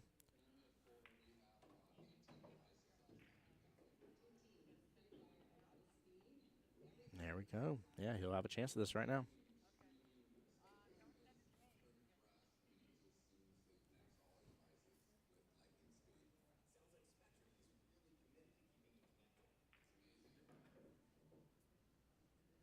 Great out by Mr. Jet. Very, very well played, up 1-0. Come back over here to this matchup. Let's take a look at the run potential here. Oh, nice drawback. Yeah, Chris is good shape here.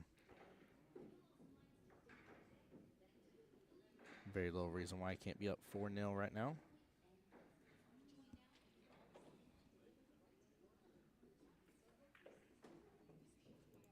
And that he is. Very nice out, up 4-0 in his race to 5. He will be breaking. Very, very good matchups here. Also, Hiwa, in case I didn't tell you as well here with that bracket, you'll see that we are towards the very, very, very tail end of the 8-ball side. Women's finals finished up on the live stream. Miss Kimberly got the win against Miss Nessa a little while ago on live stream. And then we only have, I think it's, 4 men left on the A side. 5 on the B side. I think 4 men left on the A side. Yeah.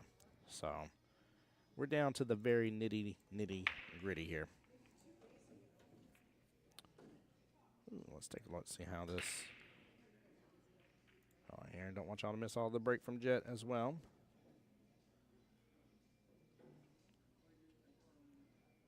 All right, bear with me for just a second. I want to see Dave and Chris's table here.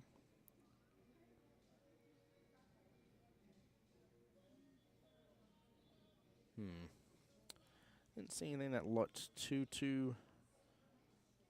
big of an issue. I mean, 11-6, but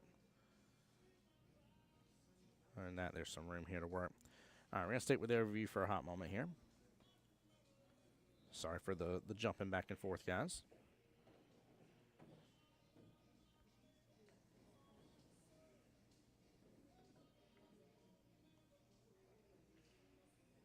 But yeah, Iggy, like I said, this has been one of the great tournaments here that I've been blessed to be a part of.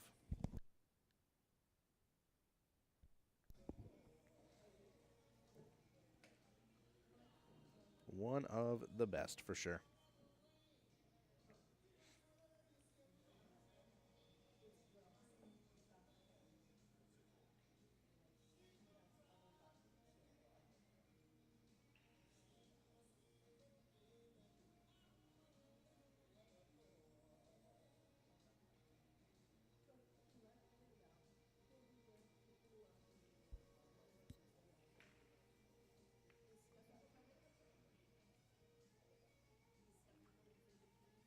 Chris going for a nice bank shot there on that right-hand table. Left that cue off the bottom short rail. All Wild Jets over here running away with it right this moment. I wouldn't say problematic, but at least just scooped up close to each other. The 2-7 requires a little bit more work, a little bit more effort.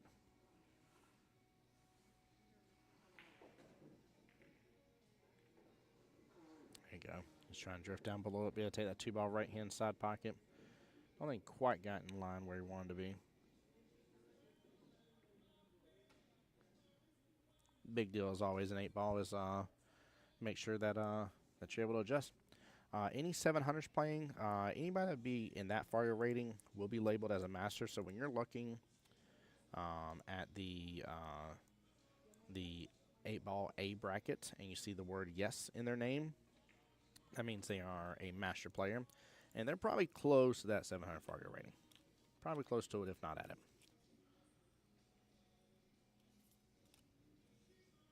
But yeah, there's definitely some higher ups out there for sure.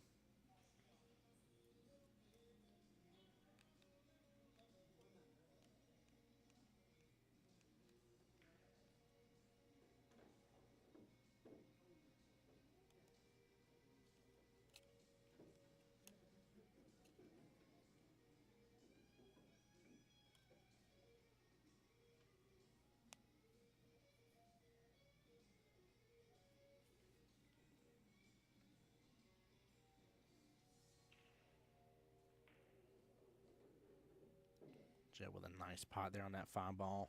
Top left-hand corner pocket. Ooh, 9 rolled up in the way.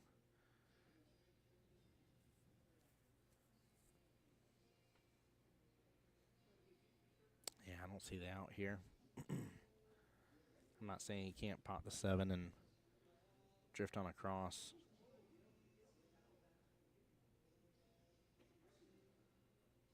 But he needed to get the perfect hit off of it. Probably end up pushing the 8-ball down a little bit, and that way he can still have eyes on the 3, but he's going to have a tricky time getting back around for the 8-ball last.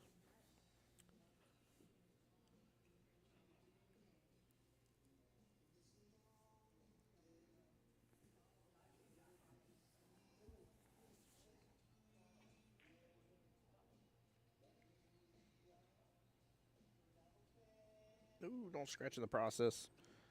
Whew, it holds. It holds, chat. Nobody sneeze or anything here because that cue ball's going to drop. The Facebook link didn't work. Did it cut it off?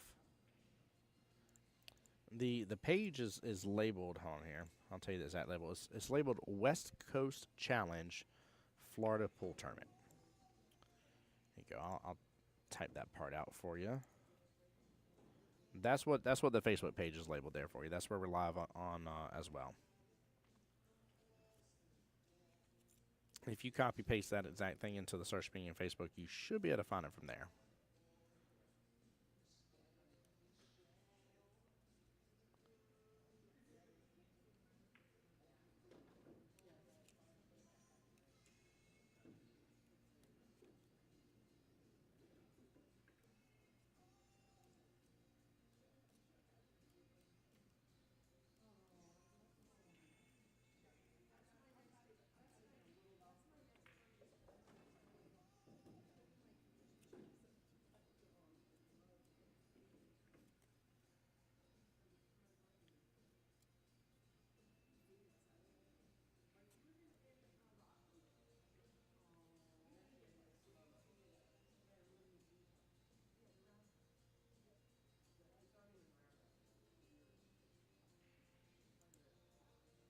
I don't know what you mean by that.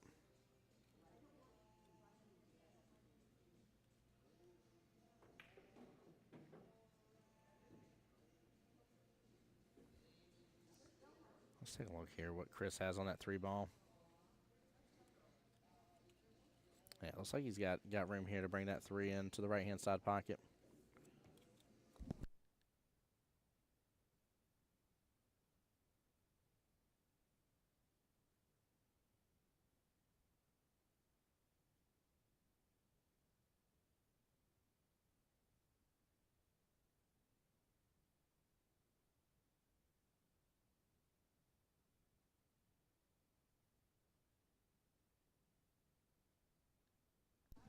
All right, with that here, Chris will get the flawless victory of 5-0 against Mr. Dave. Good showing from Dave, but tough pickings here. Chris will be moving on. He'll be playing Mr. Sean King next. We'll very likely have that up on the live stream as well for you guys while this other match is going on with Mr. Jet. And we'll bring things around here to focus on this one for the time being.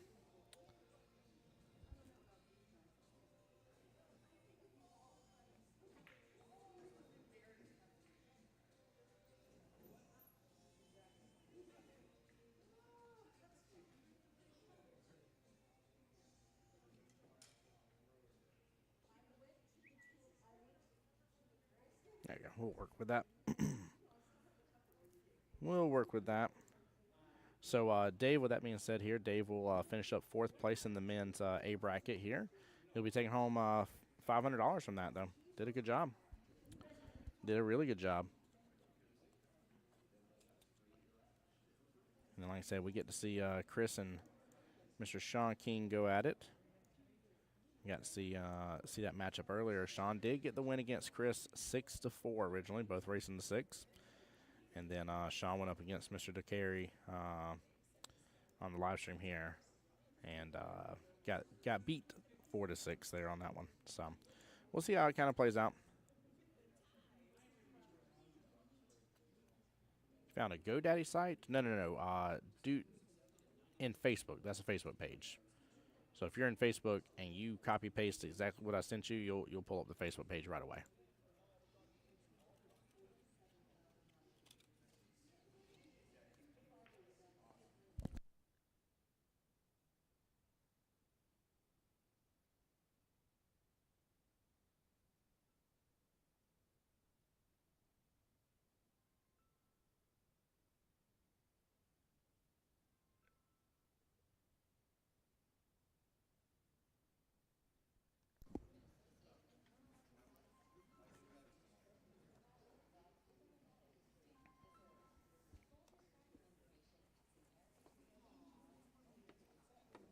Yeah, just slide it over.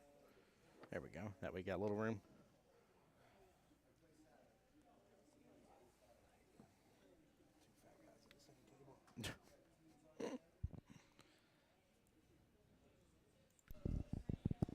All right, I might have to adjust you a little bit here. Talk for me.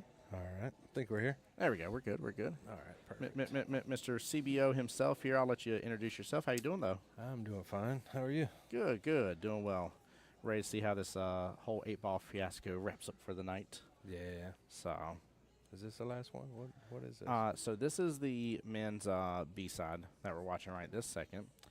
And let me pull it up here so I don't tell you wrong. So the winner of this goes on to play John Callahan.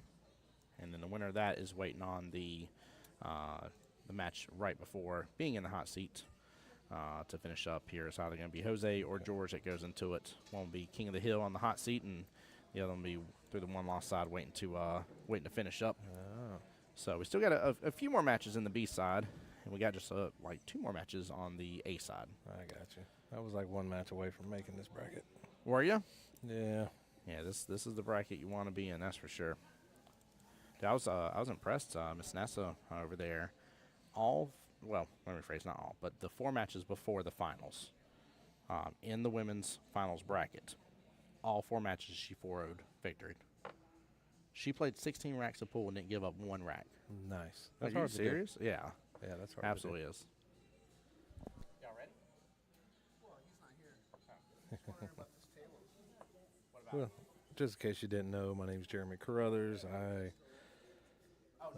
Own Classic Billiard Outfitters, sponsor of West Coast Challenge, do custom jerseys, T-shirts, all that stuff.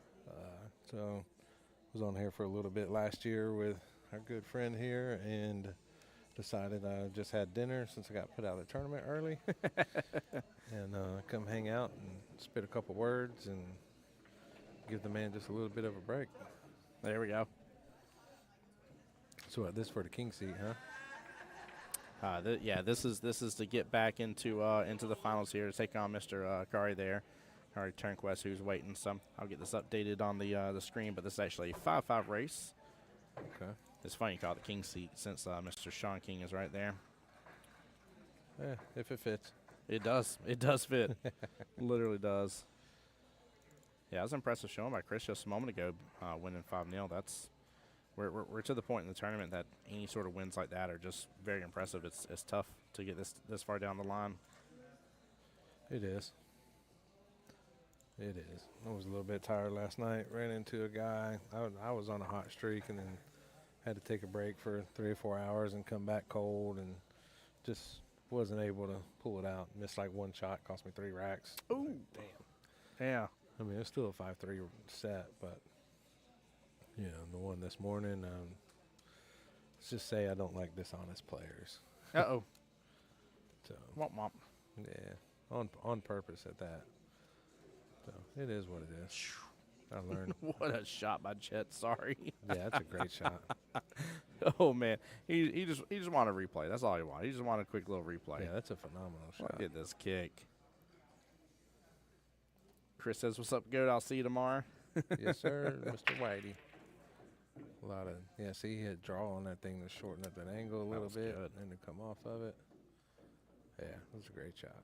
That was a beautiful. Man, we tried to repeat silver this year in teams, and they said, "Nah, you got to go back to gold." Mm-hmm. I said, "All right, no problem."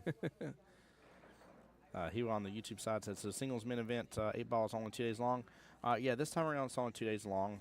Keep in mind they're subject to change/adjust, right? With the newer venue, with more tables, some things may rotate there a little bit. So I don't want to promise and say for sure next year without any doubt in my mind this is what's going to be because, well, when we finished up last year, I was sitting here talking with Kathy, and she's like, "Yeah, we're probably gonna put your table here this year or next year, and we're gonna have this set up in the main room, blah blah blah blah."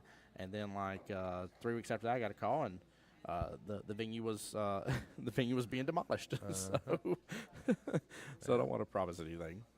Yeah, what was funny was at that tournament, you know, I'm affiliated with TAP, so they had the Nationals guys were coming down, and they were at that tournament and reserved that same venue for their 24 national tournament. Yeah.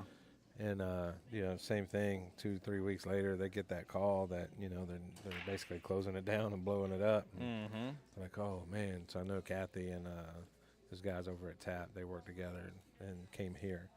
So we were lucky enough to already test run this facility last year in November, and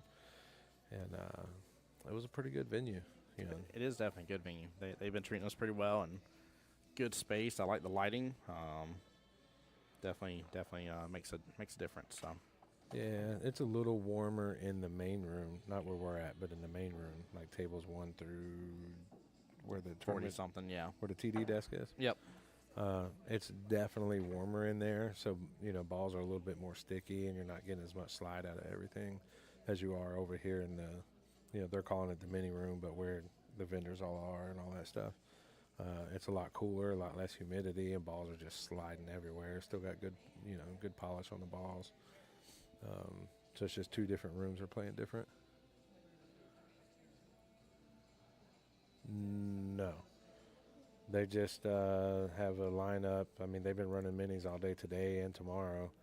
Oh, is that a mini? Is that what that is then? Yeah, they're Okay, talking about okay. minis. I was sitting there reading what you were saying, Chris. And I'm sitting there looking at them. And I'm like, I didn't know there was a Jack and Jill event. I haven't seen. Yeah, they're just in the minis. Just the minis, so, okay. Yeah. That So makes more sense. They were doing some tonight, too, or today. Not exactly sure. I mean, most of the time I was either at the table or at the booth. So. Now, Miss Goat is here. Ooh, Now Miss Goat is here. yeah. My wife. Oh, is she? Yeah. Where's she at? she can't do the quiet room because if you remember last year in the finals when we were playing all the ruckus and laughter and all that, that was her. That was her. Yeah. She Oh, was that's trying funny. her damnedest to be so quiet, but then she's trying to open up a bag of Reese's and it's just like, like kind of explodes loud. Oh man. Yeah. And then you had Kathy in the background pulling, speakers and stuff Yep. out. Yep. And at that time, Cece, which is my wife, she said there was something with a bag of Skittles. And Kathy was like, what, you got Skittles falling out of your ass? And then my wife was like, she was laughing so hard. Oh, sorry about that. You're good. You're good. We Sorry. keep PG here. We keep PG. Yeah, PG. sorry. You're good. And, she was like, well, you want to taste? Oh no. It was funny. Woo! Great jump shot there. Yeah, it was pretty good. They had to be leaned up on the table. You got to get good stardiness out of that. That was a good stroke. See, that's the reason why I get so jealous about how tall some of these guys are. Because like some of the rest of us, we couldn't get that positioning even if we wanted to. Like we'd have to be full up on the table all together, not just one leg. I mean, I'm 6'2", and even on these 7-foot tables, like there was a shot I had yesterday that I had my 8X extension and my 3X extension, and I couldn't get on it, and I had to use a bridge. So it's like, wow, Goodness this gracious. is crazy. Yeah. But I mean, that's the beauty of evolution of the game with cue making and everything else with, these longer extensions and stuff that just helps everything. So it's been great, better equipment, and knowing how to use it. What y'all got over there in the booth this year? I saw a couple of jerseys I hadn't seen before, but what you rocking over there? Yeah, we've got. Well, I guess they're not new to me, but for this year, I come out with 4 or 5 new designs. There you go. We mainly do custom stuff, so I don't really print a bunch to take to shows. Okay. It's really just to kind of show examples of different color changes, different designs, and I have some that we hand drew and did, so we could show that as an example. We have some I call them stock designs that we can just do color changes and add logos, add names and nicknames, team names, stuff There like we go. that. So there's a lot up there. I think the website's pretty much updated with all the newer designs. And I try to get us on Facebook and Instagram. I try to post a lot of videos and stuff like that of some new stuff as well. But Good. Yeah, you got to get people interested. yeah, trying Show to them what's going on. for sure. This is a tough shot right here. He's high balls, right? Yeah. Well, I mean, is that the 5 ball or the 13? He's got the 14 ball next to the 5. Okay, yeah, it's a 5 ball. Yeah. He got the 2, 5, and 14 right there, all grouped up. Yeah, I mean, no matter which way you go, and if you miss, he's got a shot. If he leaves him for the 5, he can get back on the 2 off of it. If he leaves him for the 2, he can still get back on the 5. So this is a very, very, very important shot right here. You either got to block the pocket or you got to make the ball and get out.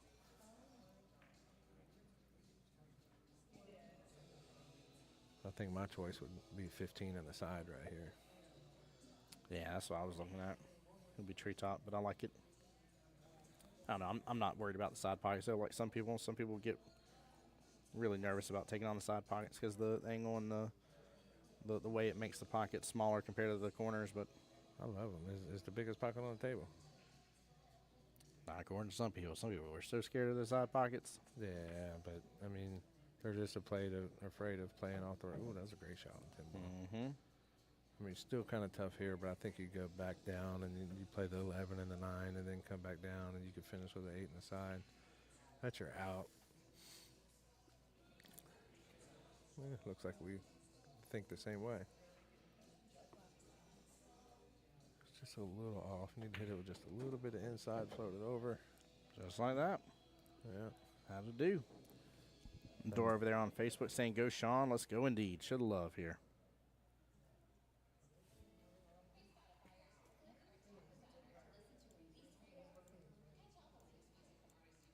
This is kind of tough too.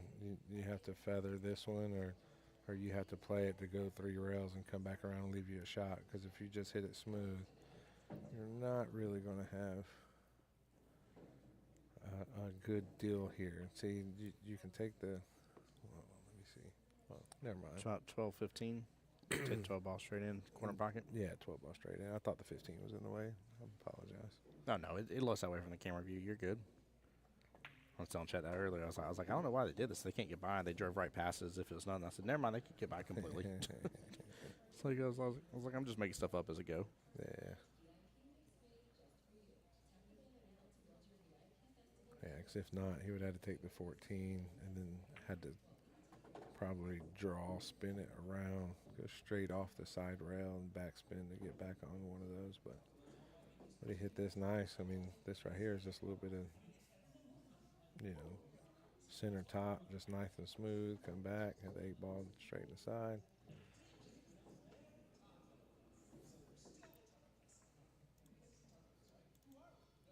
Yeah, no, I didn't want to leave himself right straight dead on top of the rail, but Right. at least he had a clean shot at it. Back over checking in on Mr. Jet here. Up 2-0 again against Hubert. Is he messing with his 3-ball combo here? Okay, I was like, what is he in that first thing there? I'm like, if he rolls for that, I'm going to just die right now in the stream. I'm like, I cannot believe what we're watching. Well, it looks like That he would've was been wild. just trying to lay up behind the 8 ball is what he was trying to do. So he took over that pocket. So now that 2 or 4 ball, whatever that is, now it's looks like it's kind of blocked. Yeah, that's the 4. So it's actually Yeah. not a bad leave. I mean, I think he kind of just played defense here. He just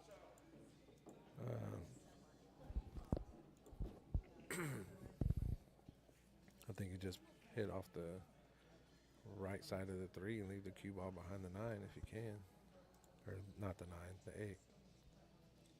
I have 9 ball on mine because it's what start in the morning. You ready for that, huh? Yeah. Do you play first thing in the morning, or when do you play? Yeah, first thing. First thing, yep. Yeah, I'm looking forward to 9-ball. I tried to stir up chat earlier and cause some drama here, but I was like, 9-ball starts tomorrow. Probably one of the greatest games ever created by mankind, and nobody said a word. And I'm like, I know there's some of you 8-ball like people out there that just adore 8-ball every day of the week. Don't even try me. I hate 8 ball. I like it. It's kind of like, you're like, Tim, do you want ice cream? You're like, yeah, I want some ice cream. Right. But if you're like, Tim, do you want some chocolate or vanilla? Well, I want chocolate. Chocolate's better than vanilla, in my opinion.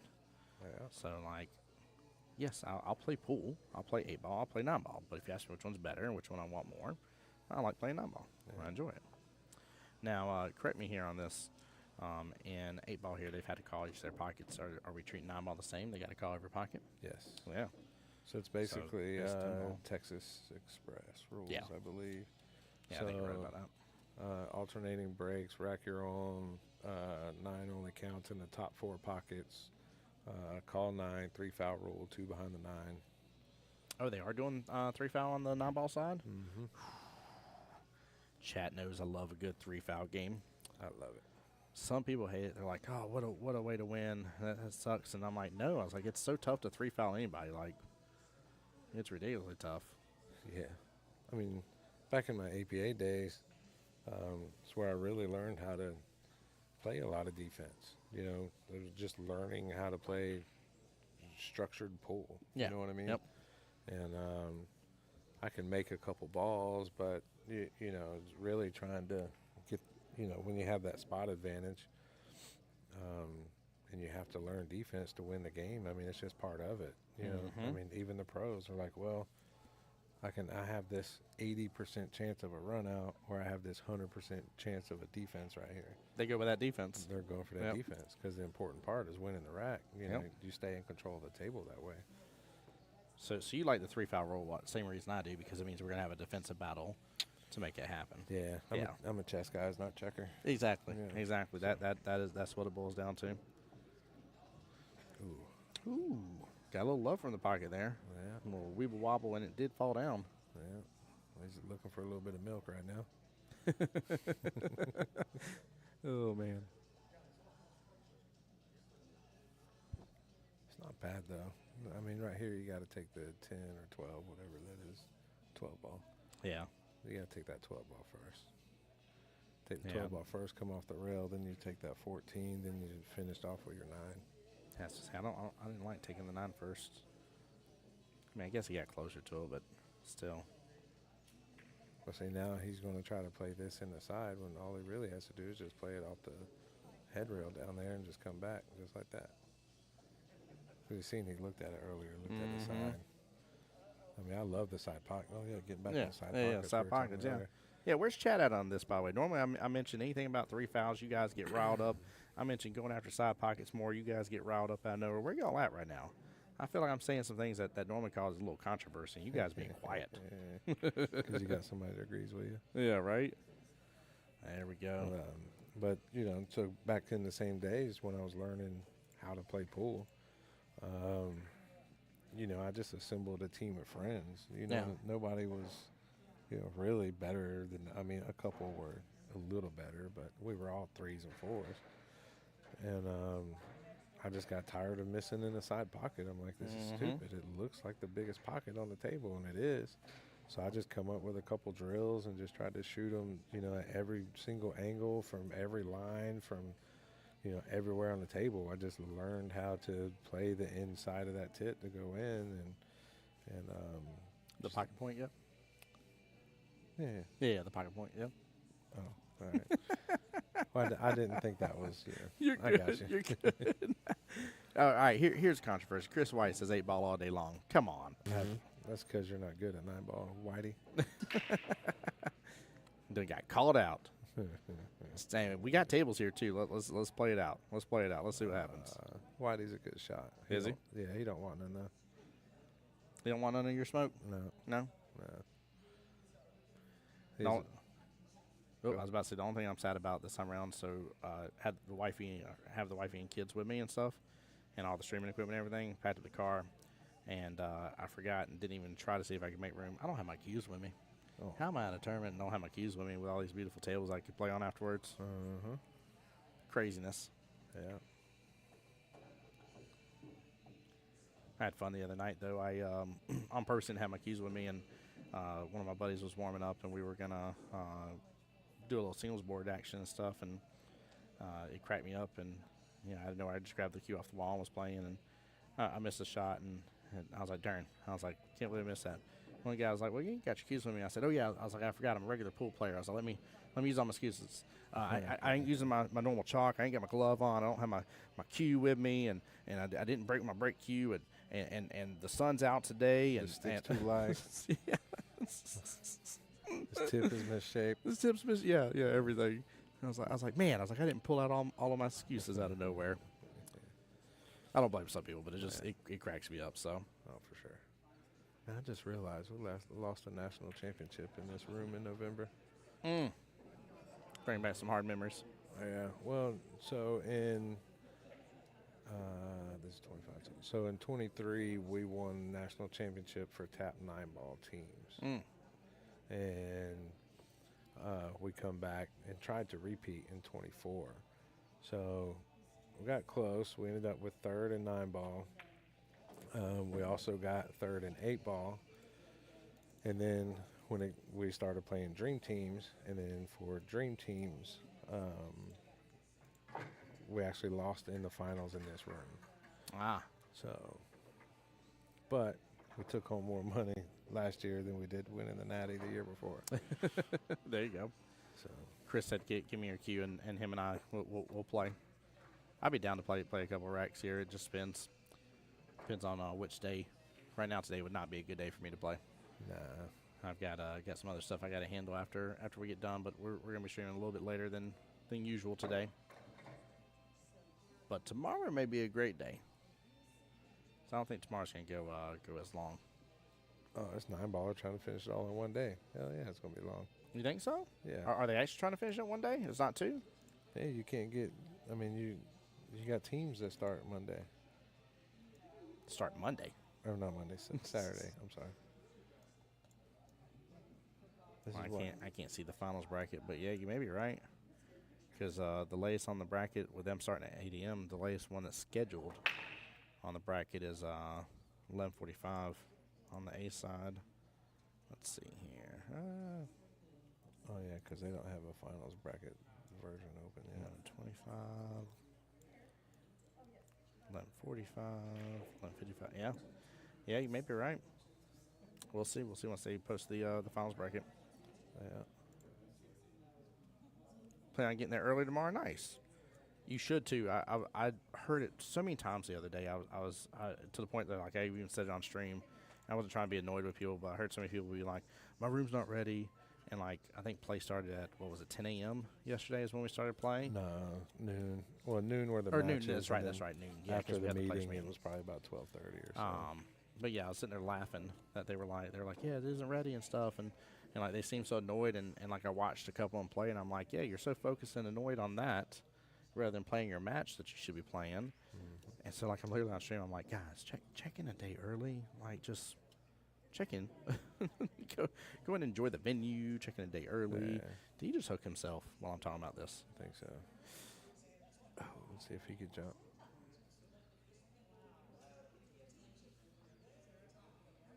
Yeah, he's getting it out. Let's see what he can do here. This actually isn't a bad jump.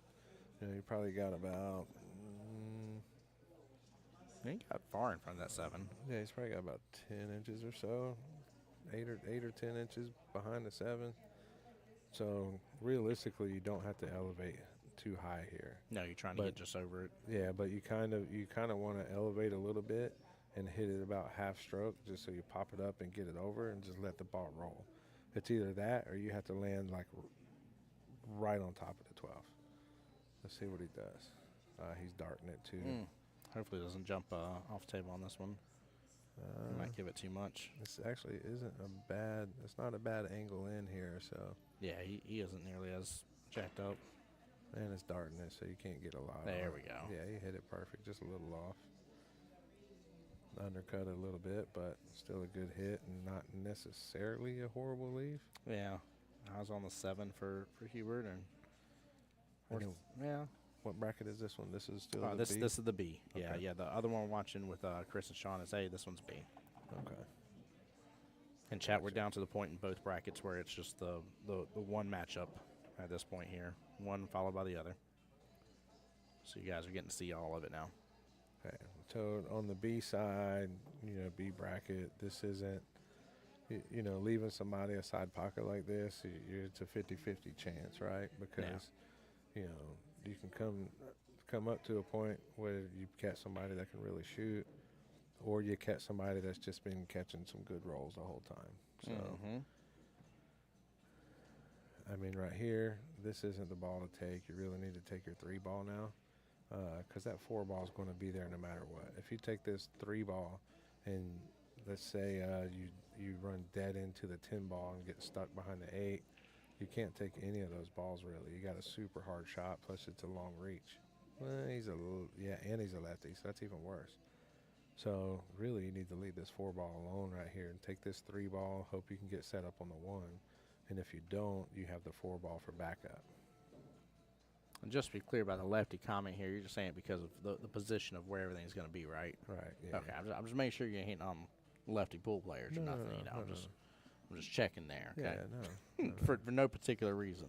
No, just simple fact. Like if the cue ball was where the 10 ball is, and he has to hit a low ball. Yeah. He literally has to be stretched out over the from that corner pocket where it's just by his left hand. Mm-hmm. So that was a simple fact of what I was talking about. No, I knew it was. I just wanted to mess with you for a second. Yeah, I got you. I think I told you when you were here last time. So I've started to where like I'll practice a little bit playing right-handed as well, and I did it all because one time a guy did a defensive shot.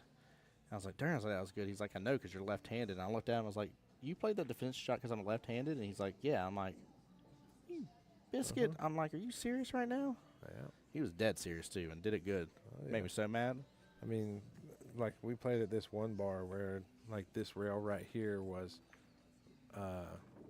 like a 1/4 inch longer than the rest of the rails. So The top left-hand yeah. long rail was 1/4 inch longer. That's hilarious. Yeah, so like if they had a last ball or something here, or they didn't have a shot anywhere else, but this one was open to go down, but it was froze, I would intentionally play it defense to get behind it. That's funny. What was that? Might have to mute that one up, brother. Come on now. Man, I was sitting on it. I didn't even know how loud that was. I thought it was somebody on the radio real fast. I'm like, no. Oh, it may have been. No, I have this thing on league night. When league starts, it's kind of a motivation thing for my team because my phone's usually on the table and it says that. So Gotcha. All right, this is for Hubert to get on the board. This is big. yeah, Drains Nice it. shot. What a Yeah, shot. Nice out. That's Yeah. hot back over. Let me make sure they didn't run away on a rack here while we were away. I don't think they did, but could be wrong here. yeah, No, he's on still the too 8 early. right here.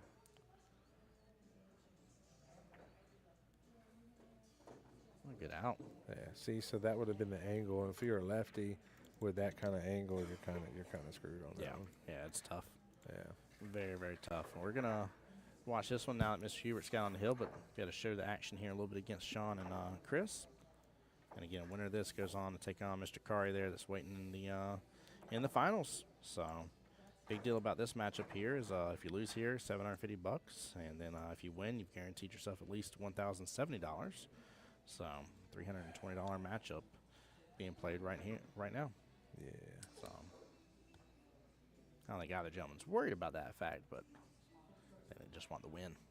Yeah. I mean, sometimes it depends. I mean, money changes people's outlook on a bunch of things. So, Sure.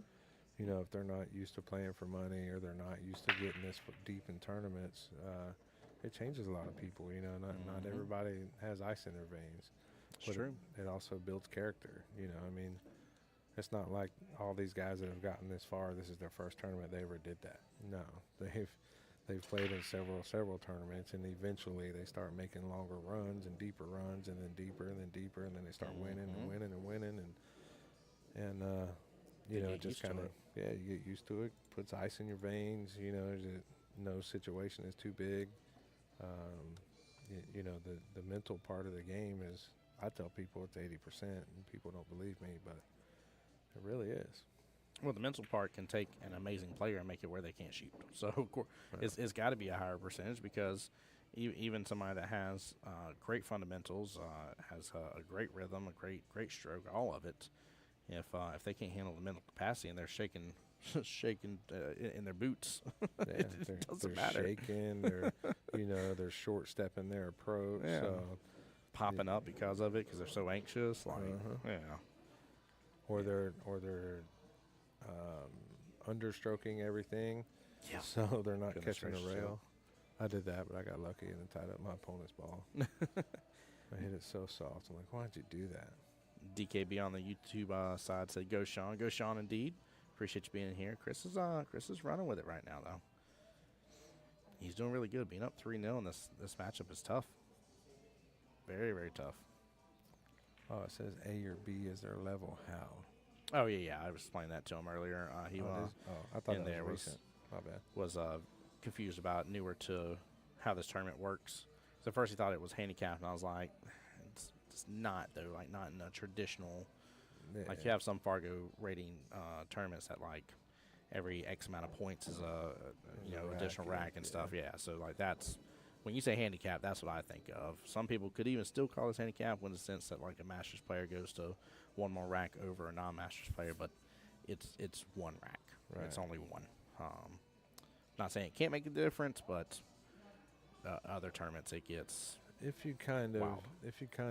think about it, and this is kind of how I think it should be. Yeah. I think your A bracket should be your 600 plus player, any of your League 7s, maybe some of your League 6s. Not really, well, different League 6s are different than other leagues. So I would say 7s. Like any APA 7 I think should be in this. Any tap 6 or 7, 6 up could be. in the A bracket. I don't even know about 6 up. I mean, the top sixes are strong, but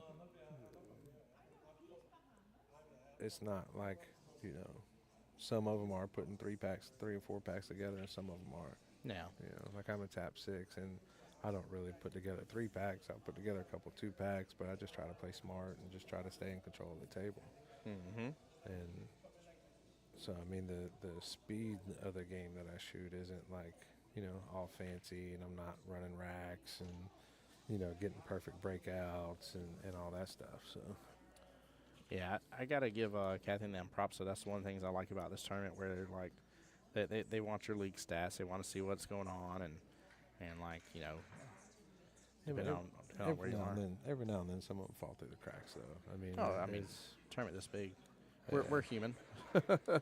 We're- Well, there's different discrepancies in league, right? Yeah. So you can have different league operators that kind of control their own fate, you know, which they're out there, and that's every single league. That's not a knock on anybody. But it also depends on the strength of your area that you shoot in. If you shoot That's in a big deal. in a very weak area, you're going to be a higher handicap. If you shoot in a stronger area, your handicap's not going to be that high. Just for the simple fact because you're playing top-notch players all the time. And a lot of people don't realize that. So, like, you can go to, you know, Vegas for APA singles, and you're playing in the, let's call it the 5 board, right? You know, you can both be 5s, but this one guy is, you know, he's putting a 2-pack up, and this other guy can't string together 4 balls, you know, consistently, I should say. But they're both 5s. They both have like the same winning percentage. But the only difference is the areas that they play in. You know, one can play in Tampa and the other one can play in Jacksonville. And no knock on either one. I'm sure there's weak and strong player. Well, that's a bad comparison because I don't know too many pool players in Jacksonville, but you know, but I'm just saying, like, there's a lot of, say, champions in the Tampa area. Right. I think the real difference just boils down to, like, some places have stronger players. Yeah. And honestly, you know, you're able to get and become a better player when you're able to be around those that are of higher skill level. That's why, like, back home in my league area, like, I'm always like telling people all the time, like, Masters division. It's a great thing. Oh, I'll get my butt kicked. Yeah, you may. You're not wrong about that. There's some strong players out there. But you're going to get to play the good ones. And if you start paying close enough attention, you're going to realize what it is that they do, and they do very well, and the fundamentals they have at hand. And you can go after it. Speaking of fundamentals, man, Chris just finished that off really strong. Yeah, it was a nice back cut right there. Yeah, it was. Goodness gracious, 4-0. All right, guys, we're going to hop back over, check in on Mr. Jet versus Hubert. Yeah, but there is something to that, especially with like Fargo ratings, right? So if you don't play in a lot of Fargo rated tournaments, but you play, you know, BCA or any other league that does, you know, report to Fargo or base it off Fargo. I don't know. Is VNEA one that does it? I do not know. I don't have a clue on that one, to be either. honest with you. I know USAPL does and BCA. I'm not sure about what other leagues do. But, you know, if you're constantly playing 200, 300, 400 Fargos and you're a newer player, you know, you don't have that much robustness, you're going to go up pretty fast. Mm-hmm. But if you're playing, you know, 400, 500, 600 play, well, there's a big difference there. Say 500, 600 players are a little bit stronger, and if your pool room is completely filled with them, you're not going to win as much, and your Fargo's not going to go up because you're playing against stronger talent. But once you do pick up the game and you start beating those guys, you know, then you start moving up. So there is something to that. Some areas are stronger than the others, and that does affect your handicap. So, you know, that kind of happens here. You know, you can see some guys that are, you know, complete beast in their area. Hey, Bubba. How you doing, sir? Eric over there on the YouTube side. Welcome in, sir. Welcome to the shindig. Yeah.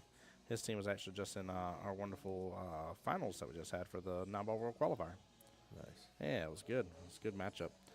Unfortunately, his team took out my original team that I used to be a part of. I was sad about that, but they played really well. They played good, yeah. Yeah, we got put out early of ours last weekend. Just wasn't gelling like really since the Super Village Expo in Philly. Like I haven't played that much, and usually I play 4 or 5 days a week. Yeah. And it's just my busy time right now. Mm-hmm. And You're traveling a lot, right? yeah, Yeah. I just don't have table time. You know, if I had more table time, I think I would have done a little bit better in this tournament, you know, today and yesterday. But I'm still happy where I'm at. So we get to play all day tomorrow for 9-ball, then we get ready for teams this weekend. So Stoked about teams. Absolutely stoked about teams. Who you got on yours? we got the same 5 that we won last year. Then added a nice little ringer and another good guy. So There you go. changed our name up a little bit. You know, we're pretty much everywhere we go, whatever league, it's always for you haters. So this time I did it, haters for you. Is that for the? I'm making sure. Is that for the dyslexic haters in here? I'm just kidding. I'm joking. I'm joking. No, it's just because Oh, we won last year, and you know, just try to change it up, I guess. you Yeah, know. no, that's no wrong with that. Have some fun with it. Yeah.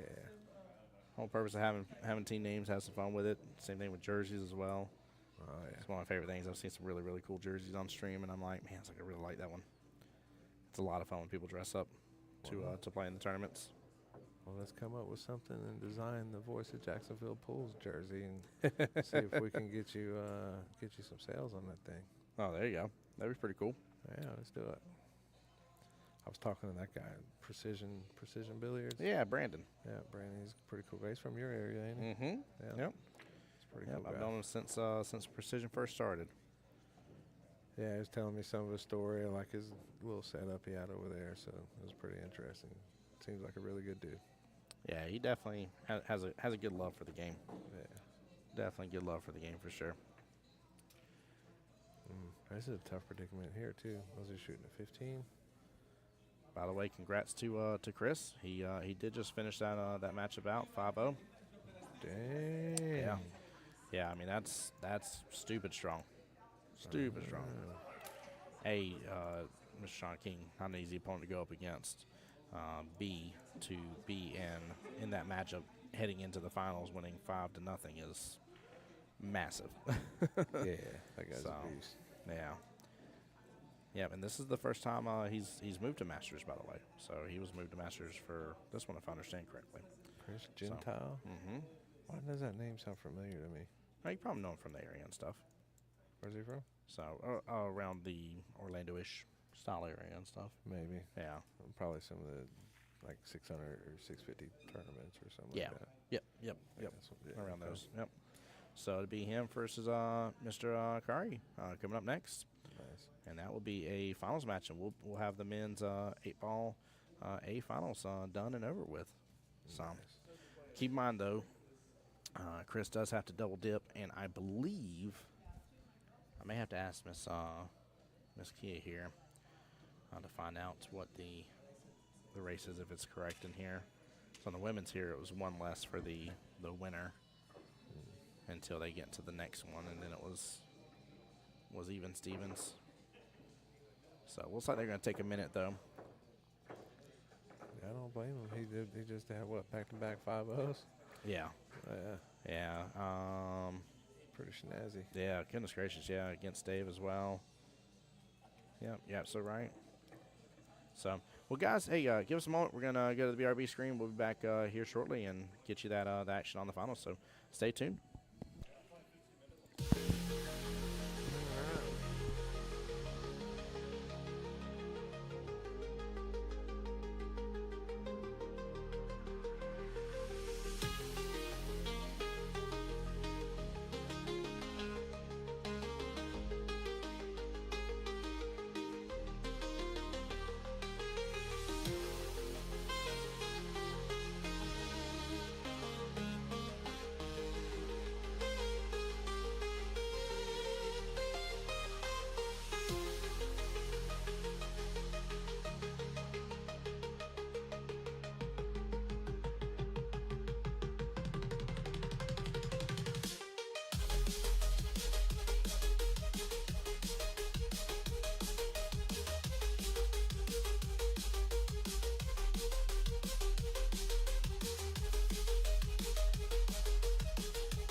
All right, guys. Thank y'all for staying tuned.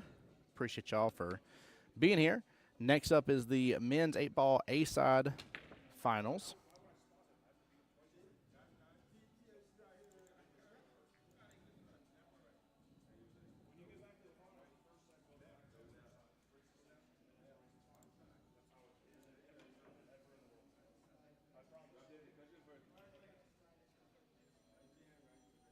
All right.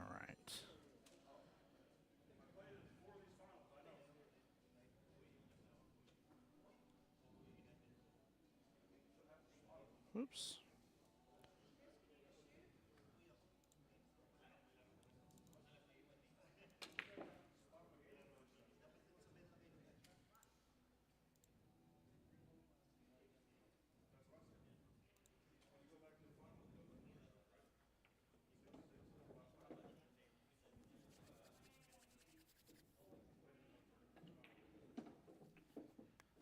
All right, guys, give them just a moment. They'll get onto the mainstream table, table 54 here in just a moment.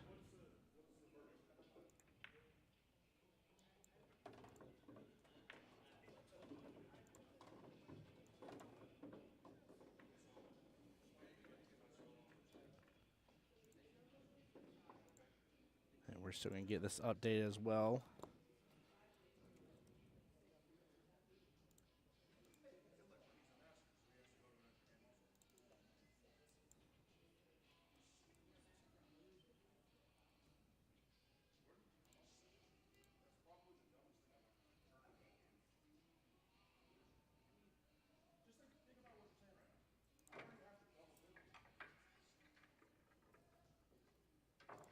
All right.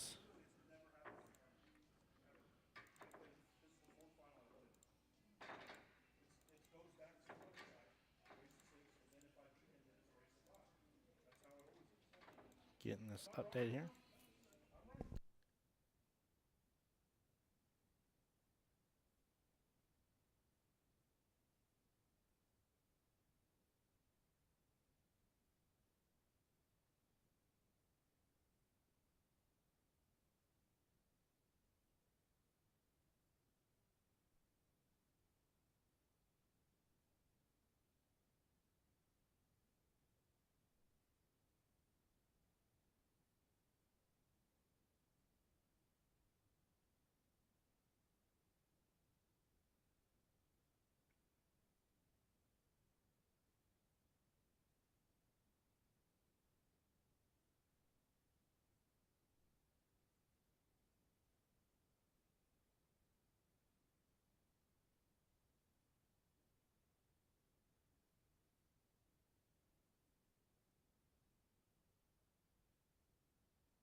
All right, sorry, guys. All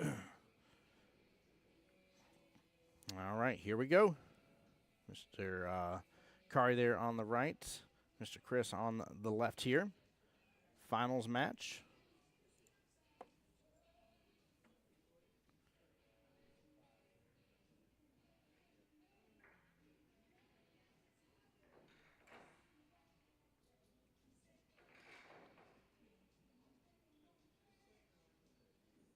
Iggy, that is top secret proprietary information. I can't tell you.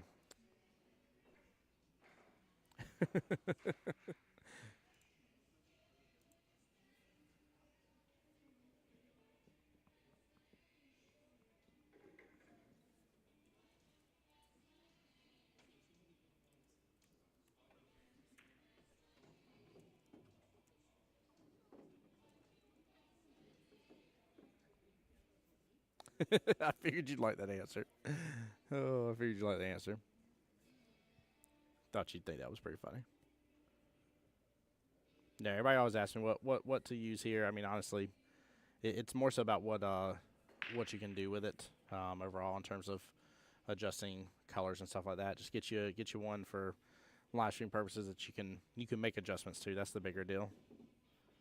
Everybody's always like, this camera's the best, that camera's the best, man. It's I ain't saying it can't be, but realistically, you need something good. Eric says money's on Chris if I had any. That's funny. Eric, you are Eric from my area, by the way, just to make sure. And I don't know why I called you Bubba earlier. That's James.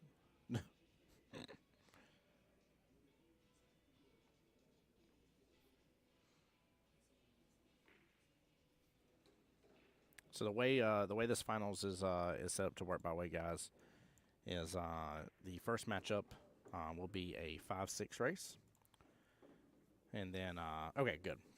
Well, good to see you in the live stream, bud. But yeah, the first finals will be a 5-6 race.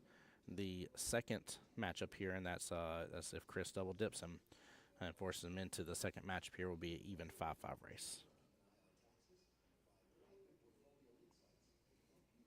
Hey, Mr. Kari's dad's back in stream. What is going on, Mr. Dominic?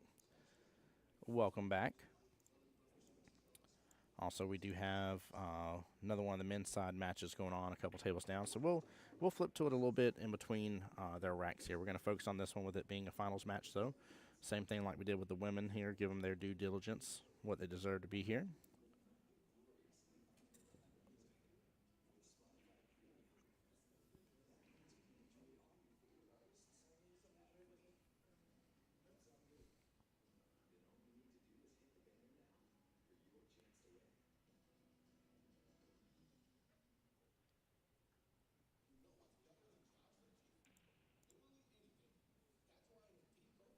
So, Eric, how's everything going, bud?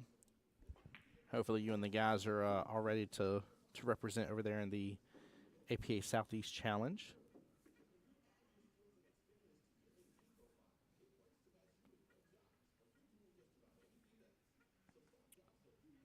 Mr. Kari here going for that 3-ball bottom right-hand corner pocket. Can he get around all this just fine without bumping it at 12? I think he can.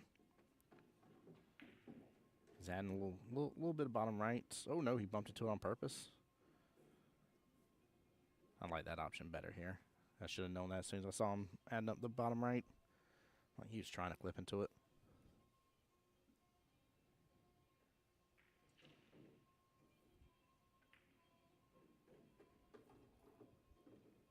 Yeah, it definitely will be fun for you guys for sure.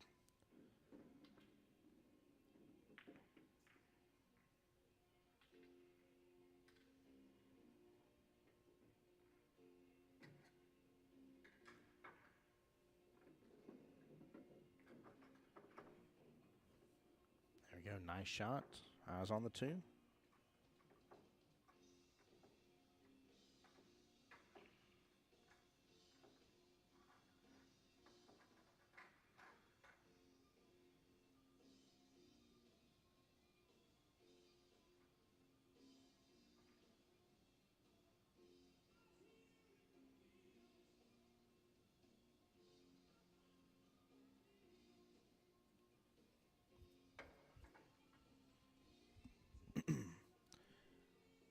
Small hang up over there, and Chris has a very wide open table.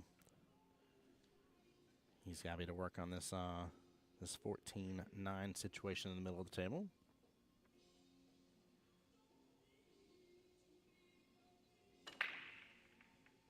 I appreciate Mr. Jamie. Looks like he's giving Luke and Luna some lessons over there at his off the rail booth.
And should see what he does about this 9-14 though. I'm assuming he's just going to try to get above, and I think there's enough space for him to take that bottom left-hand corner pocket, but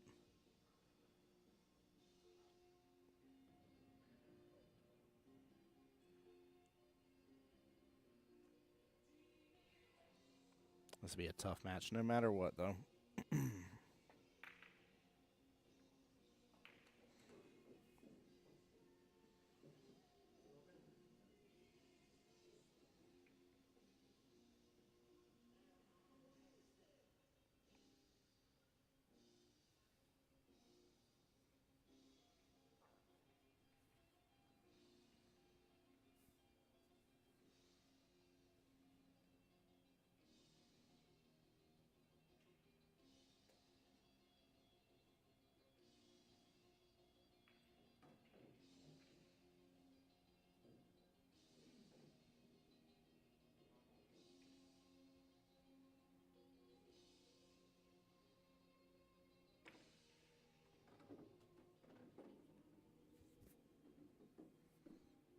Let's see what he does here.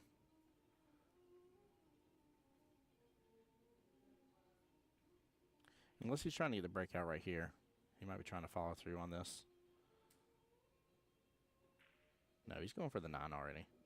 Yeah, the 9 definitely went. There we go. As long as there's that room here, he was fine. 13 right hand side pocket come off the bottom short rail. Assuming take the 14 top left hand corner pocket, 8 bottom left. Tic-tac-toe this, and we'll have rack number 1 done.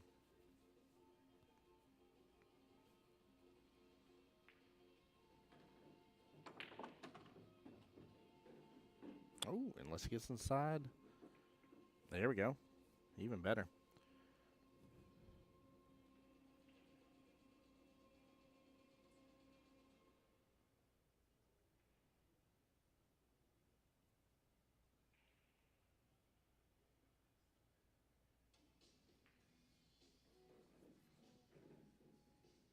Pop back up. Just like clockwork there. Nicely done.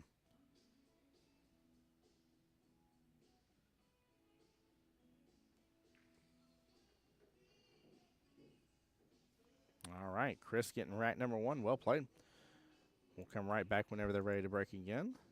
We're going to check in on this match right here.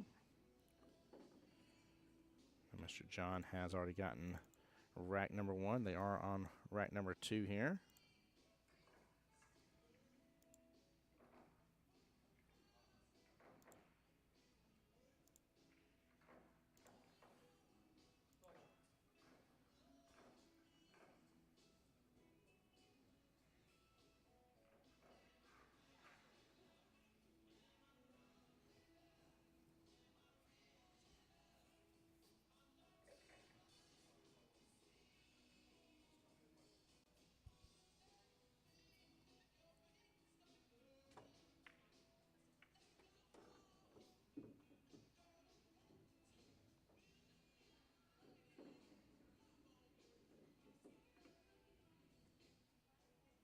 All right, let's hop on back over here. Mr. Kari's ready to break.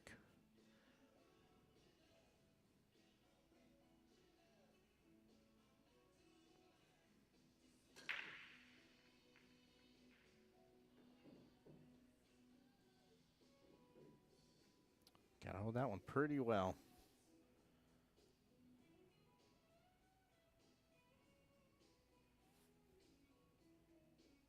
Got a lot more here in the center table. Can at least a little breathing room across the board.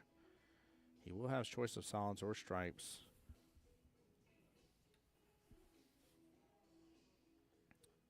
Well, he got the 7 and 10 kind of grouped up right there. Nothing else is sitting on a rail directly. Kind of hard for me not to want to go after stripes here right off the bat, but I'm trying to think of a way to make something break that 10 out right off the bat. And got some options, at least with the solids.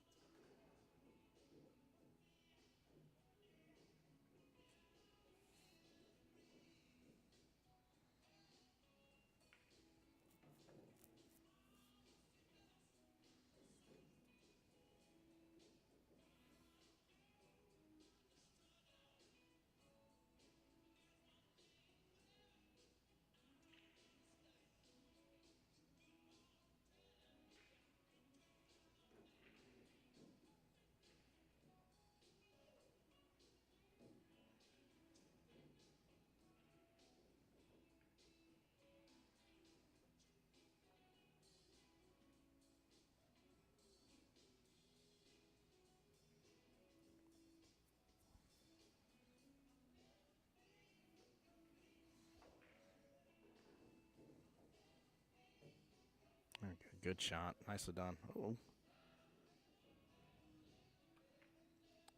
Don't think he needs that top right-hand corner pocket for anything, so it does not matter.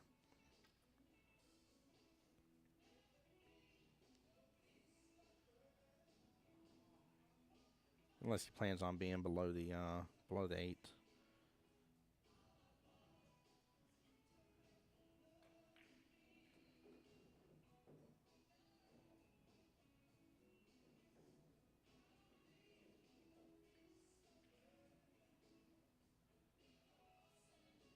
Yeah, he needs to pretty much have the cue ball back there again. Take the 8 right-hand side pocket from here.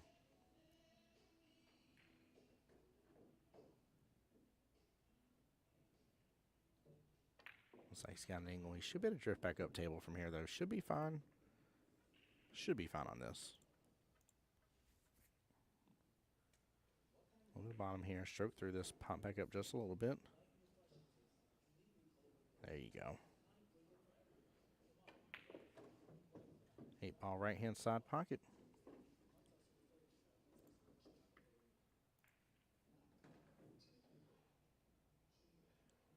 And gets his first rack here.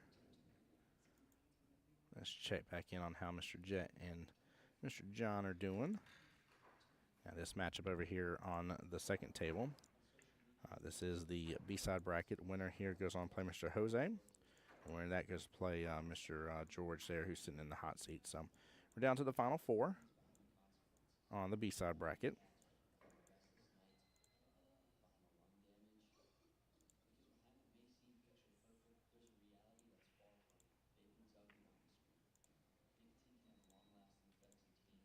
Iggy says, nice out. That was very well done. Very, very well done. Back to the finals match.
All right, sorry guys. Wifey and kiddos came by to visit me real fast, so I had to talk to them.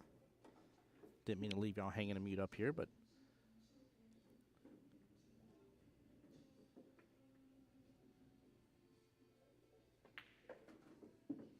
golly, this the rest of this table kind of lays almost like a shooting drill or something, almost to an extent with the way those balls are coming out the side pocket down to the bottom short rail.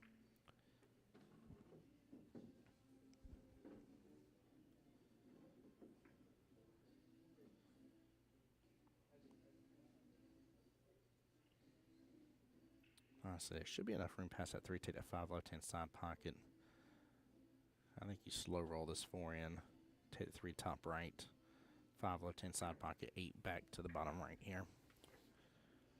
You want to make sure you come off rail just a little bit. Not too crazy, but just a little bit.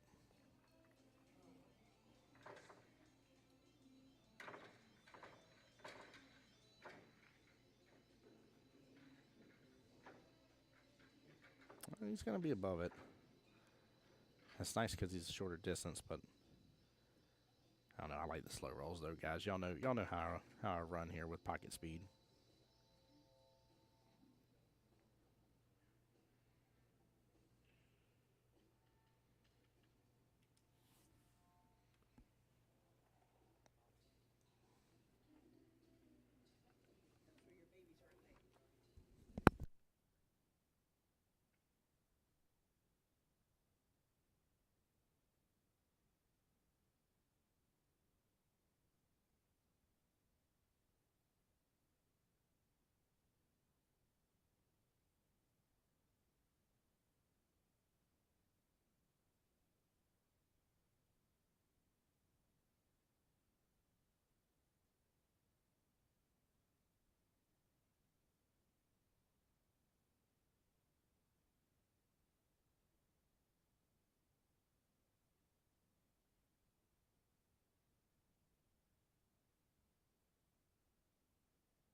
All right, guys. Sorry about that. I am back.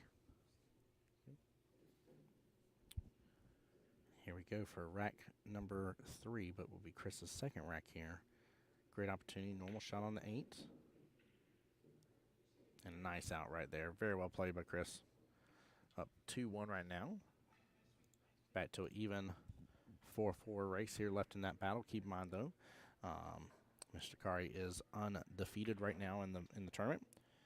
And so if Chris gets this first one, we will have a second battle on our hands.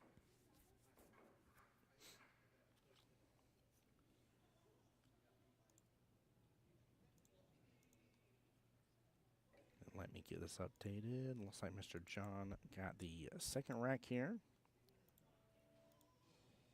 And again, there's only 4 gentlemen left on the B-side bracket.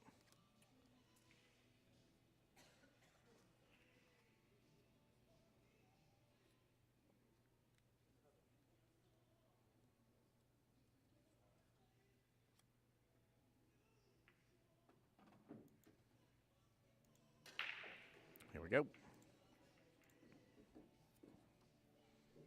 Ooh. Snookered up on top of the 9. Got 10-4 right next to it. One solid dropped.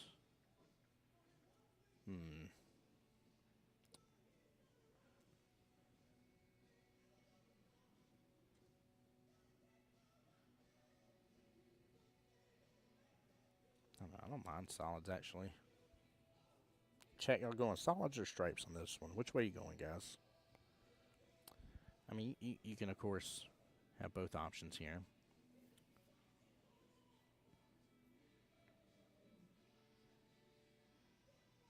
So I got good eyes on the 4. You could combo the 3-12 there, bottom left.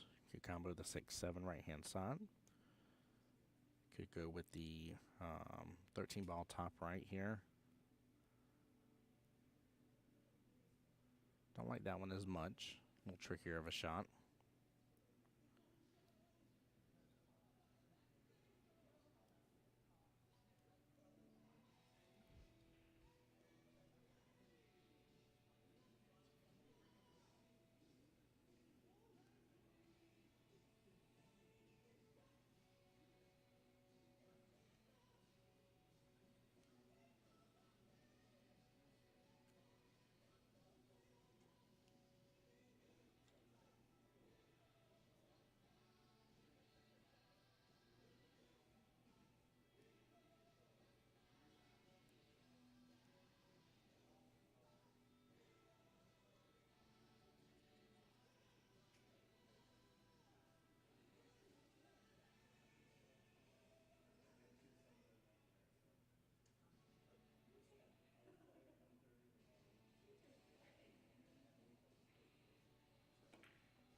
he's looking at 6-7 combo. Again, I like that one the best out of any of the options here, unless the 4 goes cleanly. I'm assuming it doesn't, or else he would start with that one. Now he's got a little spacing on the 4 ball.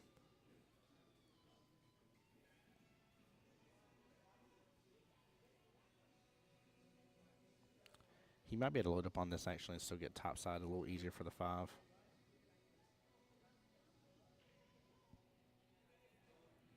Might slow roll this in instead. Go after the 4 first. This one's still going to be a tough right. I mean, he shoots at a little bit of a faster pace. Chris is more the methodical thinker when it comes to shooting here. A little slower paced overall. So with him taking an extra moment, I'm wondering what he's thinking here.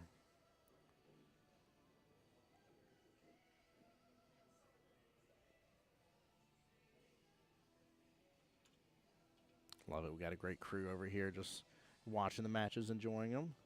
It's nice to see. I love it.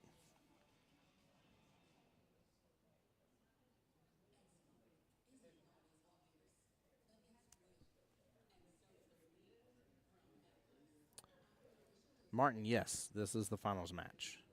It's the first finals match. So Mr. Kari here is undefeated. And Chris has got to double dip him.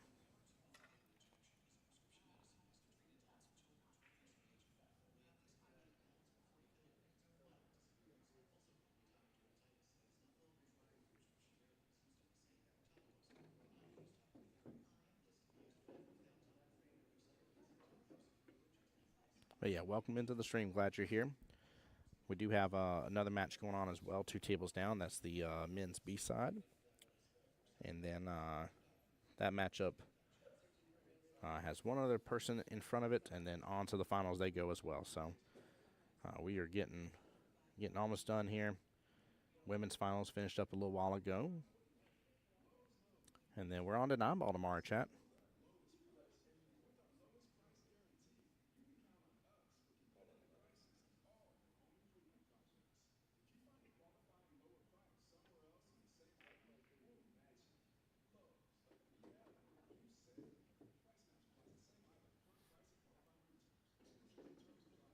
Yeah, I'm not mad at that leave at all. That was a great play by Chris. Very, very good defense here.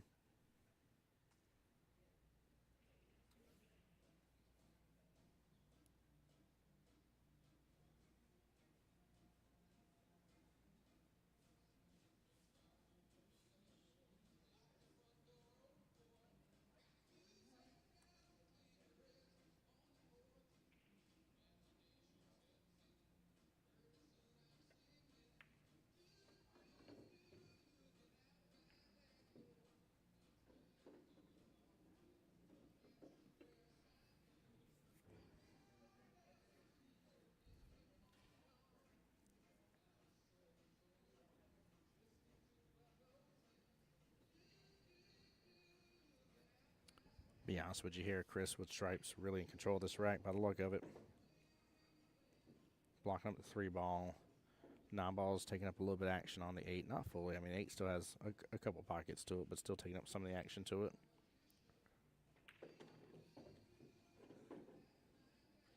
And that 15 blocking up on the 4. Makes things a little bit tougher now. The plus side is if Takari can figure out a way to get a nudge into that 15, he may be able to pot the 4. But he's going to have to play one of his balls here and pot into it. I just don't know how he's going to do it. Chris said to go back to the farm. He did. Yes, sir. I didn't know for sure if he wanted to stay on and chat too long. I didn't want to bug him to have somebody on the live stream here with me. Even though it was nice, he'd already went out to dinner, and if I remember correctly, I think he said he had Miller's Ale House and had some prime rib. And when I was looking at it first, I was like, "You look like it's 9:30, like you're ready to be in a food coma." I was like, "I don't know if you want to be on stream or not." And he's like, "I'll sit here for a minute." I was like, "Okay, well, I ain't gonna turn it down." But yeah, he already ate good, so he was ready to clock out for the day.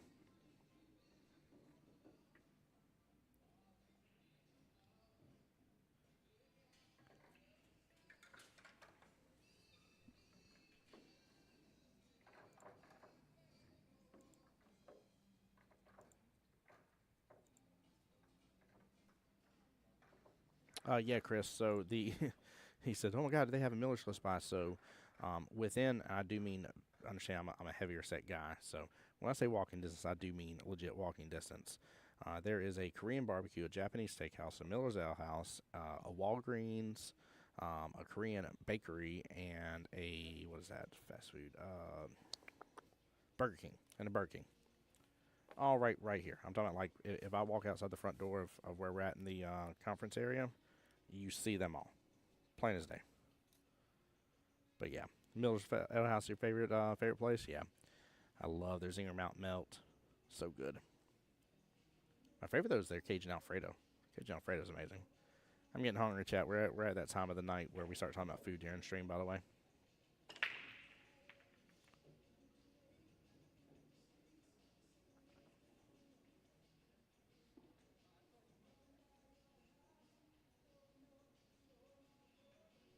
so this is where I wonder if he can actually get this over. He says I'm going to get in financial trouble. Get over there, clip it. Oh, he opened it up though. That's fine. That works. That works. That was a nice shot. Nice hit. I assumed with how close it was, he was going to end up clipping into the four anyways and pushing it over, but this works out beautifully. This is the type of stuff that me as a player, that I wish I could see him more readily do. But yeah, Chris, pretty good, man. Pretty good. Wife and I, they got to enjoy Korean barbecue the other night. We had it last night. Unfortunately, a little slack on the service. Outside of getting our meat out from the back, but past that, it was good. It was good food, though. All right, this match is just going kind of nice back and forth. 2-2 here. Nobody running away with it just yet. Let me get a score update because I know another rack has passed since we've been over here. Ooh, Mr. John C. here is on the hill against Jet, up 3-0. And again, this is this one right here that we're on, men's side B bracket. Winner goes and plays Mr. Jose next, and then heads over into the finals after that. So it's enjoyable. We actually got to see Mr. John on the live stream earlier today. Chris says zingers are the best. I'll be getting some for lunch. There you go, brother. These gentlemen are giving us no time here in between. I love it. They want to get this finals done. Yeah, Chris, my Miller's is one of my definitely all-time favorites. All-time favorites.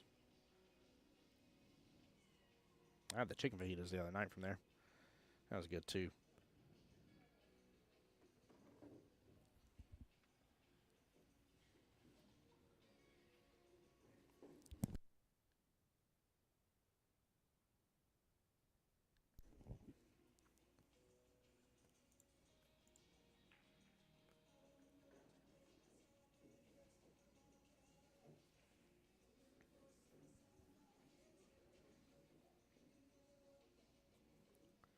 I feel like Chris has picked up the pace a little bit on this one.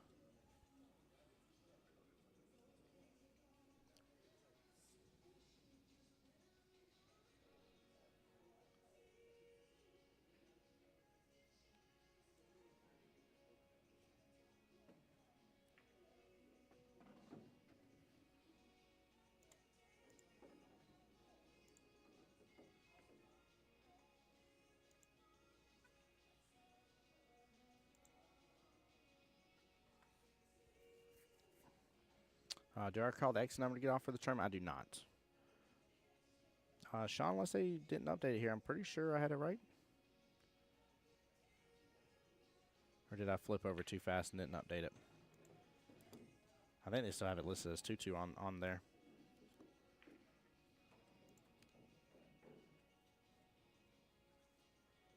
Yeah, I think I have it right. I think it's 2-2. Fairly certain. It was 1-2 just a moment ago before he completed that run out. Yeah, it's 2-2 right now, Sean. I have the score right. Thank you, though, just in case. I 100% have been known to talk a little too much on stream and absolutely forget to update the score. Without a doubt, I do it.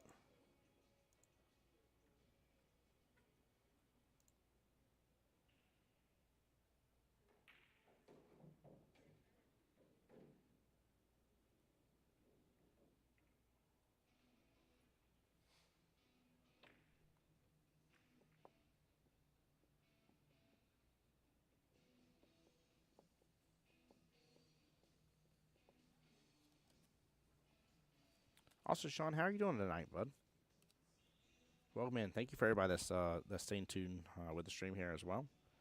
I know it is a Thursday, getting later in the evening / nighttime, and a lot of people have work and everything. Don't forget, we will be live tomorrow as well for 9-ball.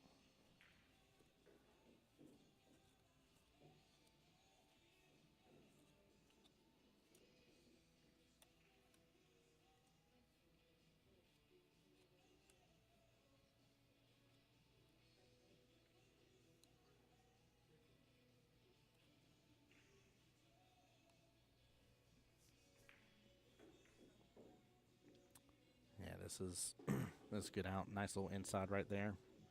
Ooh, don't clip up too close to it, but he's fine. A little top here. Avoid the scratch in that right-hand side pocket. Should be in pretty good shape here.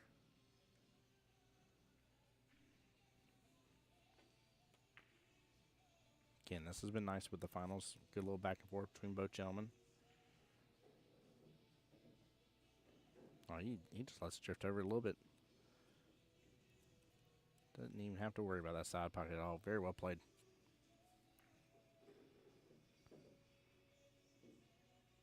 Oh, roll cue ball.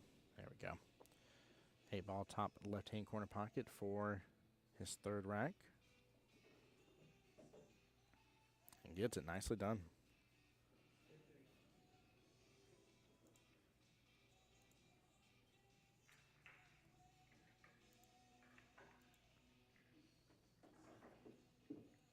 Gentleman shooting on the screen there. That's Mr. Jet. John's coming to the screen right now, up 3-0.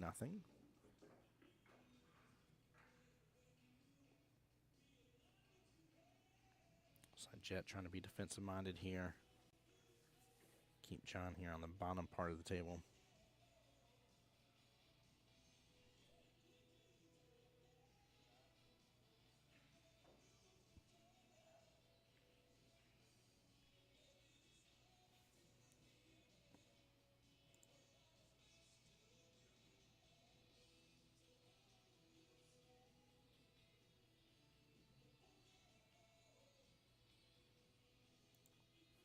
All right. Mr. Kari here is ready to break. Snaps hold of it, sends the 8-ball flying. Keep in mind they can neither win nor lose on the break. Nothing dropped. Quite a bit open. You do have 2 stripes here off the bottom short rail.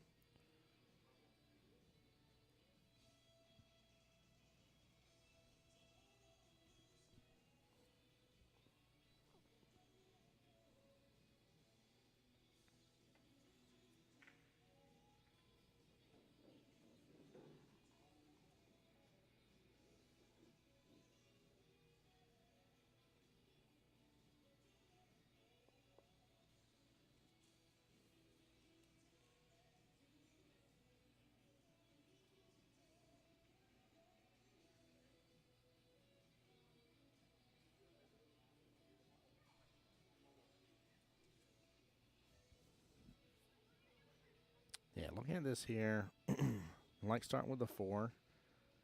Pull back on a little bit. Well, you pulled over, it gets a little better shape there on the 7 maybe.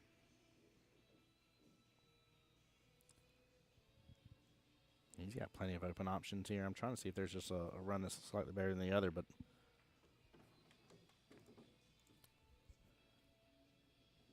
he's trying to leave the 3 as his out ball by the luck of it here, so that way he can use it to clip in the right-hand side pocket and drift back up for the 8 top left.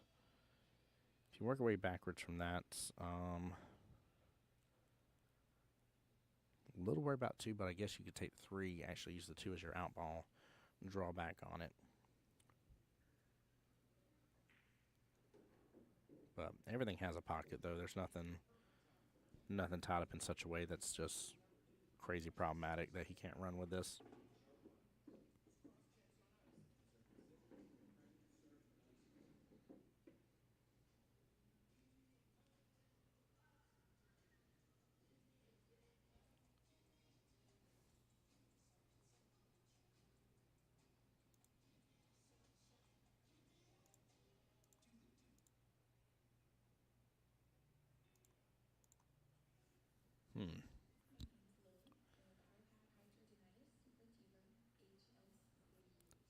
He's going to run into the 6 here, going after this 1. He doesn't really have a choice, though. It's just a matter of where it bumps it. It's just going to push it close to that right-hand side pocket. And it should send it up and to the right a little bit from this point of view. Oh, wow. He drove right past it. Wow, wow. I really thought he was going to have to bump into it. I didn't think there was that much room.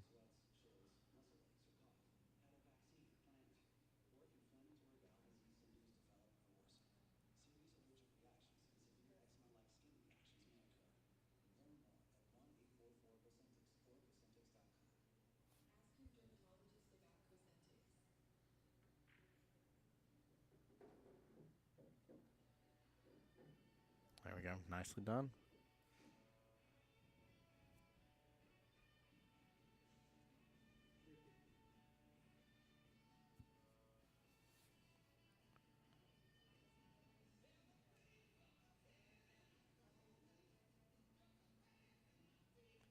Yeah, this worked out a little bit differently than what I was thinking in my head and talking about to you guys.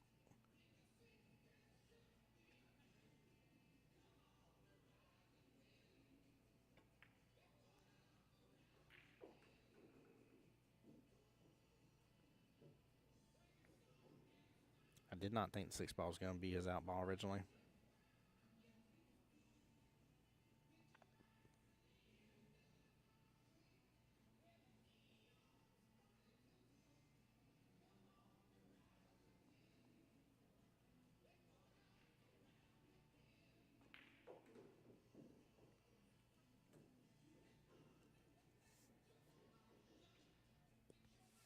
Yeah, my only concern with that is, of course, clipping into the 13 in the process, but can't be mad at it when he shoots it good.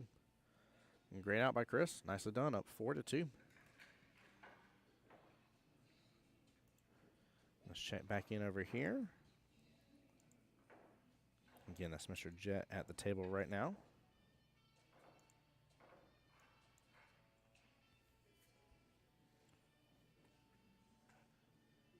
He will have ball in hand. Looks like we've had a nice little chess match between him and John.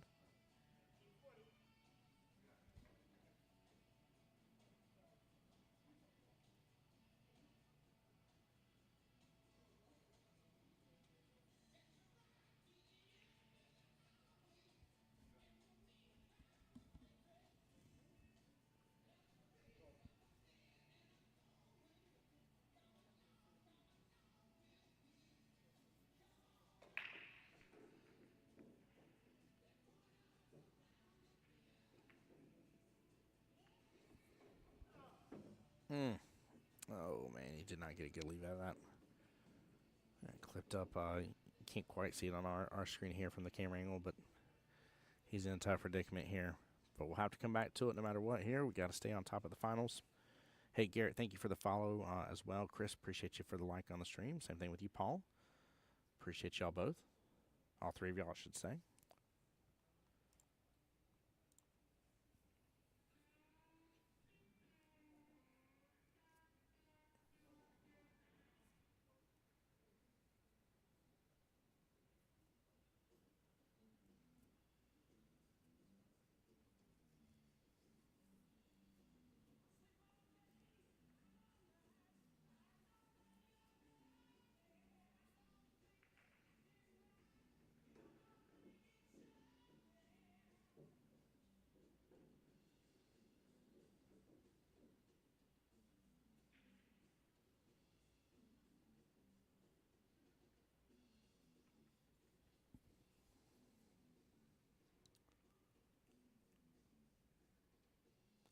Taking a look here.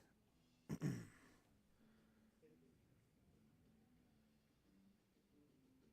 see. What is on top of that 4 ball? Looks like there's enough room there. Still go top left with that. Yeah, he's got to take his 13 first no matter what. He's got to clear out this bottom half of the table. Clip on around the 7 if he needs to. Just like that. Come back over. Got some good action off that cue ball. That was nice. Really, really good run potential on this.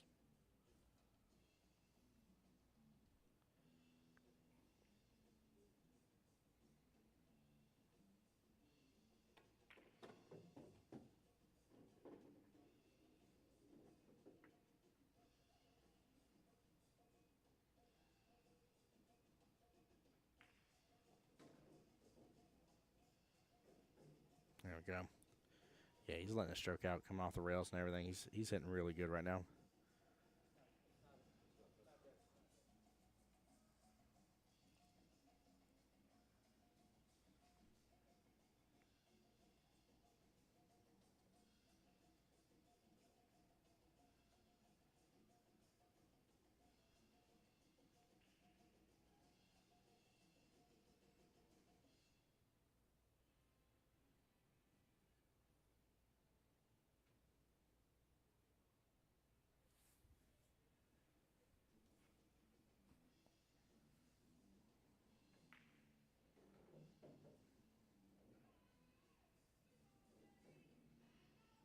Yeah, he's set up good for this. He is set up good.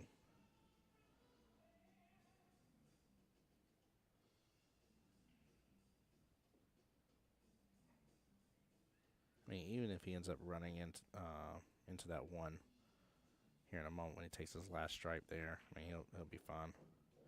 He's supposed to set up better for it, so he doesn't have to worry about that. Yep. Yep, that was very nice coming off the top short rail like that. But even if he had to, he can just take his medicine, take 9 all the way bottom left-hand corner pocket just fine. He'll just be potential little tree topped or dealing with a little bit of obstruction there, but not enough to make a difference.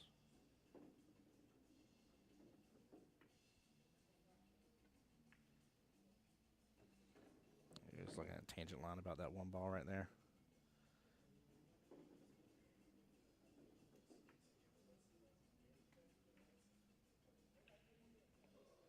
Hey, Leslie, welcome to the stream. There we go. Yeah, he set up real good.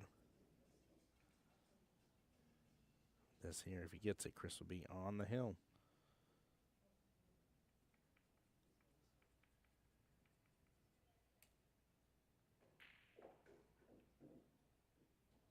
Nicely done. Great out by Chris. Well played up 5-2 on the hill. And then keep in mind, we'll reset. And, if he gets this here, it'll be a 5-5 race for the second time around. Because he will have sent Mr. Kari there to the one-loss side bracket. Looks like Kari's taking a quick break. While they're doing so, we're going to come back on over here and enjoy this matchup. And what a bank here by Mr. Jet. Well played. Nicely done. What a time to jump on over. Take a look at this quick replay. There we go. Jet's on the board. Jumped over at the right time for that bank shot, too. And that was off the short rail. Off the short rail. Nicely done.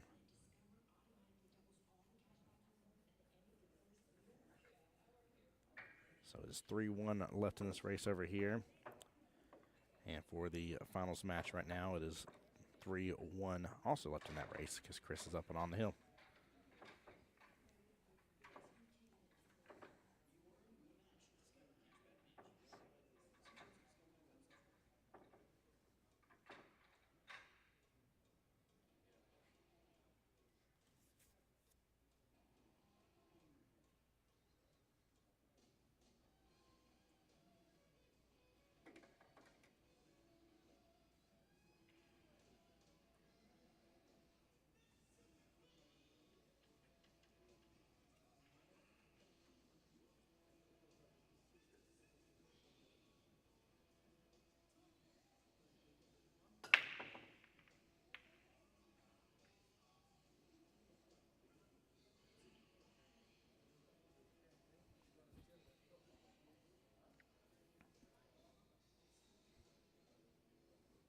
All right, unfortunately for Jet here, try break.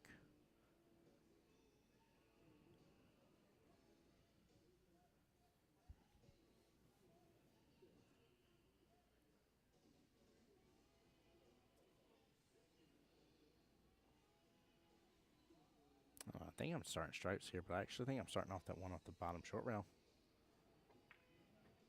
Clip into it, get the breakout. Just got to do something about that. Was that 15 stuck up with the 5? Yeah. Stuck up close enough. They have some separation on them, but.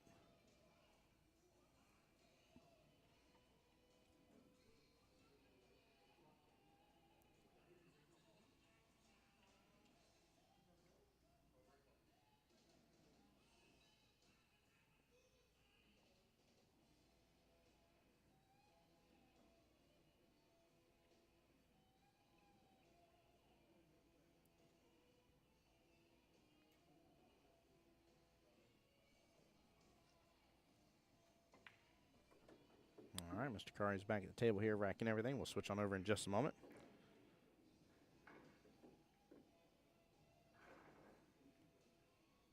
Shane, what do you mean?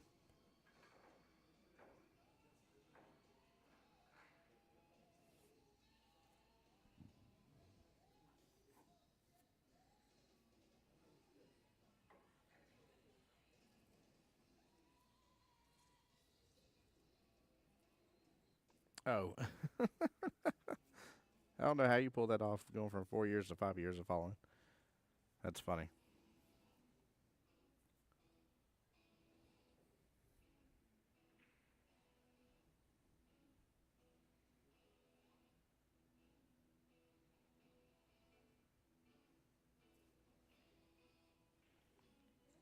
All right, we're going to jet on back over here to Mr. Takari's match versus Chris. Again, Chris, this is the first matchup here between these two. Takari's in the winner's side. So Chris does have to double dip him. Shane says, easy peasy, I'm cheating. You better stop it.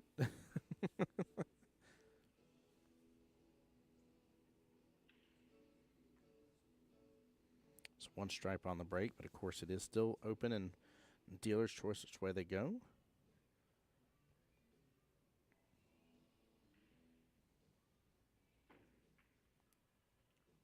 I'll say, think little stripes here, chap.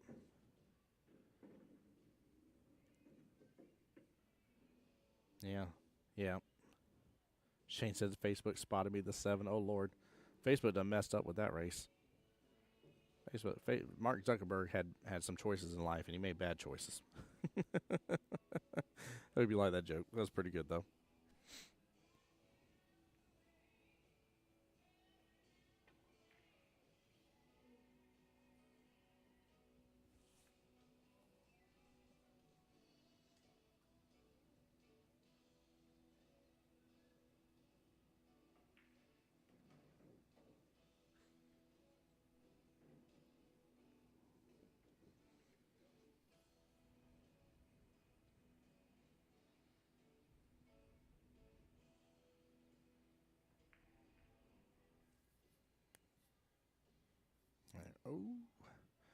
Oh, no.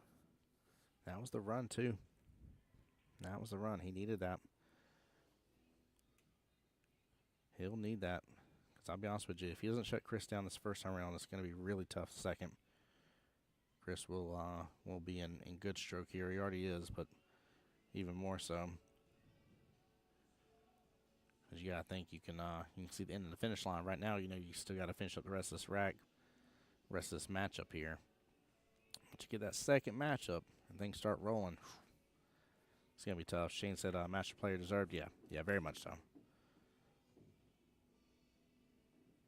Had he not been listed as a master player, there would have been a little bit of an uproar. Without a doubt.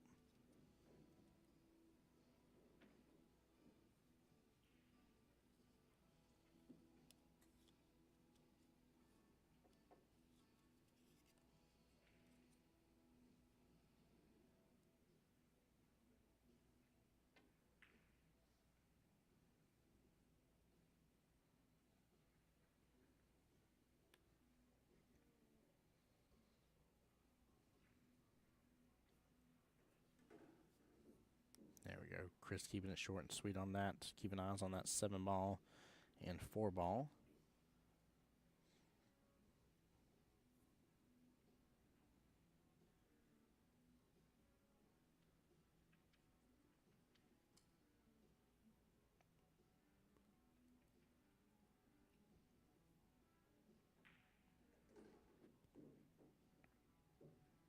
Uh-oh. Got a little straight on that. He is tree-topped on that 4.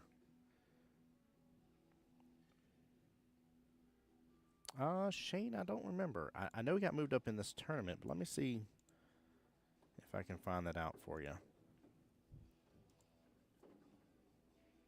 Give me just a minute, and I'll tell you the answer as soon as I can find him.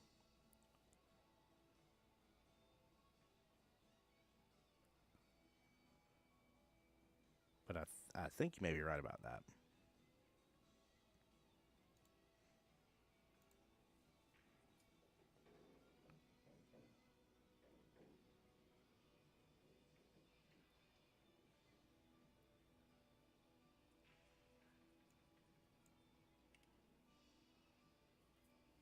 By the luck of this, it looks like they may have moved him up beforehand. I could be wrong by that, but when I'm looking at his first round, he's under the men's 8-ball A singles number 2 board originally before coming to the finals board, and it shows his race versus Vincent. He won 5-2. His next one he won 5-3 before moving on over. Oh no, I guess you're right. He would have raced to 6. Yeah. Yeah, no, you're absolutely right. Because he wouldn't have raced to 5, he would have raced to 6. Yeah, you're right. You said you know too many people, yeah. We kind of get to know people in the pool community. It's nice. One of the things I love most about our community is getting to know everybody.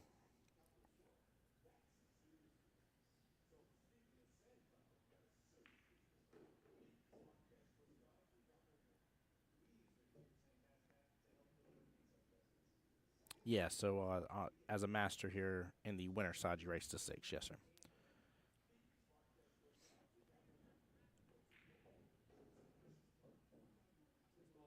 There we go.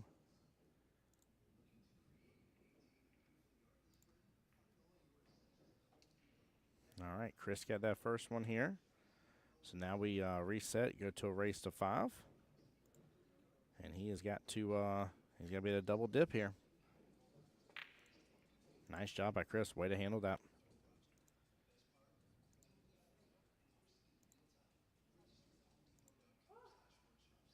So now everything just kind of resets back. And we move on to the last one.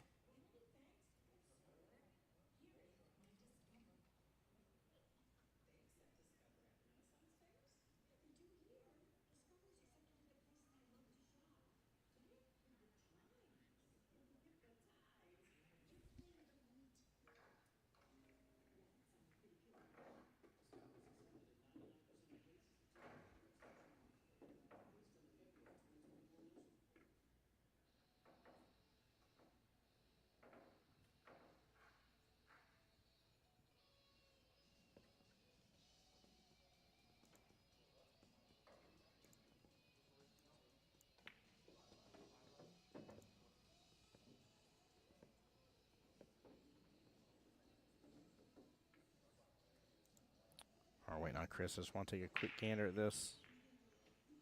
Yeah, they're still battling out, but John's got the upper hand right now.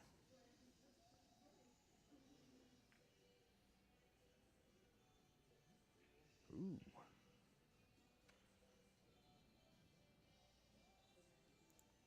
All right.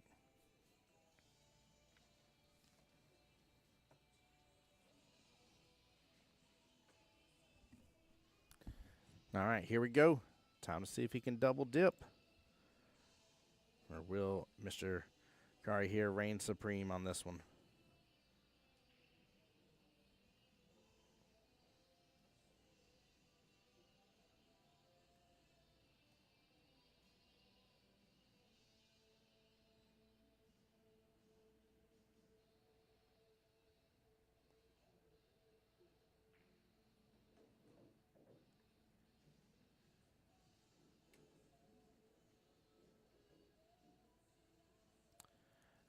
I'm not sure if I would have went silence there instead of stripes.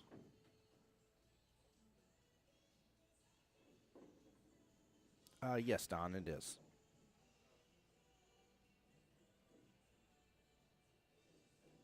With that, I would definitely went solace. I like easier things where I got to bump into stuff sometimes, and I was looking at stripes as being the option for that. But he's got good run potential here. Drifts right back up for that 7-ball. Great shape. Yeah, and Don, welcome to the stream, sir. Hope you're doing well and blessed. Glad you're here.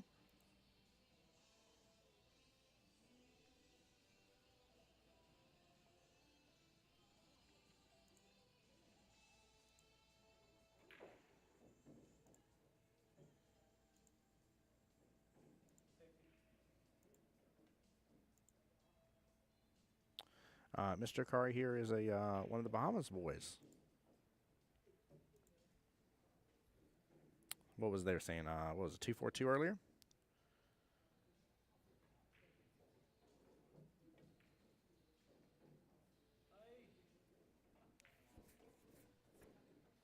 Oh yeah, yeah, and he's ran obviously extremely strong in this tournament to be in the hot seat. So he takes rack number 1. Very good out. Dante hadn't seen Chris in like 15 years. Been watching all day on TV. Nice, brother. Appreciate you being here in the stream, man. Thank you, sir. Very much appreciate the love and support. The 242, there it is. I was waiting for one of you guys to yell it out. Oh, man.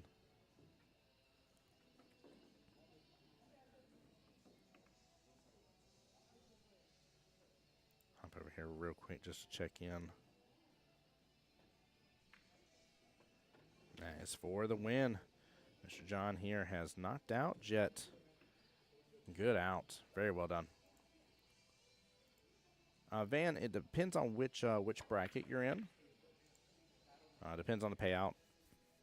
Over $80,000 total in the entire tournament altogether, but there is multiple brackets here. In this particular one that we're watching, which is the finals match of the men's 8-ball A bracket, which is the upper bracket. First place is $1,650. Second place is $1,070.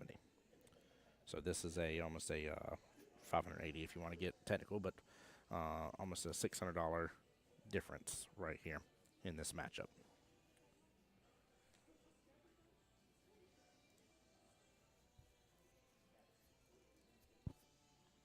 Don on the YouTube side said I watch more than I chat. Oh, all good, bud. All good.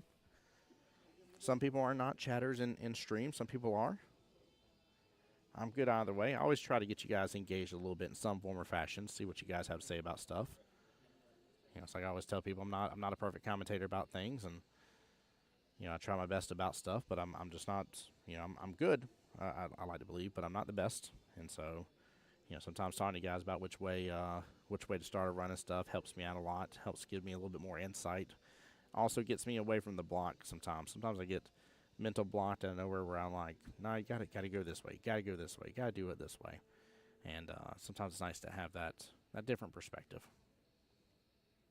But yeah, I just try to get you guys involved from time to time, and I appreciate y'all always being here. So, and Van, not a problem, bud. Appreciate you being on the Facebook side too.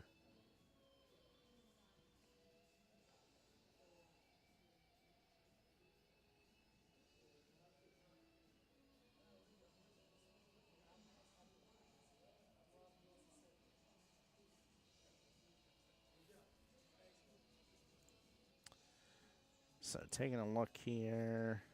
Let me double check, refresh. Who was it waiting? Oh, Mr. Jose. That's right. Mr. Jose over there is definitely is waiting on John. Looks like that matchup will be started here very shortly. And again, that is to get into the finals against Mr. George, who's waiting there. So yeah, Don, you're absolutely right. Chatting, you have to look at your phone instead of the TV. I get you. Ain't that right, Shane? Yeah, you gotta talk to the community, man. That's the thing I love the most. I told somebody once before there was a place where the internet had went down before the start of their tournament. It wasn't anywhere in the end or anything. They're like, well, just record it and stuff. And I was like, yeah. I was like, I can. I was like, but I understand, like, me talking to chat is like, it's part of who I am. It's part of the whole deal. And, you know, I was like, it won't be the same. I was like, it just won't be. And luckily the internet popped back up a few minutes into the very first match, and we were able to get everything going, which worked out good. Race to 5 for Chris. Yes, race to 5 for both in the finals. Yes, sir. Yeah, at this point here, the way they're treating it is both gentlemen are technically in the loser side. If you want to think of it that way, both have had a loss. They've had one loss. And, you know, because of that, they race to the one-loss side part of the bracket. That's the way it works. So both go to 5. Joe there says 2 for 2, good car. Yes. Don say good to see you coming in the challenge again. Dude, it's an honor, man. Love this. Love this tournament. Love Miss Kathy, Miss Kia, the whole staff. Like I said, they work hard, try to provide as a good of a tournament as they can for you. And it's nice to have this new venue. That part's really cool. Remember names and having those people come back next year is huge? Yes. Yes, it will be for sure. Oh, Landon, I didn't see you earlier say see you tomorrow. I'm so sorry, bud. I don't know why I just see that at the tippy top here. You're in orange. Landon, if you're still on stream, bud, I'll see you tomorrow as well, man. Make sure and come by and say hi. So sorry about that. I did not mean to leave you hanging. I don't know. I literally skipped. I know why I skipped past it because I looked and saw the alarm message saying where the car was from. Again, sorry about the landing. I did not mean to do that though. Landon's one of the guys from around my area in Jacksonville and has been on streaming before doing some commentating. Ooh, nice little run here. Goodness gracious, at that bank shot. Wow. Look at this again. That was clean as could be. Good setup on the 8.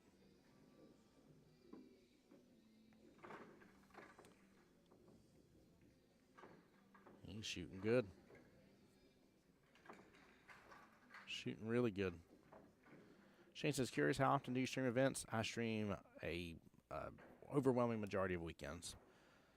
Overwhelming majority. I went from doing, because I do all of our Jacksonville APA events as well. And so I went from doing stuff from home and being gone to Montreal and then being back home and then being in Vegas or being in Orlando Invitational and then being in Vegas and then being back home some more. Like after this, a week from Saturday, we have our team captains tournament. I'll be live streaming that. So and usually when I'm home on Jacksonville APA, I'm live streaming onto their Facebook, their YouTube, and then I normally, as long as bandwidth allows, I push to my YouTube as well. So,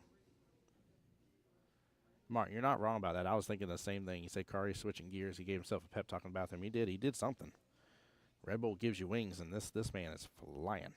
This is definitely a little bit of a different matchup.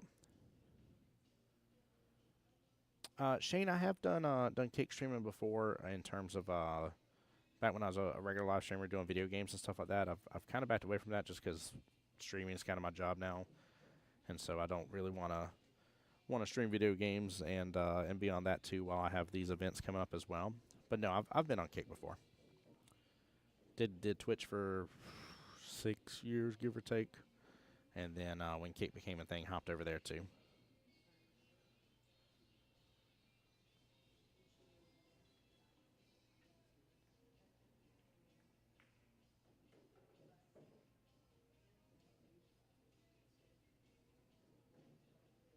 Yeah, he's running, guys. He's running good.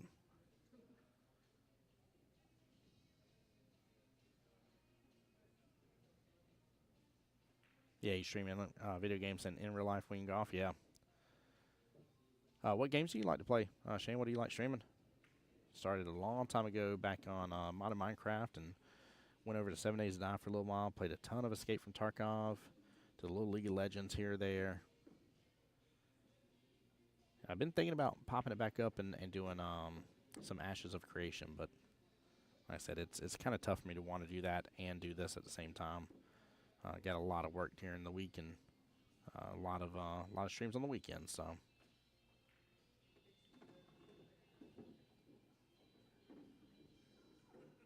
man, he is rolling good. He is rolling really good.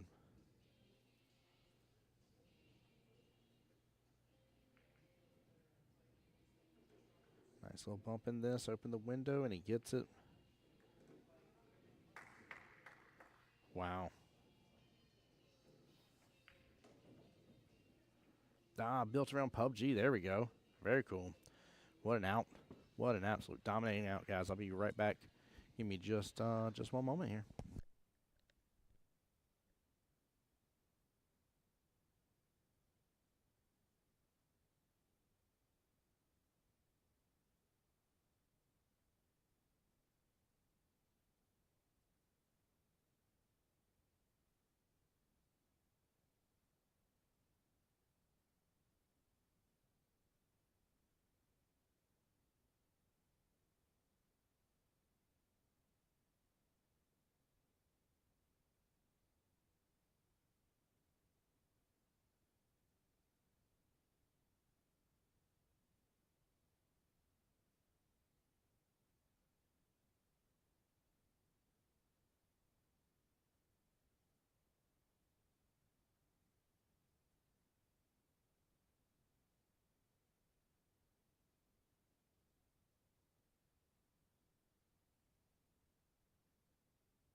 right, sorry guys, I'm back. Shane saying he's about to apply to be verified and blessed. Let's go, brother. Yeah, you're doing really well then. Definitely really well. Speaking of really well, man, this is a different ball game. Really, really different ball game.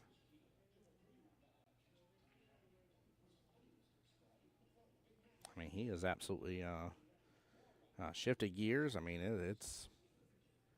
this is a night and day difference. I don't know what sort of pep talk he gave himself in that bathroom, but it was a good one.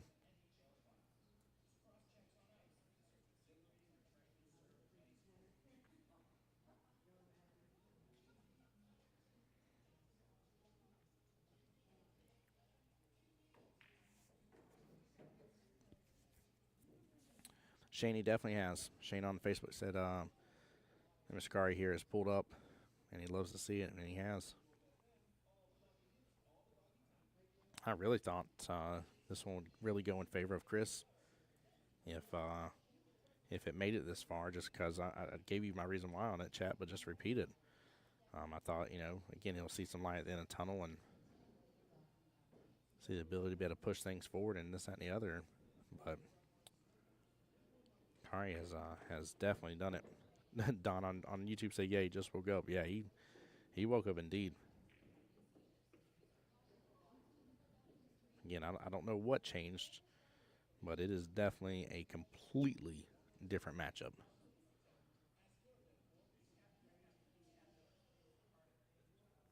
I don't know.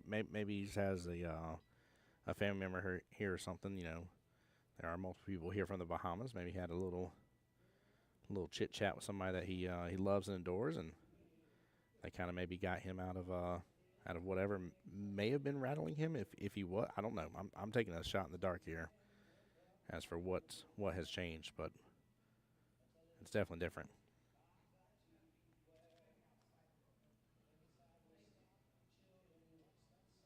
Zach said he's warmed up now. He's played a little. Yeah, Shane said he deserves to have a good showing. Yes, he does.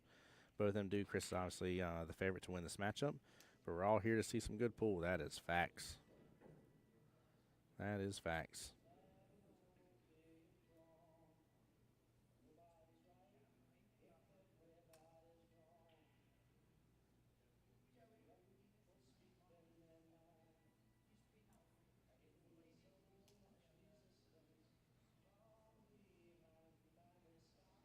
Yeah, Chris does not like that bottom right-hand corner pocket being tied up right now like it is. That is a problem for him. 6 balls at least nice because it's blocking up access to the 15. So we might be able to see a little difference here in this one. Joe says he sees the end of the road. See, I figured that's what it would be for Chris versus Kari here. So I don't remember the exact Fargo on it. In this tournament here, we go, there's a B bracket, which is the lower bracket. There's the A bracket. And then within the A bracket, there's Masters players. Both of these are considered Masters players. But no, somebody looked it up earlier and said what Chris was. I don't remember if Kari has one or not for Fargo. I know a lot of people use that as kind of a measuring system here. I don't know who plays which leagues. You got to be a league player of some sort. So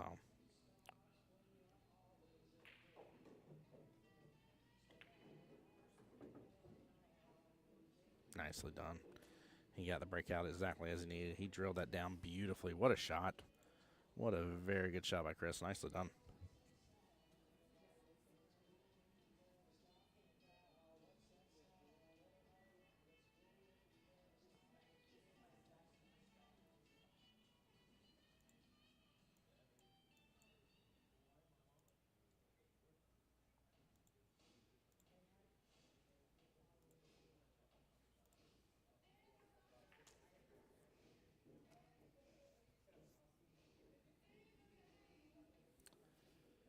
Yep, this run should be on here.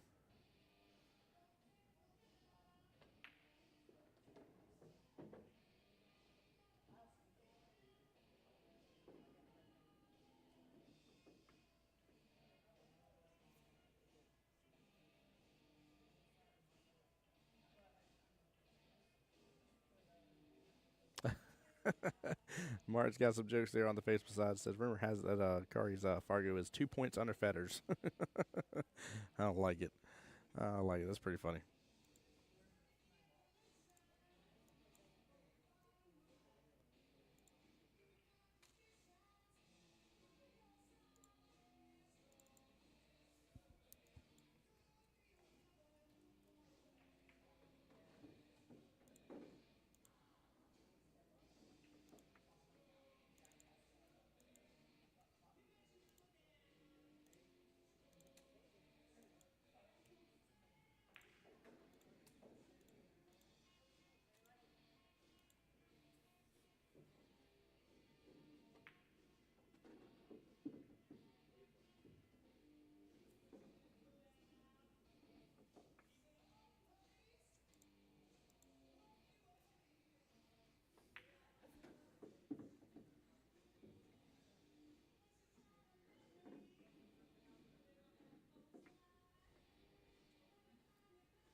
He's going to take this here. I'm assuming he's going to drift just down a little bit. Take 3 right-hand side pocket. Try to come up and around. Get in that bottom left-hand quadrant for the 7 in the right-hand side pocket.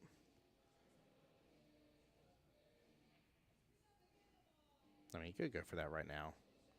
Just don't know if he has enough angle on the 3. I think going from the 4 gives him a little bit more angle on the 3 to come up that, again, that top short rail here. No, he just drew back into it. What a draw. Goodness gracious. That was nice. He's open now. It's a nice little kick over on the cue ball as well. Just roll up this. Keep it simple. Hit to the rail if you want to. Or slow roll it out of the way. Not really his style for the most part. I'd say he'd probably hit rail first. Then probably take 8 bottom right here.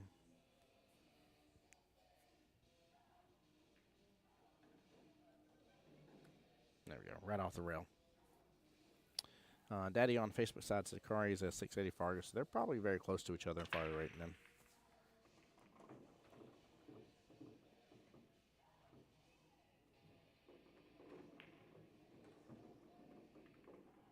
There we go. Nicely done. Beautiful out here.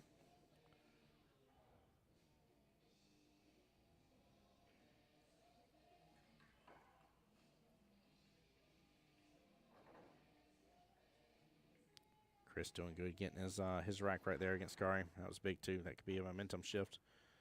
Up until that point, Kari was running. That's also on the other table here.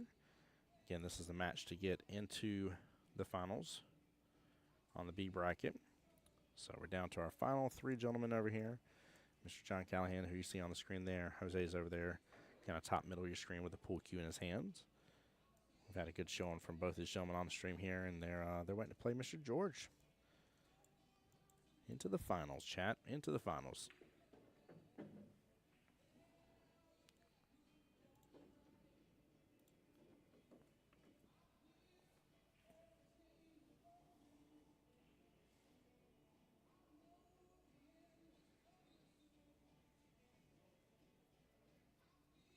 Oh, is he? Is he, Will? I thought he was around that range. I couldn't remember if he was around like 660 or 670.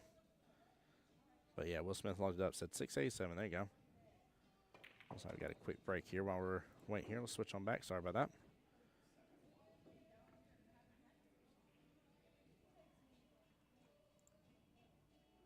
And let me refresh the bracket. I think this is second rack. Yes, Mr. Jose got the first one here. Let's update that. Will Smith, what's up, my good sir? In the house, indeed, brother. How you doing? Welcome to the live stream, man. We're trying to finish off everything for the 8-ball side of this. Guys, do keep in mind, please make sure you follow my YouTube as well. We are live on that. I am stressing that right now because we are almost, we're at 6 hours and 41 minutes in the live stream. 8 hours, Facebook will kick us off. And if there's not enough time for me to reboot the stream here because one of the other matches is still going, I'm just going to let it play out on YouTube end, so I do not want you guys to miss out on that. But I'm doing that just because Facebook now deletes videos after 30 days anyways. So they're in auto delete mode. Yeah, Will, how have you been, brother? Hope you're doing well. Speaking of on YouTube, man, over 100 viewers on YouTube right now. Goodness gracious. Appreciate you guys.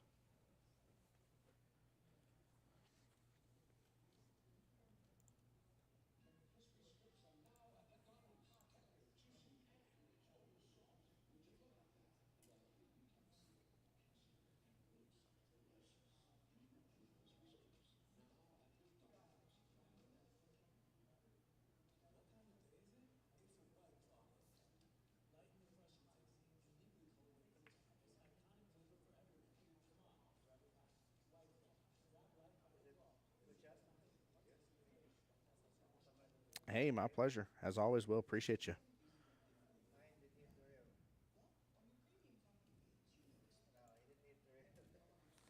Asking if something hit a rail.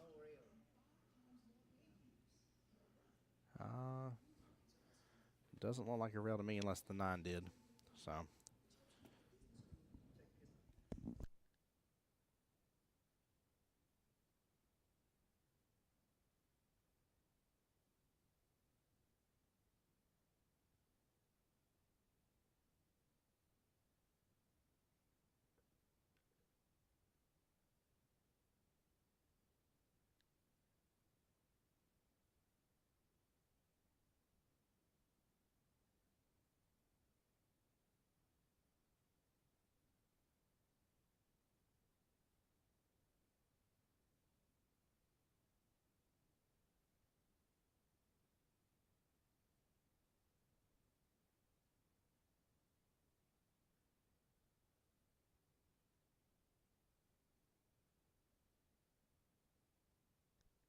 chat, give us just a moment here. We're going to a quick replay. Give us just a second, though, if y'all will.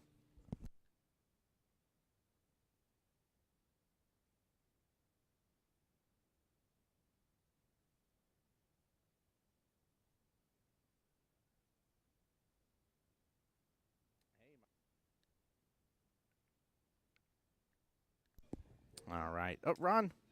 Hold on, Ron. Are you Ron on both here? Spencerville, Ohio in the house. What's going on? How you doing, sir? Welcome in. Yeah, there's a foul. There was no rail contact. He thought the 7 did at first, but as both gentlemen said, it has been a good but long day, and I don't blame mistakes were made. I just happened to have the camera over there, so that way I could take a look and replay it. Like I said, the only one that could have potentially made contact come close was maybe the 9, but they weren't even questioning that. They knew the 9 had not hit the rail, so. Brian says double foul, triple foul. But yeah, Ron, are you on both Facebook and YouTube, or is there 2 separate Rons that happen to call out the word foul at the same time? Because if so, that's going to be crazy. Ron on YouTube says, doing well, thank you. Absolutely, bud. Appreciate you for being here. Appreciate you.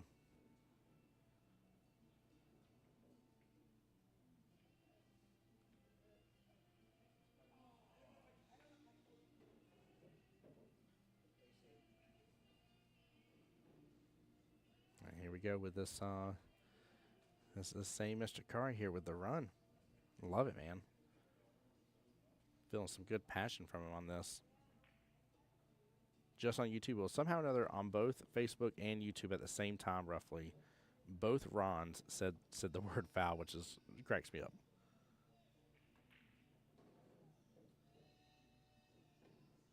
There we go. 8-ball left-hand side pocket. And that puts Mr. Kari up on the hill.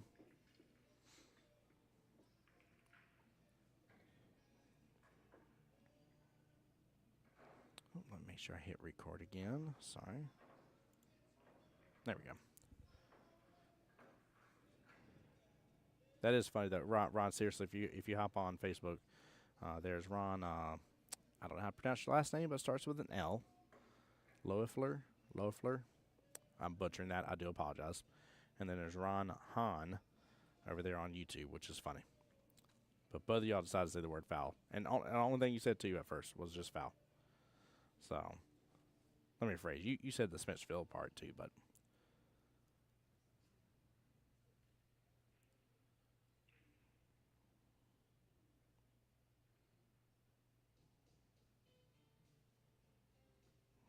right, what may be the last rack here. We'll see if Chris can have a lot to say about that.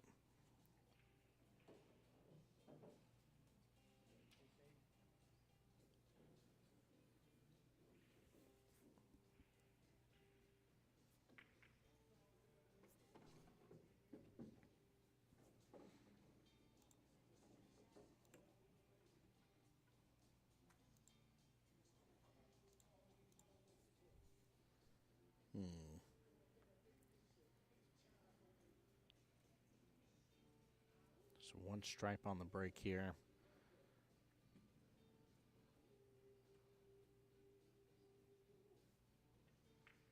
Honestly, I don't think I mind stripes at all.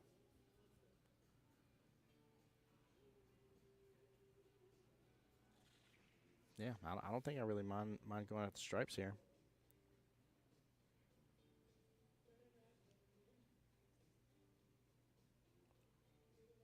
I don't know, they're pretty open. I mean, no. I guess the one you got an issue with is 14. Chris said, what I love about 8 balls, you got to work the entire rack. Ain't no slop in this format. Well, not here with the West Coast Challenge, though. You got to call your pockets. Same thing in 9. 9's going to be the exact same way. You got to call your pockets. So.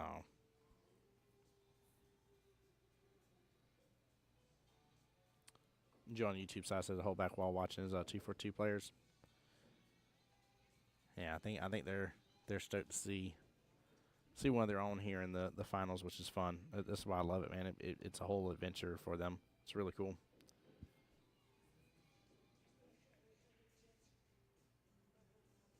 And they're always kind as can be, too.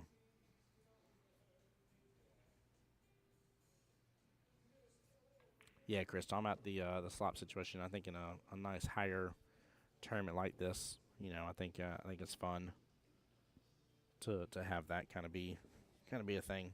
Makes things more difficult, so. Just as watching sport, yeah, they definitely are. They definitely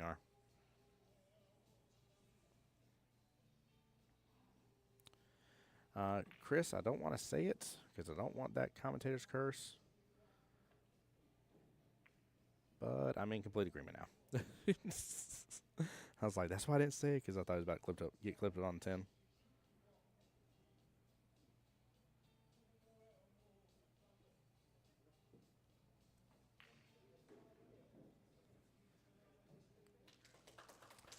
And Chris will concede the match.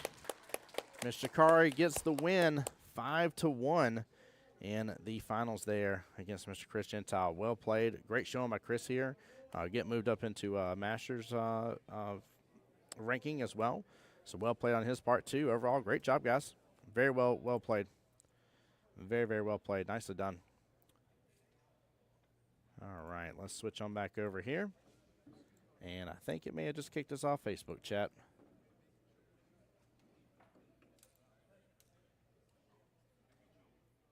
Let me see here. Nope, maybe not. Okay, it's just showing me 0 viewers for some reason. Okay, all right. I thought it did for a second there. Okay, no, we're still on Facebook. We're still on Facebook. I don't know why it's showing 0 viewers. Normally when it does that, it's kicked me off, but we're still in here. Sean says 242, Bahamas all day long, 242 to the world. Says Mr. Dominic, who got to see his son on the live stream win the matchup, by the way. Very big deal, very big deal. Congrats indeed. Well done, well deserved. What a showing, what a matchup.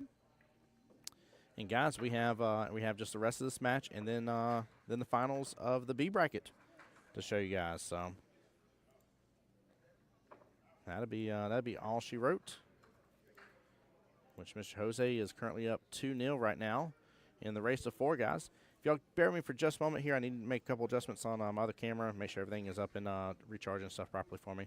So bear with me for just a moment. I am going to mute up, guys. Don't go anywhere. Stay tuned. We're going to keep on going here.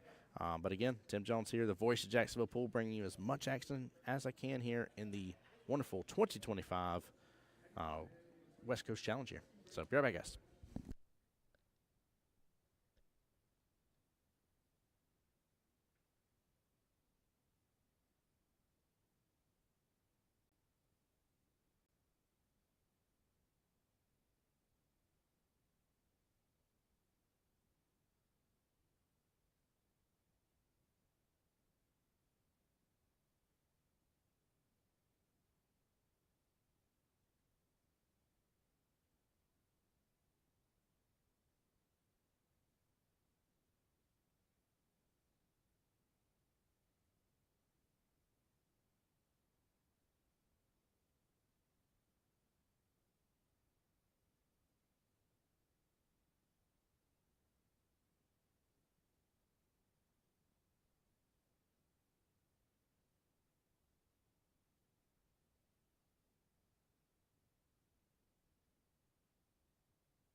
So Chad did a little impromptu, quick little talk, Mr. Kari there, and wanted to shake his hand and congratulate him very much so. Well done, well deserved.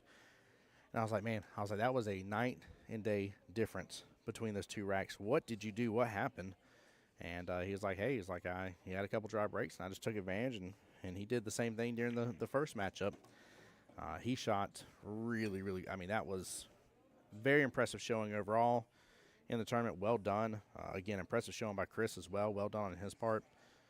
Cannot take it away from him for being second place, getting moved up to a master. Bo Chillman really, really performed extremely well. And it was great. That was a good finals to have on the live stream, to say the least, guys. That was an awesome one for sure. So we're going to finish up this matchup. I need to go talk to Miss Kia real quick here, guys. I will be right back here. Just going to mute back up again, just so that way none of the extra music comes through the microphone. And then don't go anywhere, because we got this match, and then we got one more finals. So I don't want you guys missing out on this. Hang out with me for the night, and then we'll be back tomorrow for 9 balls. So stay tuned.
right, Chad, I do apologize for disappearing as long as I did.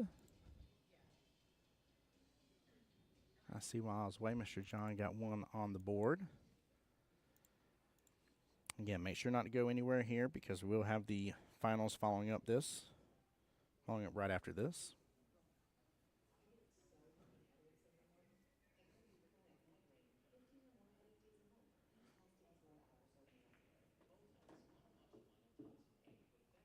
And chat, how's everybody still doing though? How's everything coming for your Thursday evening? Is there anybody coming up in the 9-ball brackets that you guys are aware of?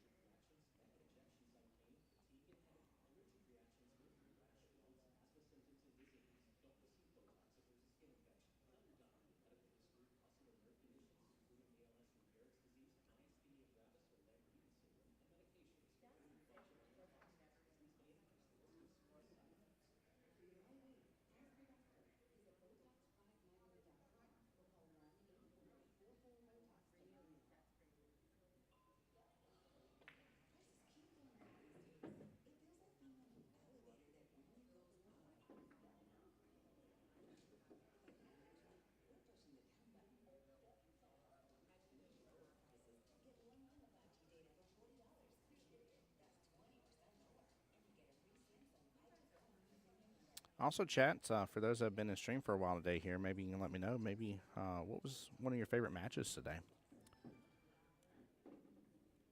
I dare say mine probably here in the finals was the match between Miss Kim and Nessa. That was a fun and enjoyable one. Very much enjoyed that second half of the matchup between Mr. Kari and Chris. There's a couple of them today, actually, that were really, really fun to watch.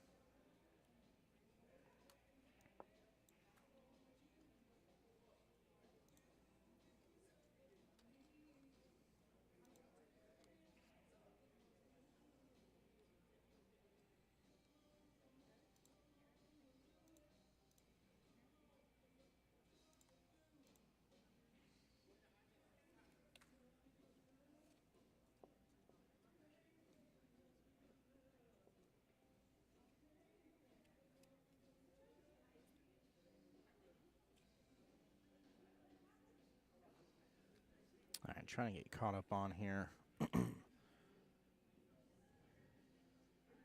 It's problematic to get some action for that 3-ball here. He's going to slice this in, likely run into the 11. He's got his 4 all the way up there. I say it's going to be tough to get action. Oh, no, he nudged it on over. That's a tough leave right there. Very, very tough leave.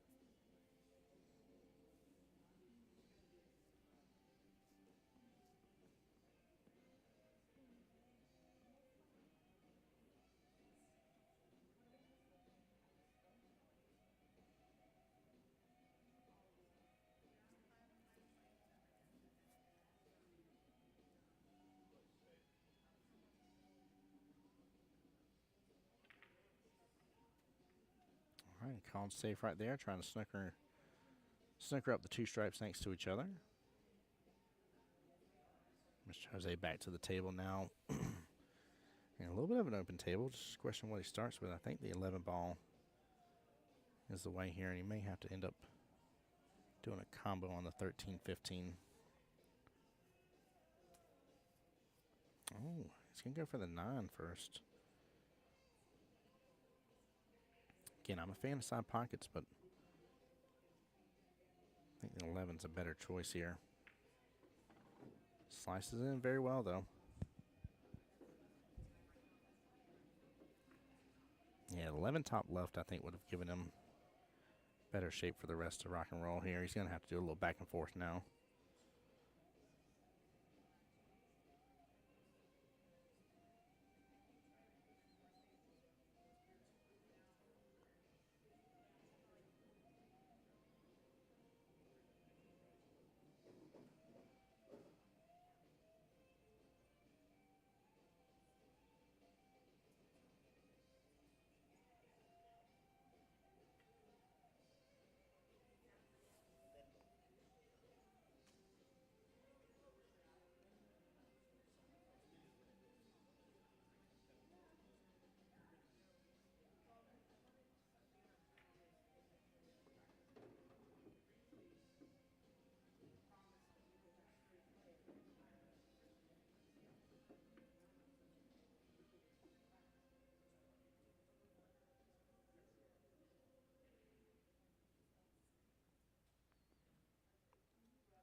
Nice bank shot there by Mr. John.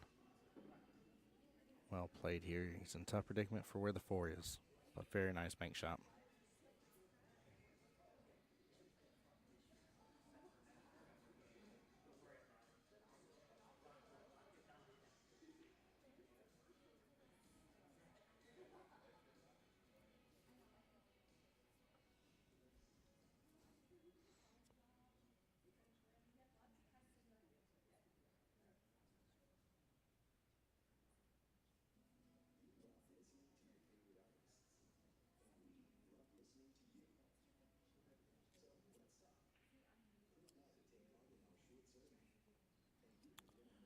I wonder if he can defense this and snooker up to the 14.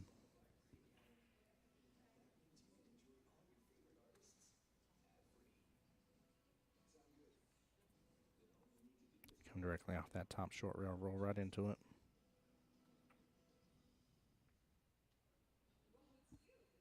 You're just going to play it simple, keep it off the top short rail. Or keep it on the top short rail, sorry. Not bad at that leave.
All right, ball in hand back to Mr. Jose here.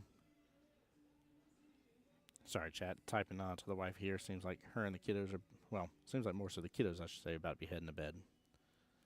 So just checking in, making sure they're doing good for the night, guys. Just following up with them.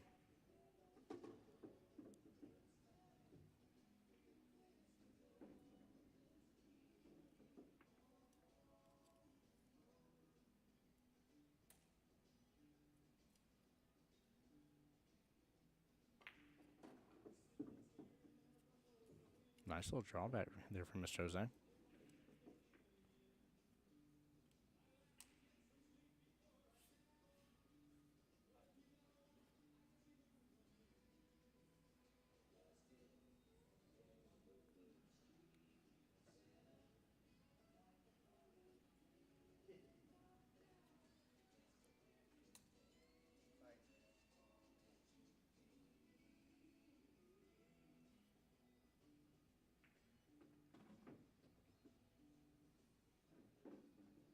There we go. Kept it short and sweet. 8-ball top left-hand corner pocket.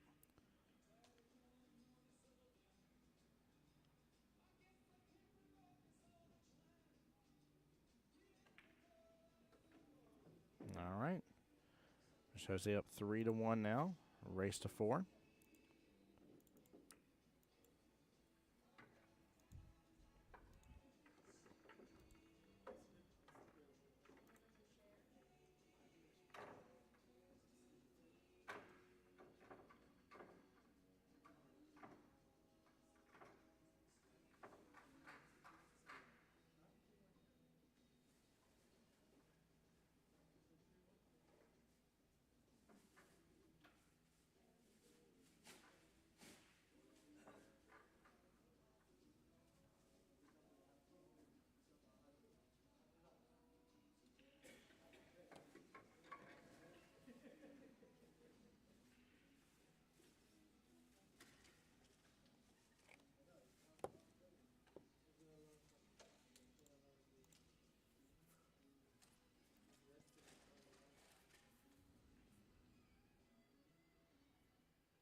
Looks like 3 on the break here. 3.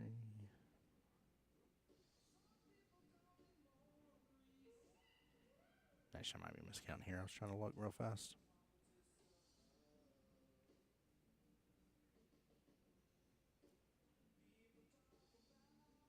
Nah, 2 balls hiding over there. I didn't see that, and I did miscount. 2 ball blending in with the rail over there towards the top right.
Hey, Robert, how's it going? I think Robert might be in an older part of the video. He said, "You go, Kim. You have, you go, Kim. You got. I'm assuming is what it meant. What he meant. Many more victories to come, and many, many more to come. So, yeah, Kim did great.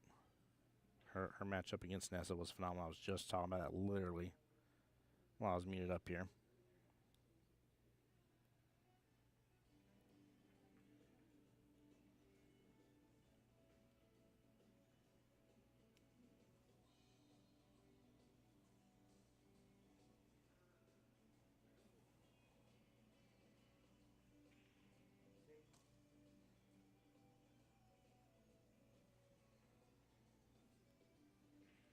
There we go, a little safety.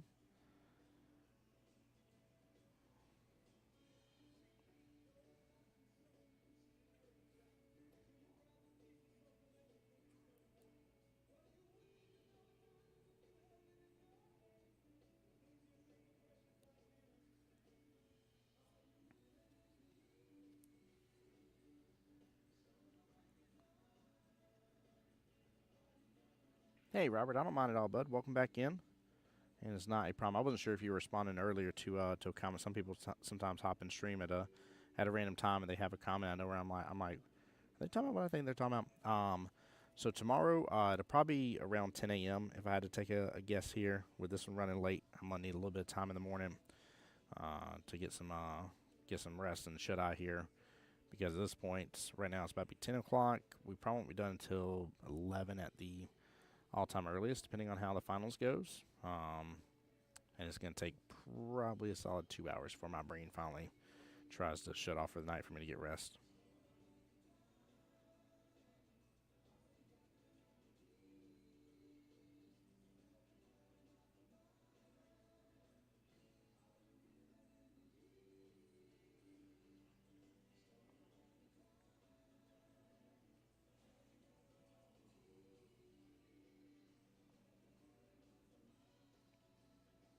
But yeah, we'll have a we'll have definitely a good long day tomorrow.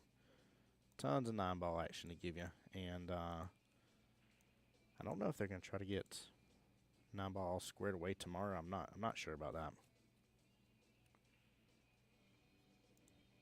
In fact, I need to ask Miss Kia that what the game plan is.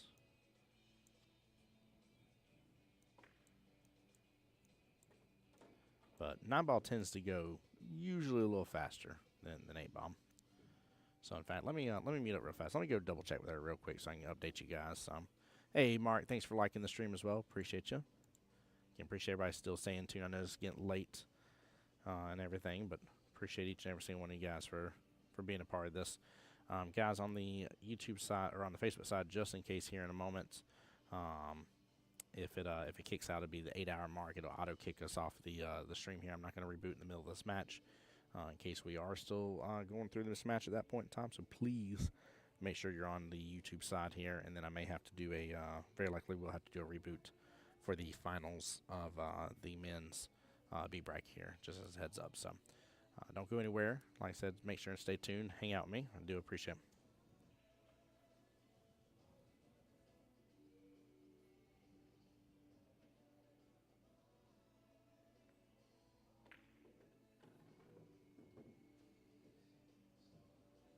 Oh, Robert, you're all good, bud. You're all good, man. It is not a... Whoop. And, of course, dropping some frames. No.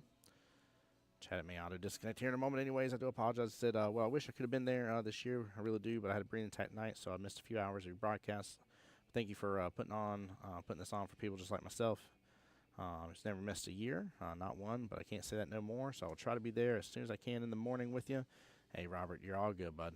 It's not a problem, so... Not a problem even in the least bit.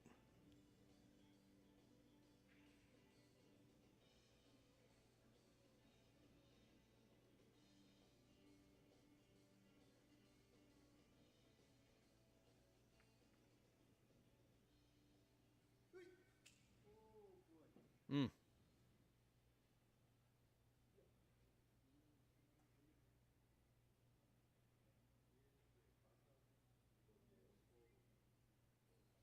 All right, let me go check in real fast with Miss Kia here and find out about tomorrow's plans. Hey, Brian over there saying congrats to Mr. Kari there. Yeah, he did. He did really good. 242 showed up, showed out, and the Bahamas took the cake. It was a good one too.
Hey, Eric, how's it going, bud?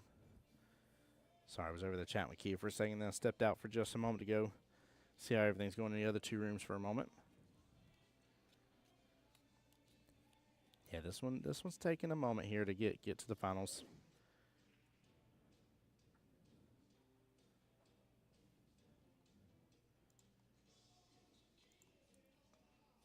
But we will work through it, that's for sure. A lot of money on the line for this one. Third place is $1,500, what these two gentlemen have secured. Second place jumps up to $2,750, and then first is $3,700.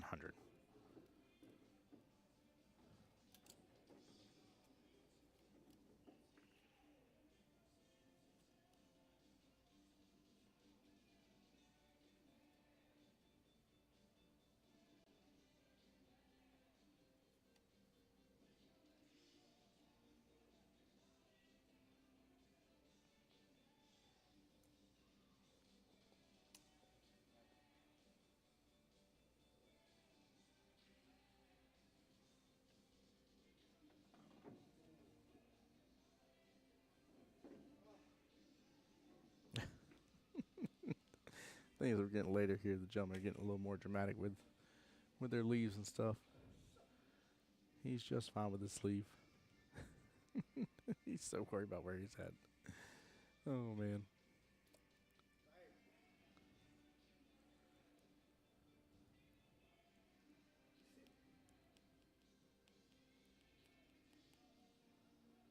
I mean, you shoot this, use the little bottom left here. I think he's off the rail enough where you should be able to do that.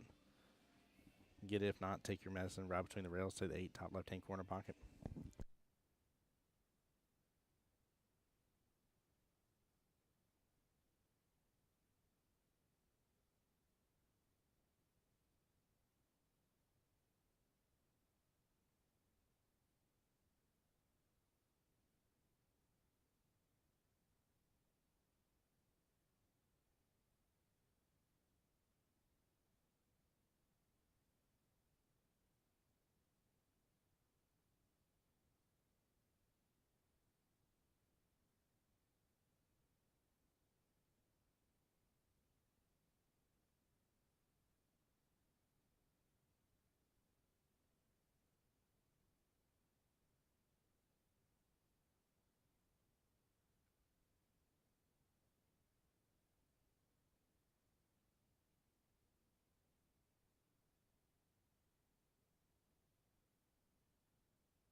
All right, let's see if yes,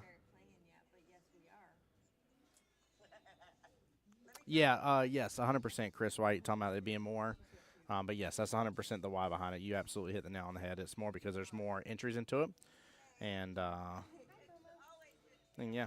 So hopefully I think they're going to be ready in just a moment to get this party started. Let's switch on over to the main camera. We'll get this reset back up, and then let me make sure that we got everything else ready to go for these guys as well here. Give me 1 second. Let me refresh.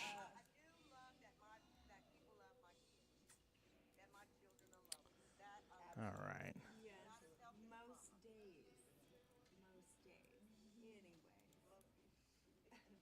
Yeah, it just the entry fee for each bracket or each main bracket goes towards that bracket, so they don't take entry fees from the other bracket and apply it to one of the others. So give me 1 second here while they get things ready to go.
All right, let me get the race in here.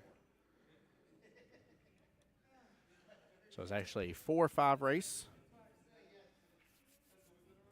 George only has to go to 4. Jose has to go to 5.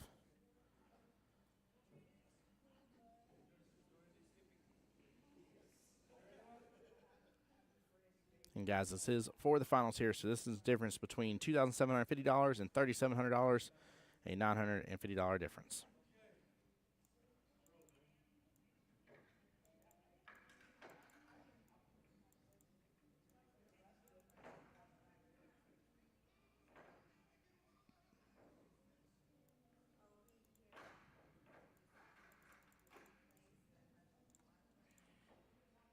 All right, here we go for the finals. After this, 8-ball is done.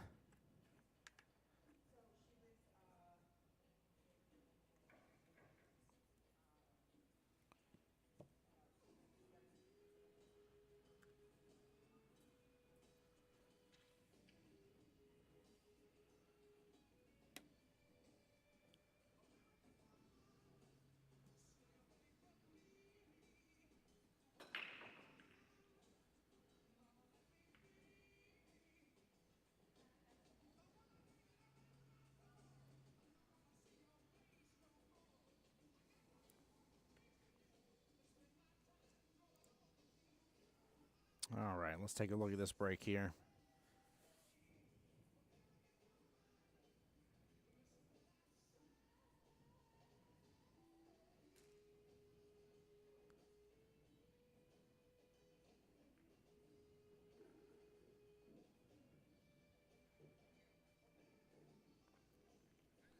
Yeah, both gentlemen are going to have to work through a little bit with that 1, 2, and 12 situation way that it is.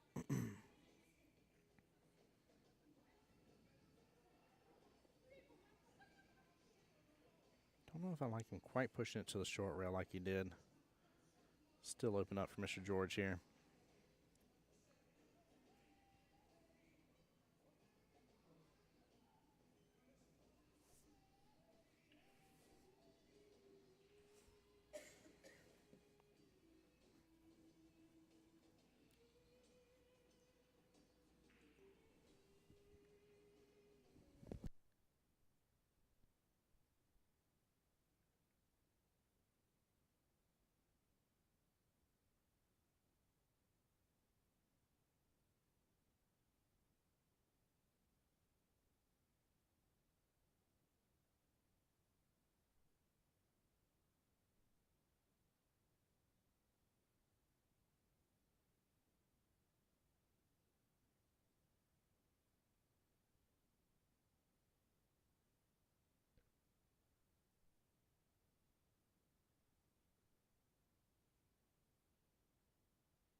right, nice out by George there. Good run. Jose trying to defense there towards the bottom right-hand corner pocket at first. And George stepped it up in gear.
Oh,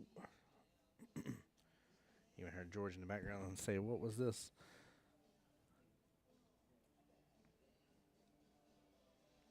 Yeah, at this point here, guys, it's both gentlemen are going to be running on fumes for this finals match.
That's a good hit on the one. Saying to leave that Jose had him on. That was very nicely done.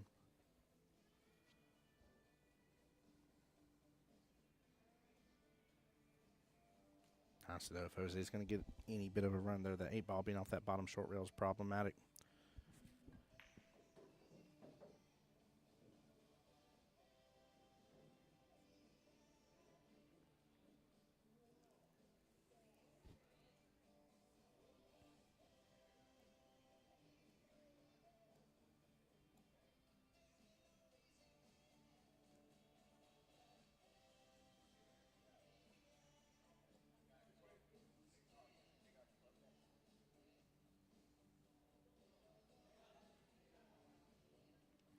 Yeah, I'm not sure what his game plan is for this, to be honest with you.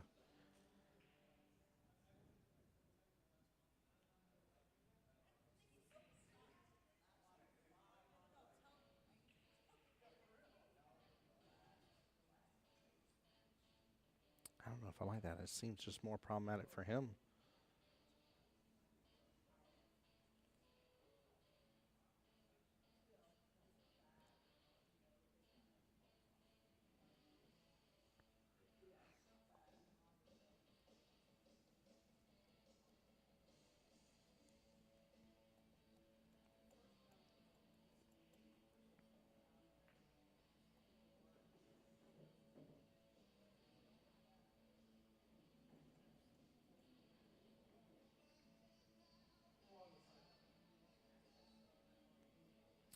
And guys, anybody still watching on the Facebook end here, it is going to likely drop the stream here in just a moment. We're about at the 8-hour mark here. If y'all will, make sure and come on over to the YouTube side. It is under my name, The Voice of Jacksonville Pool.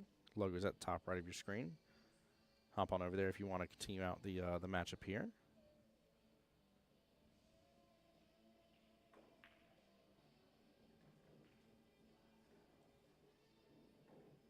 Oh, no. That could be problematic. Ball in hand and the 8 balls freed up. That one situation there may actually give Mr. Jose the rack here. If he can work through this just a little bit. But definitely has the opportunity.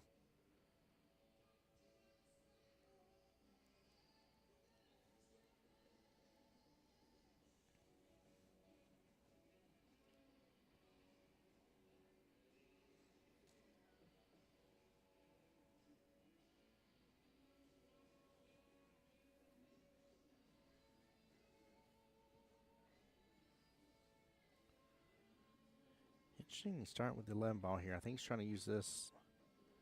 Well, I thought he was going to maybe try to get the breakout.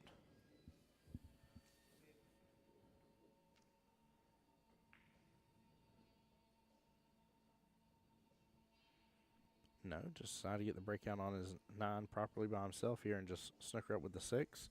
I'm not mad at that defense. That's not a bad option. I'm a little concerned for a moment there.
Yeah, he may be out here. Go and take that 9 ball top left hand corner pocket, swing it out.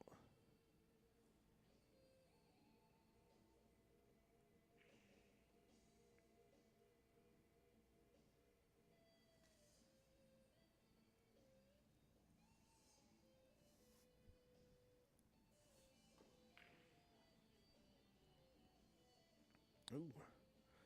Ends up rallying it and overshot the cue ball anyways.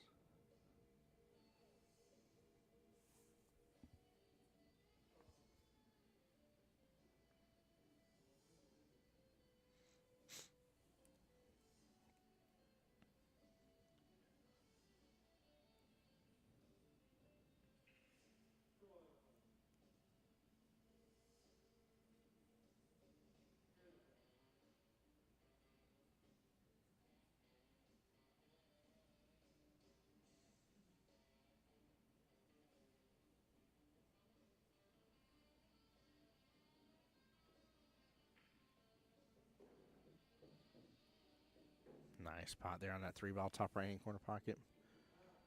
Oh, we overshot this one though.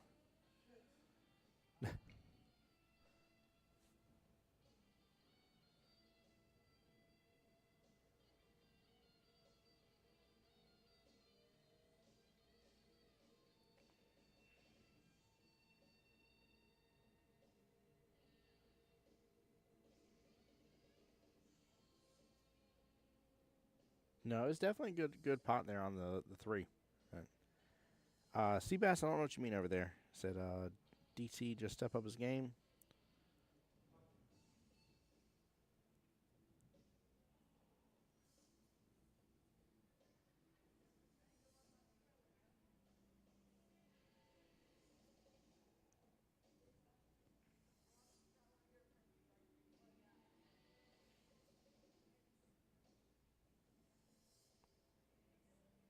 Yeah, it was a good mate. Yeah, both seem to be on a couple shots here, overshooting things.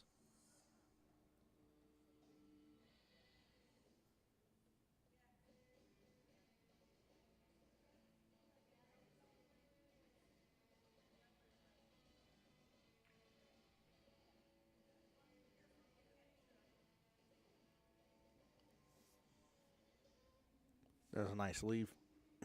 Very nice leave.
All right, with that here, he'll be on the 8-ball, bottom left corner pocket.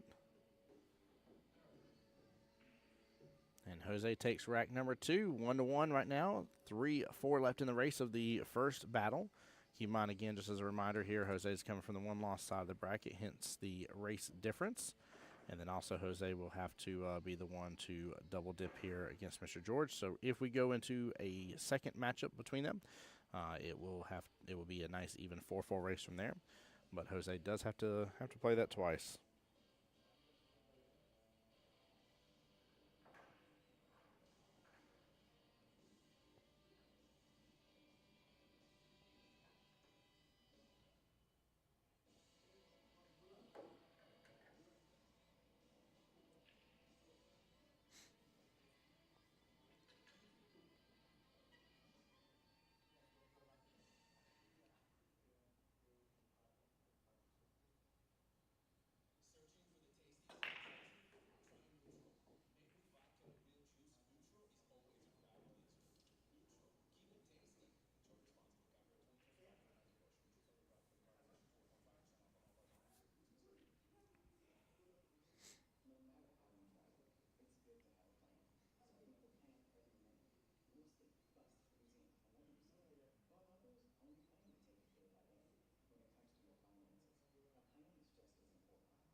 This is going to be a tough run.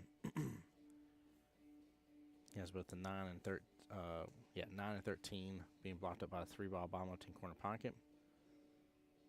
And he'll probably have to roll into the 13-9 and let it roll into it, but may lose a little bit of control and accuracy there, what he's looking for. Take this 15-2, rail it back below the 12.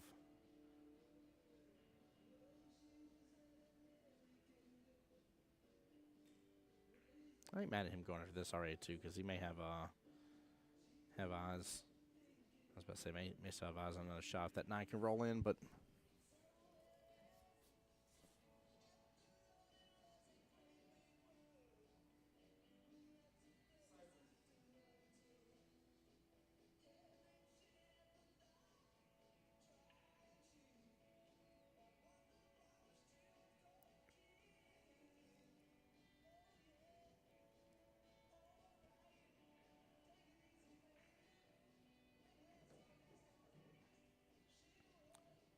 nice shot on that 4-ball right-hand side pocket.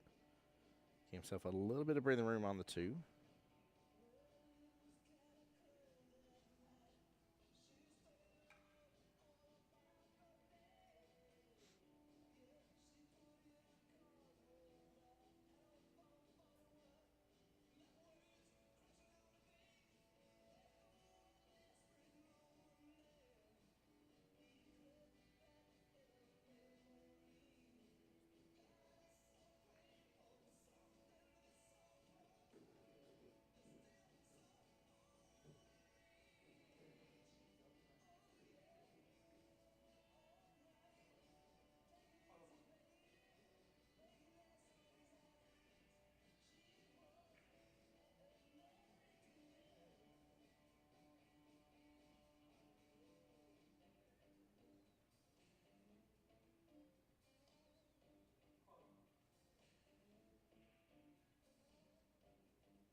I think he just swapped it up there. I think he just told him 5 in the corner.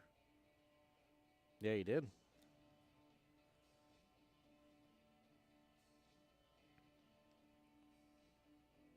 Hey, there we go. Seabass on the YouTube side.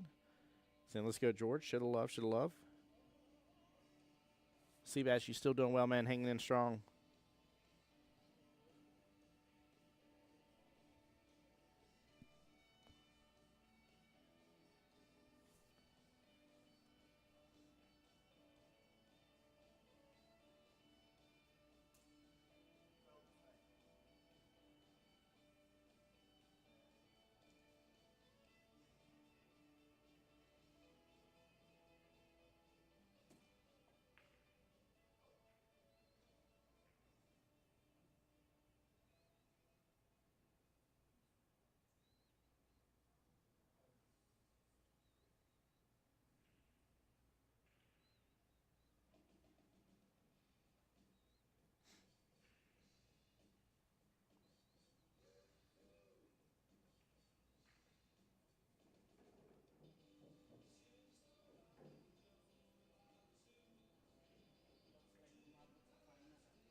Tell me you think cut this in.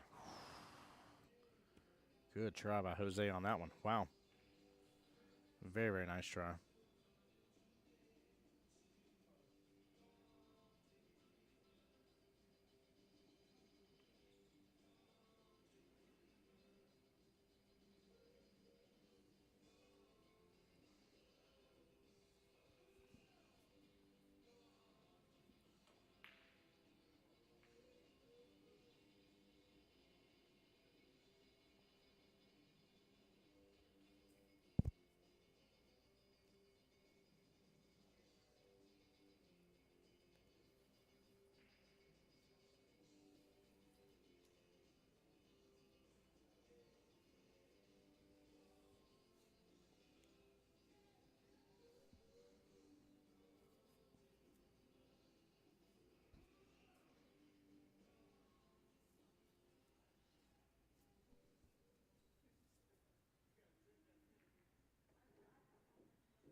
we go. Smart move from Jose, playing defensive here, taking over that bottom left-hand corner pocket.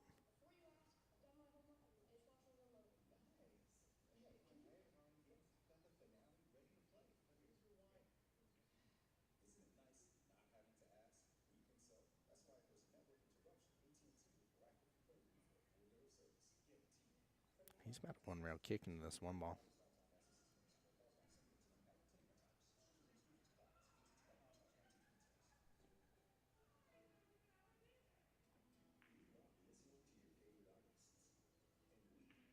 Ooh. Oh, very good try.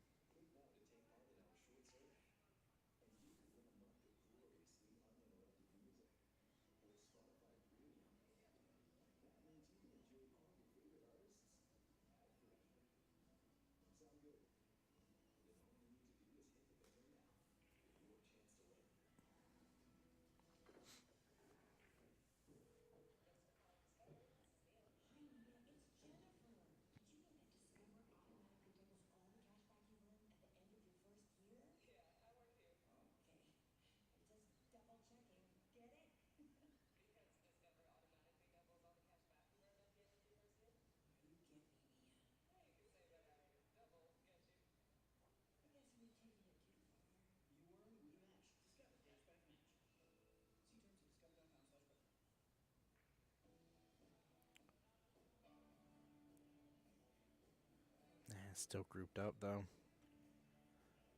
I like the idea behind it here. You know, actually has a two-way, but he definitely was probably trying to control it to leave a little bit of breathing room here with the 14 and 8. Them grouping up makes it problematic. Should give George at least another chance back at the table. There's one major exception to that rule. If not,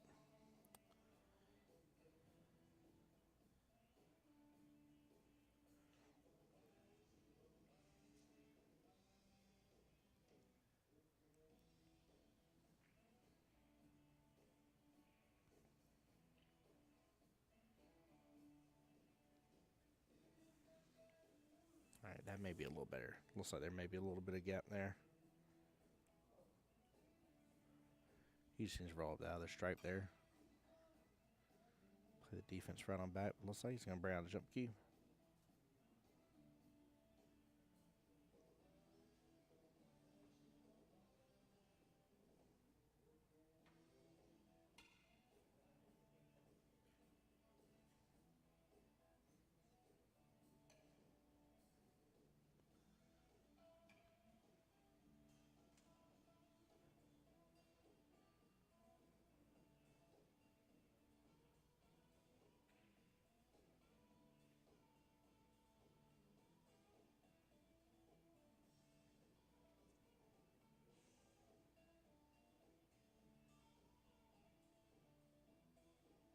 No, he's decided against it here.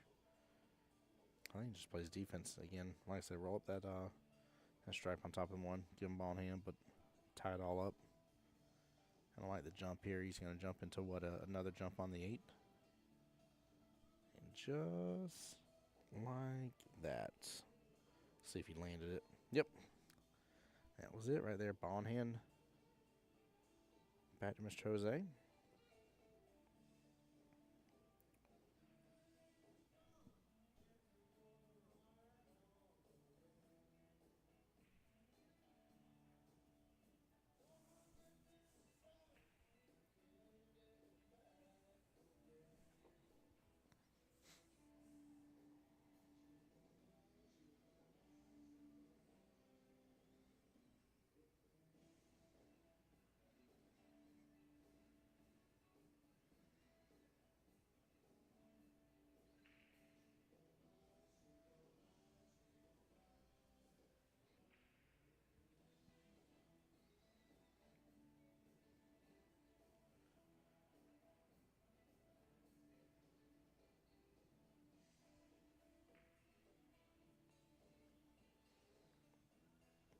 There we go. Nice defense back.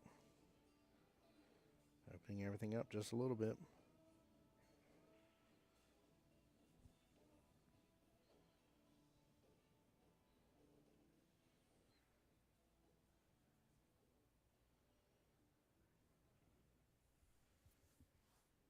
And George opting to go and brush back into the 12.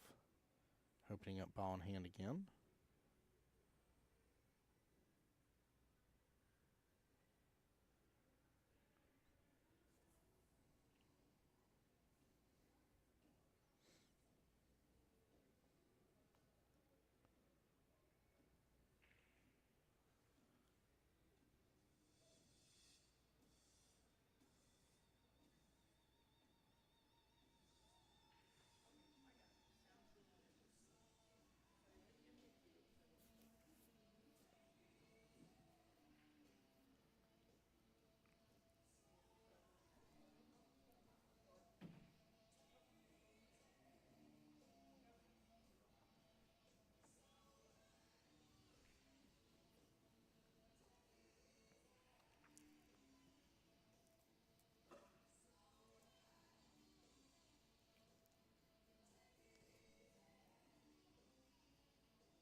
All right. I'm not mad at this at all. He's going to put some bottom here on the cue ball. That will force his ball to follow. Striking the 1 and potting both of them. Wants to be fairly straight on this. With energy goes right on through. Just like that. Very nicely done. Well played by Mr. Jose on that one. Very smart move. Might have drove back just a little too far compared where he wanted to go, but this was great.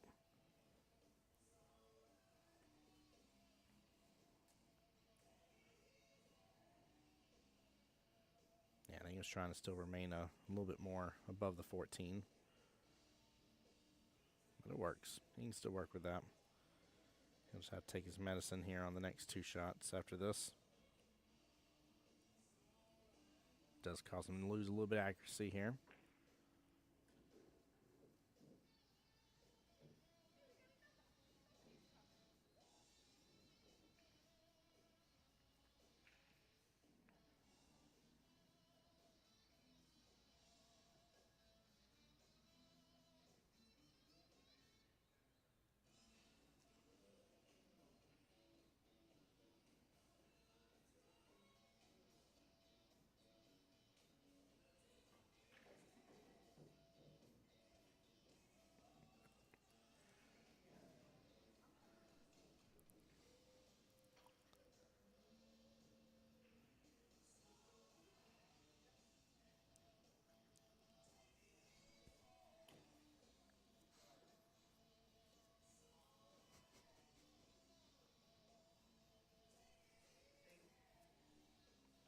I do apologize, guys. There was some shenanigans going on in the background here. Promise you, George and Jose, I'm not laughing at your match, guys.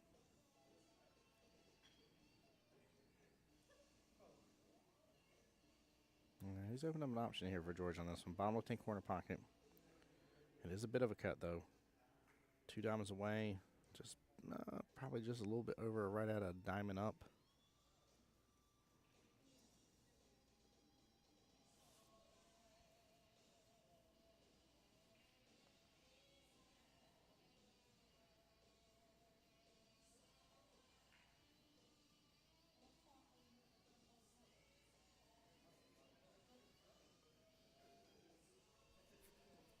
That's not going to be a bad leave. Missed it by just a little bit here.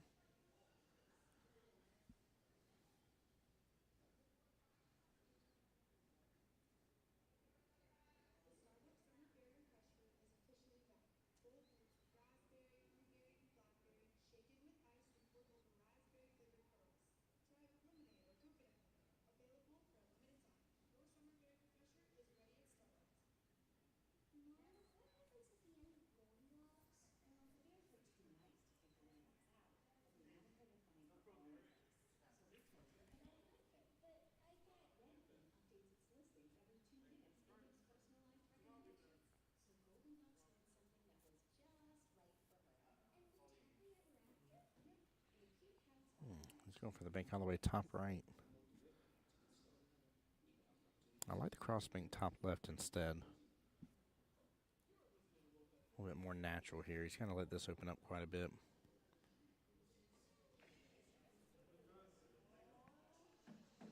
He hit it good, though.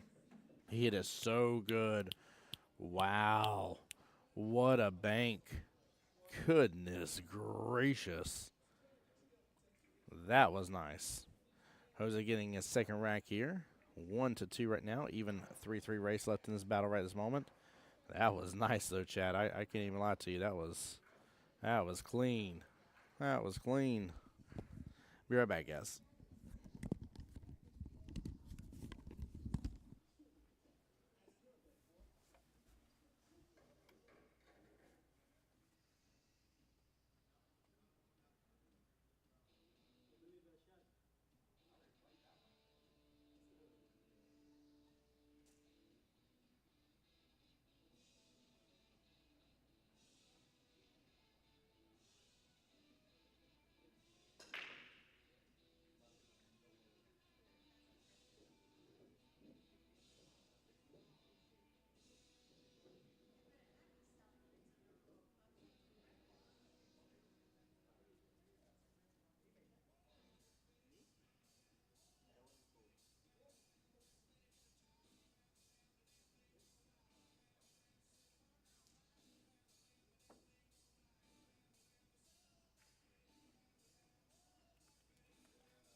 Yeah, that was a heck of a bank.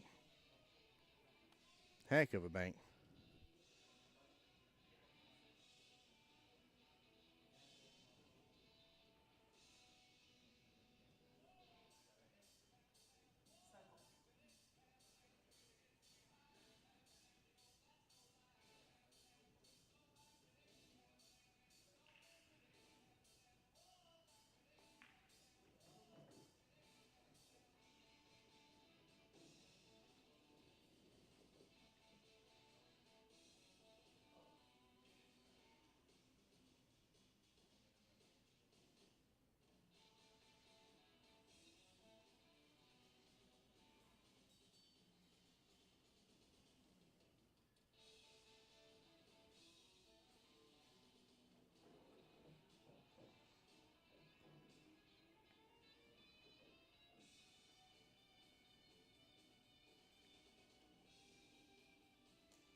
Yeah, that was crazy impressive, though. Seriously, chat.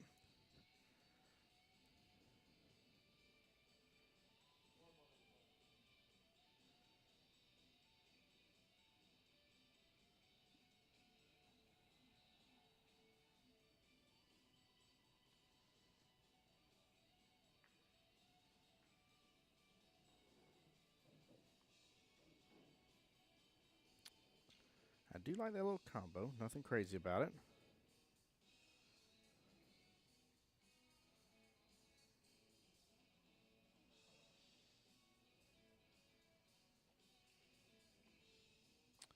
He's got to work through this a little bit, though. Using this 2-ball here to get a nudge off that 4.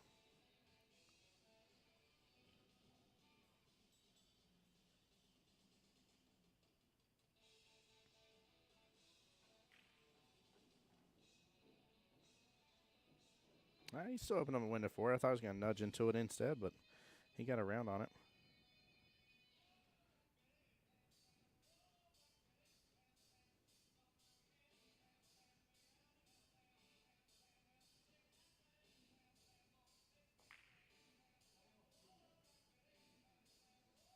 Ooh.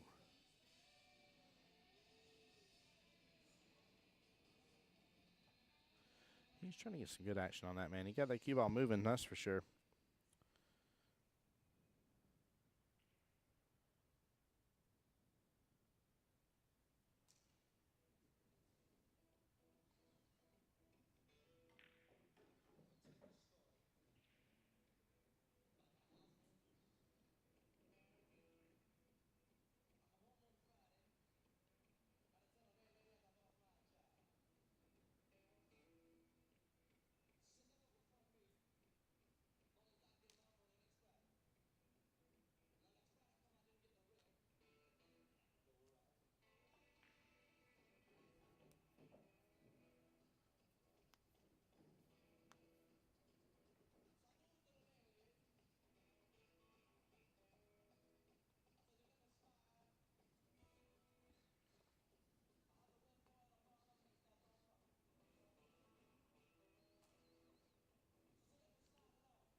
Nice shot.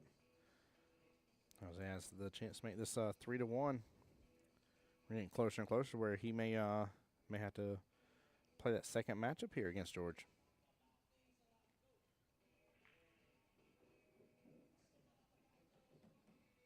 That'll be a good out. 3-1 it is. Well played.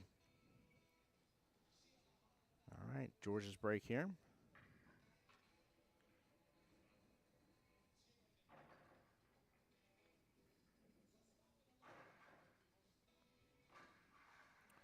All right, chat. I'm gonna do a quick break of Rooney while everything's rocking and rolling here, and then I'll be right back with you guys.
There we go. Come on back to a nice safety there by George.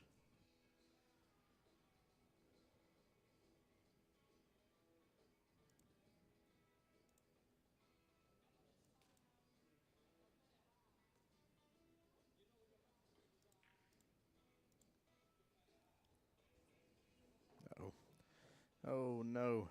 Scratches there, top right-hand corner pocket.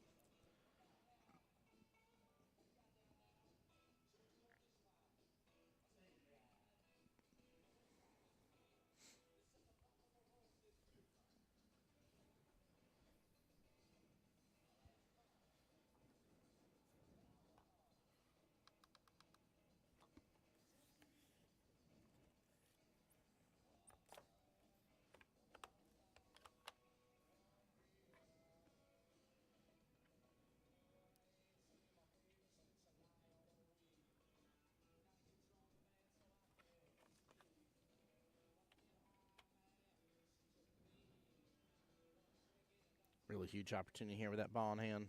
He's got the 2, 3, and 4 balls was clustered over there, so.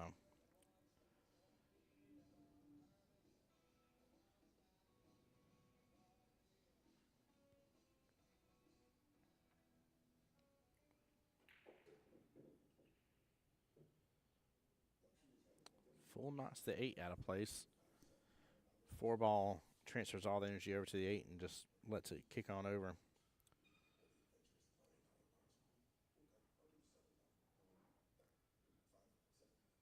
Gonna go for that bank there, right hand side pocket. Trying to see if there's anything else he can really do here. I don't think there is. Just depends on how much room opening there is between those two stripes there, but.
Got some cross paint love out of it. Nicely done.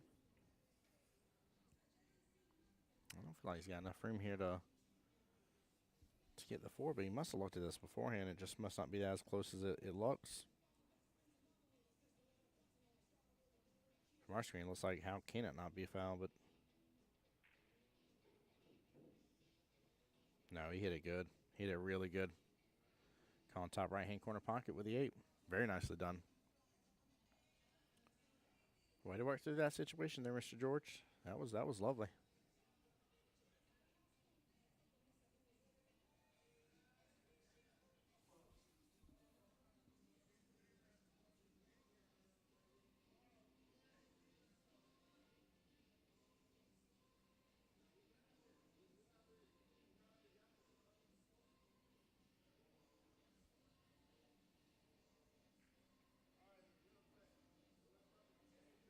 Good speed.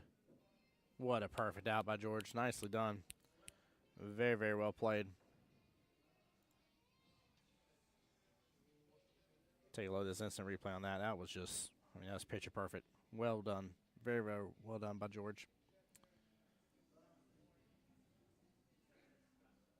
Wow, look at that. So clean. Goodness gracious. Love that.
All right, looks like a quick little break here. We'll give them just a moment.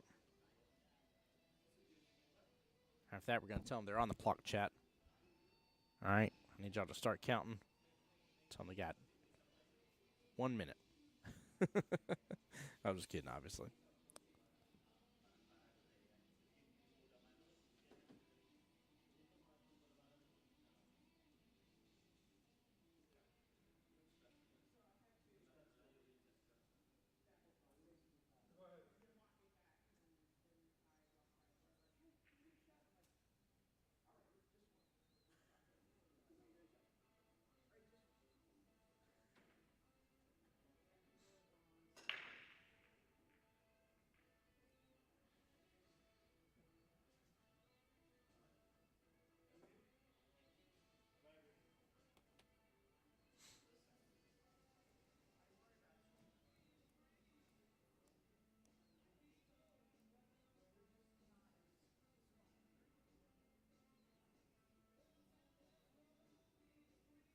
Actually, very decent break here. Good run potential.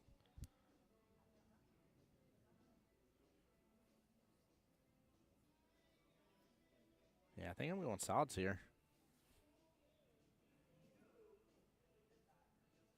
Gonna be treetop going after that one ball, but start with your one if you can leave. But look over your 7. Should be able to have eyes on your 9 or on 8 ball. I'm sorry, after. No, he didn't like that. He liked stripes instead.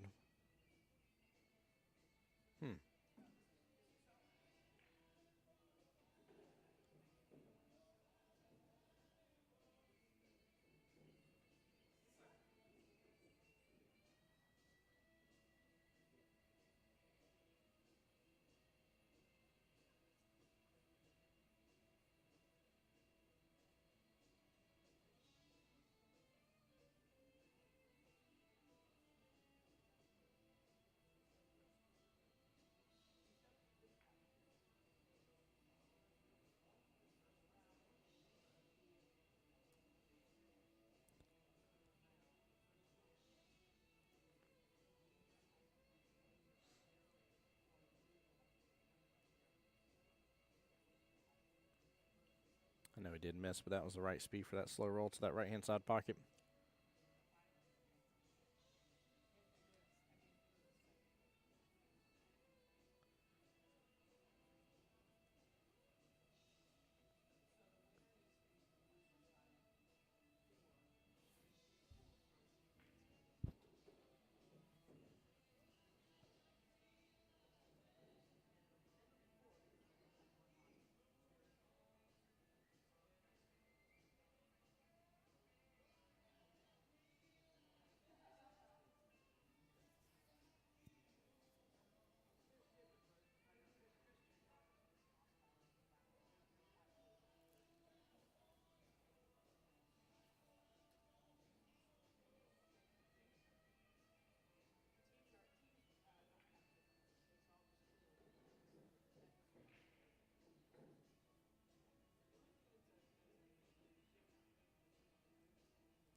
There is a little bit of a carom here on the 8 ball.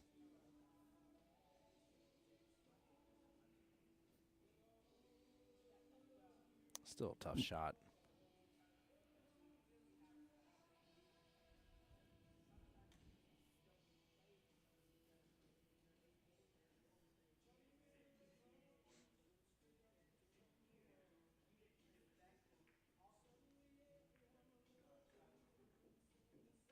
Oh, nice out by Jose. Well played. Very, very well played. 2-1 race left in this first battle.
There we go.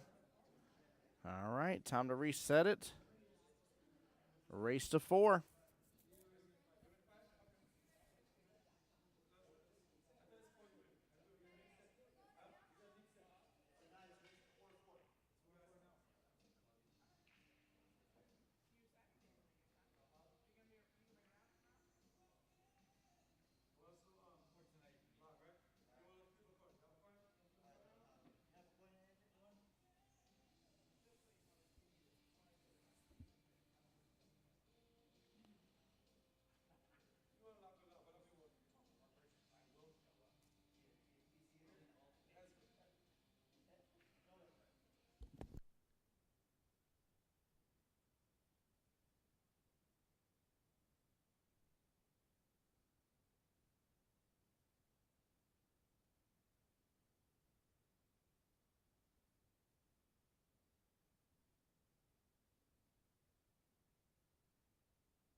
All right, ladies and gentlemen. It was 3-1, yes. And sorry, guys, I'd stepped away for a moment here. With that being said, George technically got the win right there at the end. And I'm going to close stream out, guys. It is late. It is 12:30. I have got to be up in a little bit and get ready for tomorrow. So you guys take care. Be blessed. Get some rest as always. I want to be the guy to get you to enjoy watching billiards again. Hey, Jose Cordero. Take care, man. Y'all have a wonderful night, guys. See y'all tomorrow for 9 ball. So have a good night.